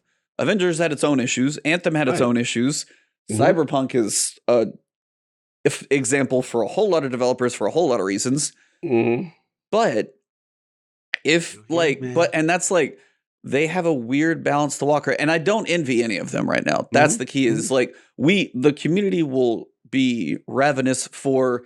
They could throw 2 years of crap at us, and people like ObKatieKat over here will burn through two years of stuff in that 2 months because the hardcore will go crazy. Now, how it's delivered, how it like gets to us, but drip feeding in a story is like it's like So trying funny to how read we a book flipped. and you get one page in that book in the mail once a week. Bro, Right it's now, just so that's funny the to part see that me and you. and I hate Me it and your more. journey. Me and your journey has. It's so interesting. No, but to it's like see. what kills me more is the stories are even more compelling than ever. And I Yes. think that's Yes. what hurts me more is the stories are in such a good place with we've got Clovis going on with Elsie and Anna. We've got the darkness, which we know. You know Aramis is frozen and not dead. You've got all of these things. You got Savathun sitting in the wings. We've got the first mention of Zivu Arath. We've got The the Crow. Savathun and Ziva Araf thing makes sense to be drawn out, but the fucking I was like, don't break anything, by the way. Don't NDA it. yeah, no, the Exo Stranger and stuff, not like, you know, how we can go around and explore and like we can find this thing relating to Clovis, we can find that thing, and she's following us around the system. We're doing that story and we can go through that as fast as possible. Yet we've got the Ziva Araf thing going on in the background, which makes sense because Ziva Araf is working on her own terms. But when it's going to speak to a vendor and you've got to wait a fucking week to go and speak to them, Tune in when next the vendor, week, Guardian. the vendor's not going anywhere. Yeah, this is like we're in season. We're in season Yeah, bottle. we're in like season of. Why am I blanking on all words right now? That is so We've good. been For talking example, too long. right? For example, right, the whole what was it when we got Saint out, right? Oh, yeah. That was potentially the best storyline. Each week a different thing shows up. And yeah, sure, it makes sense because the portal's only showing up every week. That makes sense. But then the final bit, right? This was really fucking jarring for me. We go in, we get Saint, we save him, he goes the long way around. But then the cutscene happens, he comes out the portal in our timeline and doesn't show up for another week. Yes. Like, no one talked to Osiris. No bro hug. no, nothing. Yeah, and just there nothing. like, what the fuck? Yeah, that was done. That they had a perfect J. They ended it horribly with Lord Wise. I agree. And it's this, and I get that the, you know, there's like the tree thing from Season of from last Rebels. season. That did nothing. That pacing was really good because it was each week it was the more corruption, and the same with the Ascendant Realm and the Dreaming City dynamic, where every week the corruption gets worse. And yeah, sure. But that's when it's every week, right? When it's every week and it's something that changes, which is outside of our influence. Whereas the likes of, you know, just everything that's going on at the moment is just, it feels like it's drawn out and drip fed, but not for the sake of the story beats being out of our control. It's just being it's just being drip for the sake of drip. Yeah. And you know what a wise man told me, Ovi? Yeah. He said, you have these great other games that you could play. Yeah, that was me. That's the thing, though, right? Here's the he thing. said you could right? play. He said you could come back. I've been playing other stuff, and that's the thing. That's what a wise man told me. Here's the thing, though, right? I was talking to. My main thing is I love Destiny. I don't have another tattoo of another game on me, right? There is a reason I love Destiny as much as I do, right? So I don't want to have to go and play these other games all the time. You in the face. You got to come to where I'm at now. See, where this was me last year. About 100 and some odd episodes ago. 100 episodes ago, I was like, I don't want to play. This is my favorite game. Nothing gives me this joy. I feel you. And then what I had to do is when I was upset, I had to turn it off and try something else. And then you know what happened? After a while, I started to miss it. You know what I'm saying? Well, and here's the thing. Okay, here's now the thing, I'm ready right? to come back you and know introduce this you know new that thing. turning off and wanting to go back to it. You That's might not come back. You're scared. It's not a case of it's a day or two or something like that. Mine is I come off Destiny and I instantly want to be on. And the problem is I get frustrated because there's nothing for me to do when I do go on. And then I'm sat there and I'm like, well, I just don't want to fucking play anything then. Oh, come on. You can't go. You can't not play anything no more. Yeah, but that's the thing. That's why I'm like it. Like I've started doing just chatting streams recently. Like in the past week, the past few days actually, because there is nothing to do, and that's the thing. I want to be able to log into the game so that I can play the game, which the objective of a game is for fun, and to have fun. Of course. I don't want to log in and for it to feel like a fucking chore.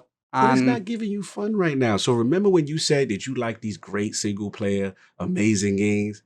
Now's the time. That's what I am working on, but I'm waiting for them to come out as well. There we go. There we go. A wise man told me this and made my life so much better. I don't even get angry at Destiny anymore. I'm like, oh, you're not doing what I want you to do right now? Okay, I see. I'll be back in 2 weeks when the drip feed is finished. And then I'll pick up right where I left off. And until then, I got these amazing other games I'm just playing and having fun. And since then, my stress level has been down. Everything's been great. I'm finishing games. I beat Ghost of Tsushima. I did all this amazing things. Yeah. Like, trust me, it's just, I know I'm being silly, but the reality is right now, just the way they're structured, it's just a drip feed. It's not going to satisfy a person like you. You are one of the very best in the community. You are an extremely skilled player. You are an amazing Sherpa, right? You are going to blaze through this little drip feed stuff in days.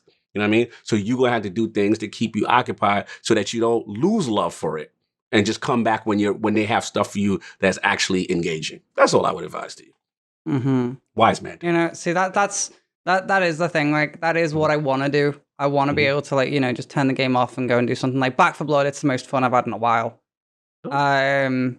But again, that's the alpha. It's only out for 4 days. I'm going to be fucked. You know, 4 days are out. So somehow somebody in chat mentioned like Dark Souls 3, and I was like, you strike me as somebody who would. Do you enjoy those type of games? Yeah. Do you drop? See, here's the thing, right? I enjoy Dark Souls very much. So we were playing Dark Souls 3, right? And it's the same for the Avengers game, and it's the same for Subnautica. And here's the thing: no other game grips me the way Destiny does. The lore maybe though in some of them. So the like of Destiny, you know, the lore's there, it's all that, it's gripped me, and I love the game.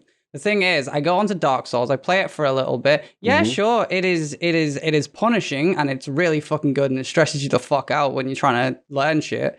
But at the same time, when it reaches a certain point of frustration, and I've tried logging off for the day, coming back at the day after, and I still can't beat that thing for 3 days, I'm just kind of like, okay, I'm not enjoying it. I'm going to be on Destiny. So I jump on Destiny. There's nothing to do on Destiny.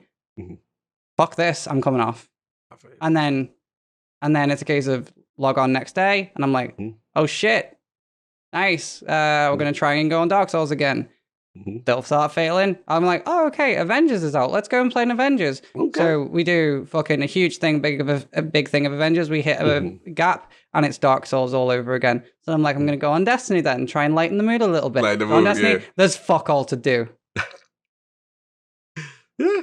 There's only so much of a game that I can talk. And I don't like the likes of Well, I really like Subnautica, but it's too much of a time investment for me. Okay. Minecraft, again, it's one of those where it's very, very, very time consuming. And for me, looking at the fun I'm getting out of it compared to the ratio of how much so the fun to time investment ratio is. It's tough. You got It's way more time consuming than I'm getting enjoyment out of it. No. And that's the thing. Like, I look at like the way Destiny has been when it's been at its greatest, and it's frustrating when I know what it's capable of, and it is able to satisfy that hunger for great content and stuff like that. But at the same time, it is now at the point where I'm like, well, I don't have these other games because I've either completed them or I'm frustrated and can't be bothered, or it's going to make me jump on Destiny. And then I'm just going to get more pissed off at the fact that Destiny is in a shit state. And that is the cycle I'm in at the moment, which is why just chatting and all that is kind of the way that I've been going. Back 4 Blood is absolutely satisfying everything except for a loot chase. Because as long as there was a boss fight in there, because you know what I'm like with boss fights, the horde modes in that feel what the Hive should feel like. Like, for fuck's sake, they have an ogre. For fuck's sake, it is amazing. but I'm looking at that and I'm like, right, okay, so that's really it. It's like, okay, so when I play another game, it just reminds me how much I miss Destiny. But then when I go on another game and then get frustrated with that and jump on Destiny, it just reminds me how frustrated I am at Destiny. So then I'm in this cycle of... Yeah, okay, I'm going to come off Destiny. Other thing reminds me how much I miss it. And then it just makes me pissed off that Destiny is in a better state. So then I'm just like, well, fuck me, I guess. And on that note, I hate you. You're in a tough spot. You're in a tough spot. And I was there. For the only thing, the thing that got me through was just I started to really focus on my backlog and stuff of great games that people would tell me about and say, yo, you need to play it. Oh, you didn't play that? You didn't experience that? And I just slowly started going through that. And it was the single player stuff. And, I'm a big turn-based guy. That's huge for me. I think you probably just need one more genre that's going to help you satisfy you during those down periods of Destiny. Yeah, it's like it doesn't have to be total punishment, but like something like Immortals Phoenix Rising or Ghost of Tsushima or...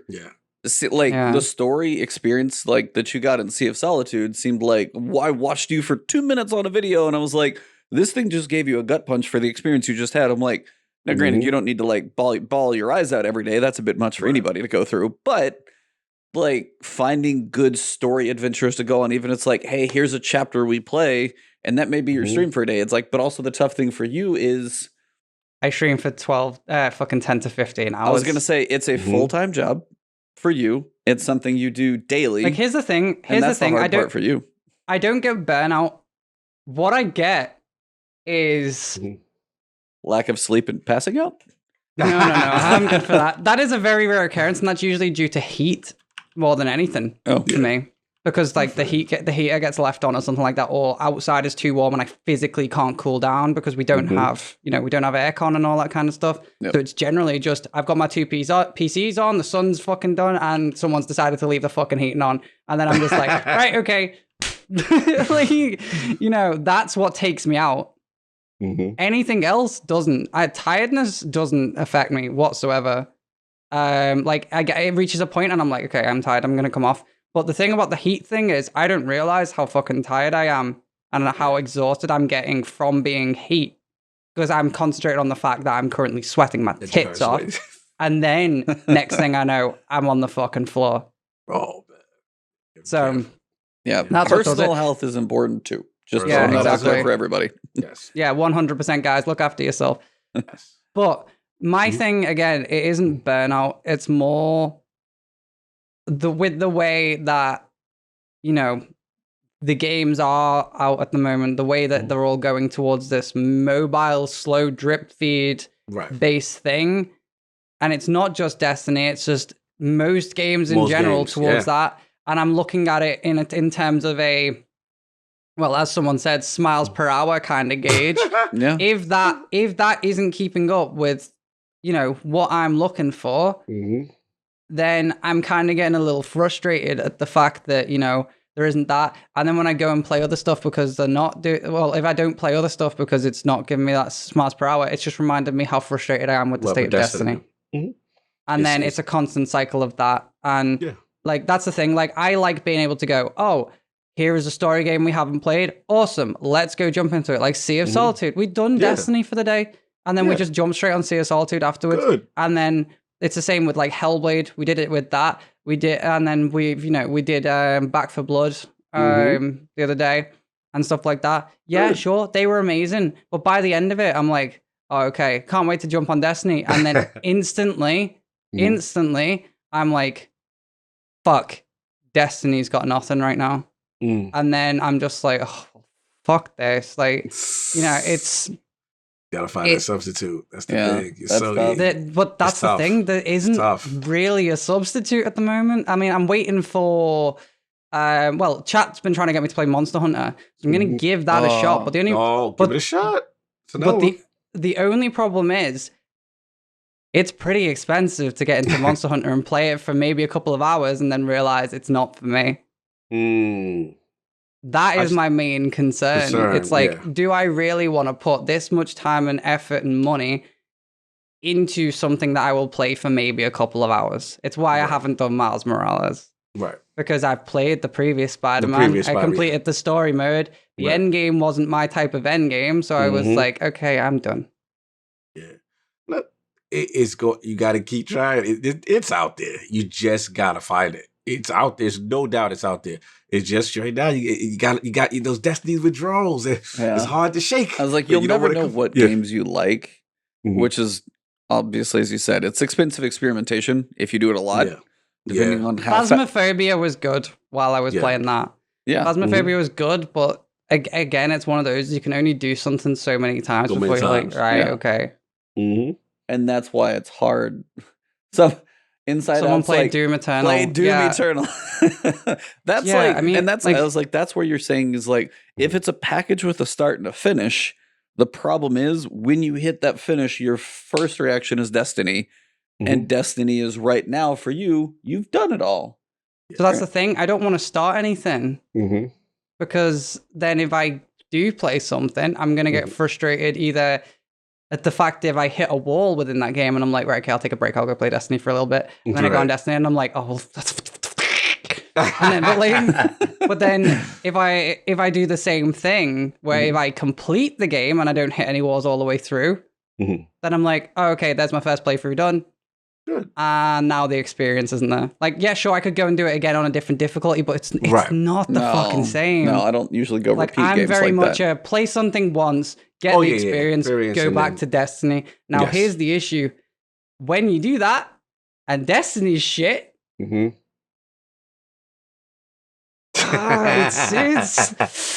help is on the time gated way.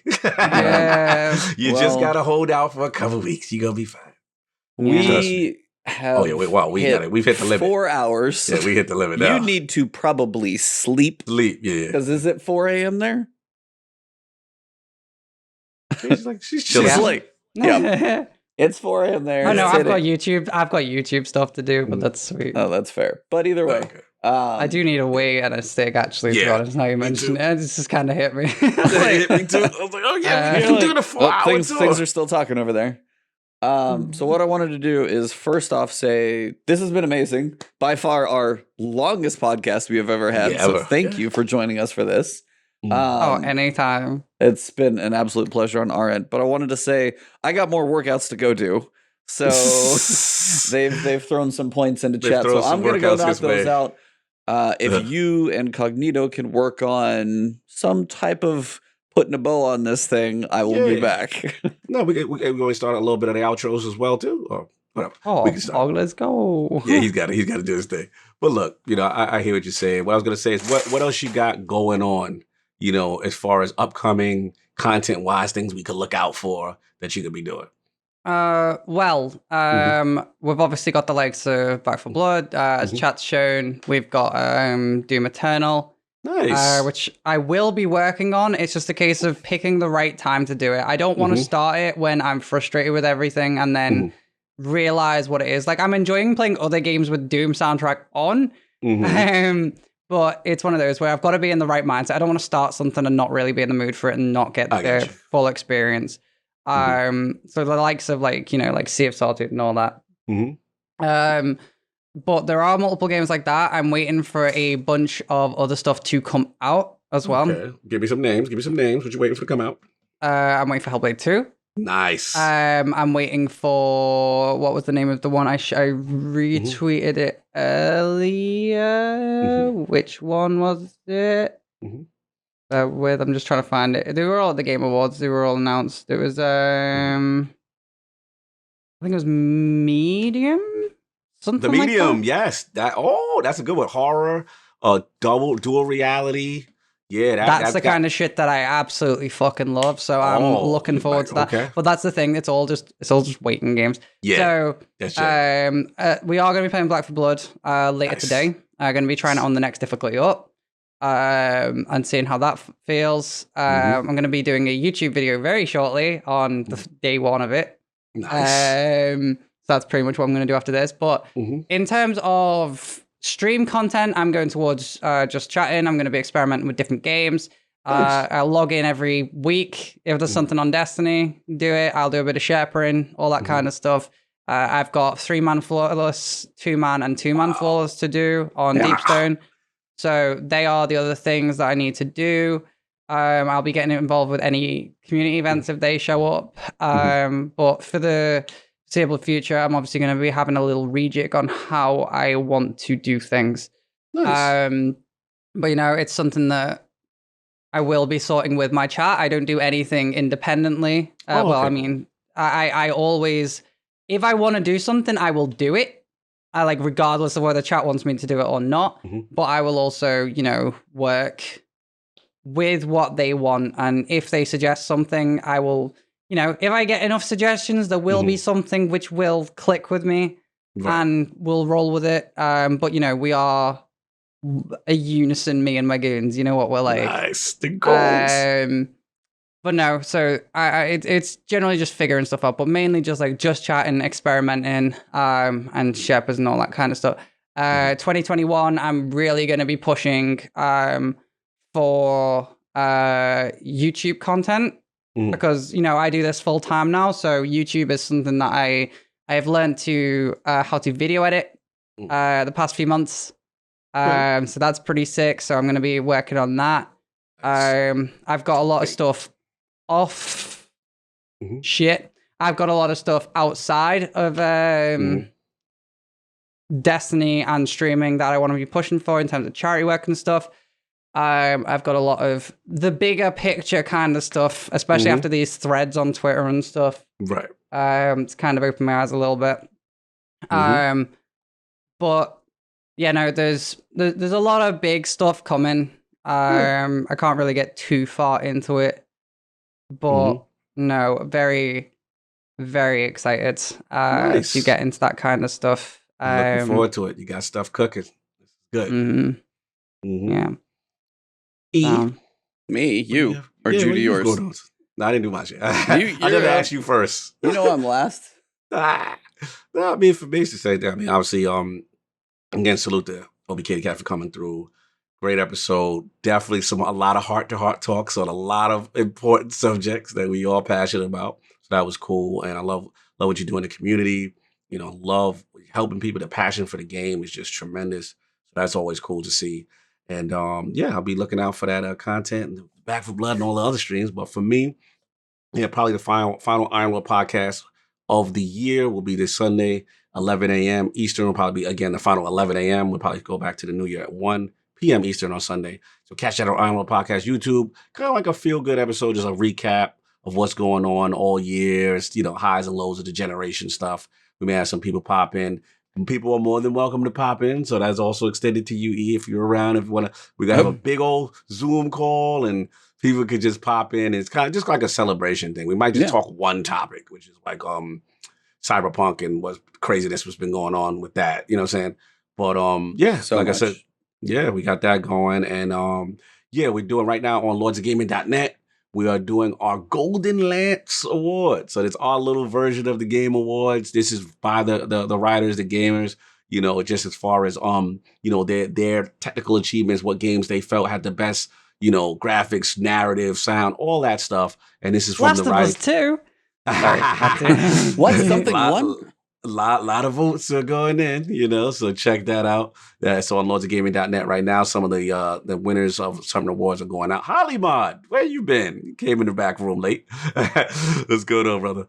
But yeah, we got that. And then obviously, on if you like into statues and all that good stuff, please check my brother King David. He's got the King of Statues going on. You can learn about that. And of course, the last word, the most likely final episode of 2020. Yeah. So it's been a fantastic year. I want to shout out the chat first. Man, like you guys just seeing the growth and seeing everybody in here listening to our foolishness and just the support is really cool to see. And we've had an amazing year. We had some amazing guests on. It's always a pleasure to do this podcast with you. The fights, the debates, the passion. Yeah, we've had some discussions. The discussions this has always year. been good. But it's a fun podcast. I love to do it. I love to see it grow. I like to see where we continue to go. And yeah, man, 2020 was a good one. 2020 was a good one, man. So 2021, the sky, the future's bright. We have more amazing guests like ObKatieKat and just more discussions about this game we love. So salute to E the Cheetah. Love doing it, man. This was definitely a great episode. Yeah, this was more than I ever could have expected for trying to line this thing up with ObKatieKat and then stealing you for better part of a day, it seems like at this point. No, thank you so much. This has been a pleasure. Perfect episode to go out on the year on. Your goons are amazing. Shout out to all of them out there if they listen to this or if they're in chat. As I said earlier at the top of the show, thank you guys for being with us for now 131 episodes, and we got 2021 to come. 2020 sucked for a lot of reasons. Yeah. This was a typical highlight for the week for us, for sure, and I think quite a few of you guys as well. Oh my god, that is a fucking idea from Slayer there. With the mother... Wait, hold on. I'm sorry, my outro's been thrown. What's the motherland? So, I don't know if you've ever seen it, but if I show you this, does that ring any bells? Oh, I gotcha. Oh, okay. Do you know what it is? If not, I can send you a clip. Then you probably have to send a clip. Yeah. Give me a second. Let me find it. I was like, our typical outro involves I know what us. yours is. Yeah, you know ours. I was like, so we got to do that for sure. But for me, you guys will find me. I streamed for 4 hours and I dropped 337 frames out of about 337 frames out of about 500,000. So 0.1% was dropped. So in the grand scheme, the internet, cross my fingers, is getting better. So more streaming. You guys might find me streaming on YouTube to experiment with that one a little bit. Hey, I'm trying to trust me. I wanted a good connection first. Yeah, that'll possibly be a thing. The fans have been pressuring. I'm like, look, man, I told him. I said to give it a shot. He's working through. I just want to stream on both because I have a lot of followers over there too. So the YouTube. But I'm still working Demon Souls. I will slowly work through Cyberpunk. That's just going to be a thing. Whether I get a new graphics card and it gets a random upgrade in the middle, or who knows what. But yeah, it's been an amazing year, and as all of these awesome people with me have said, this is the last one of 2020.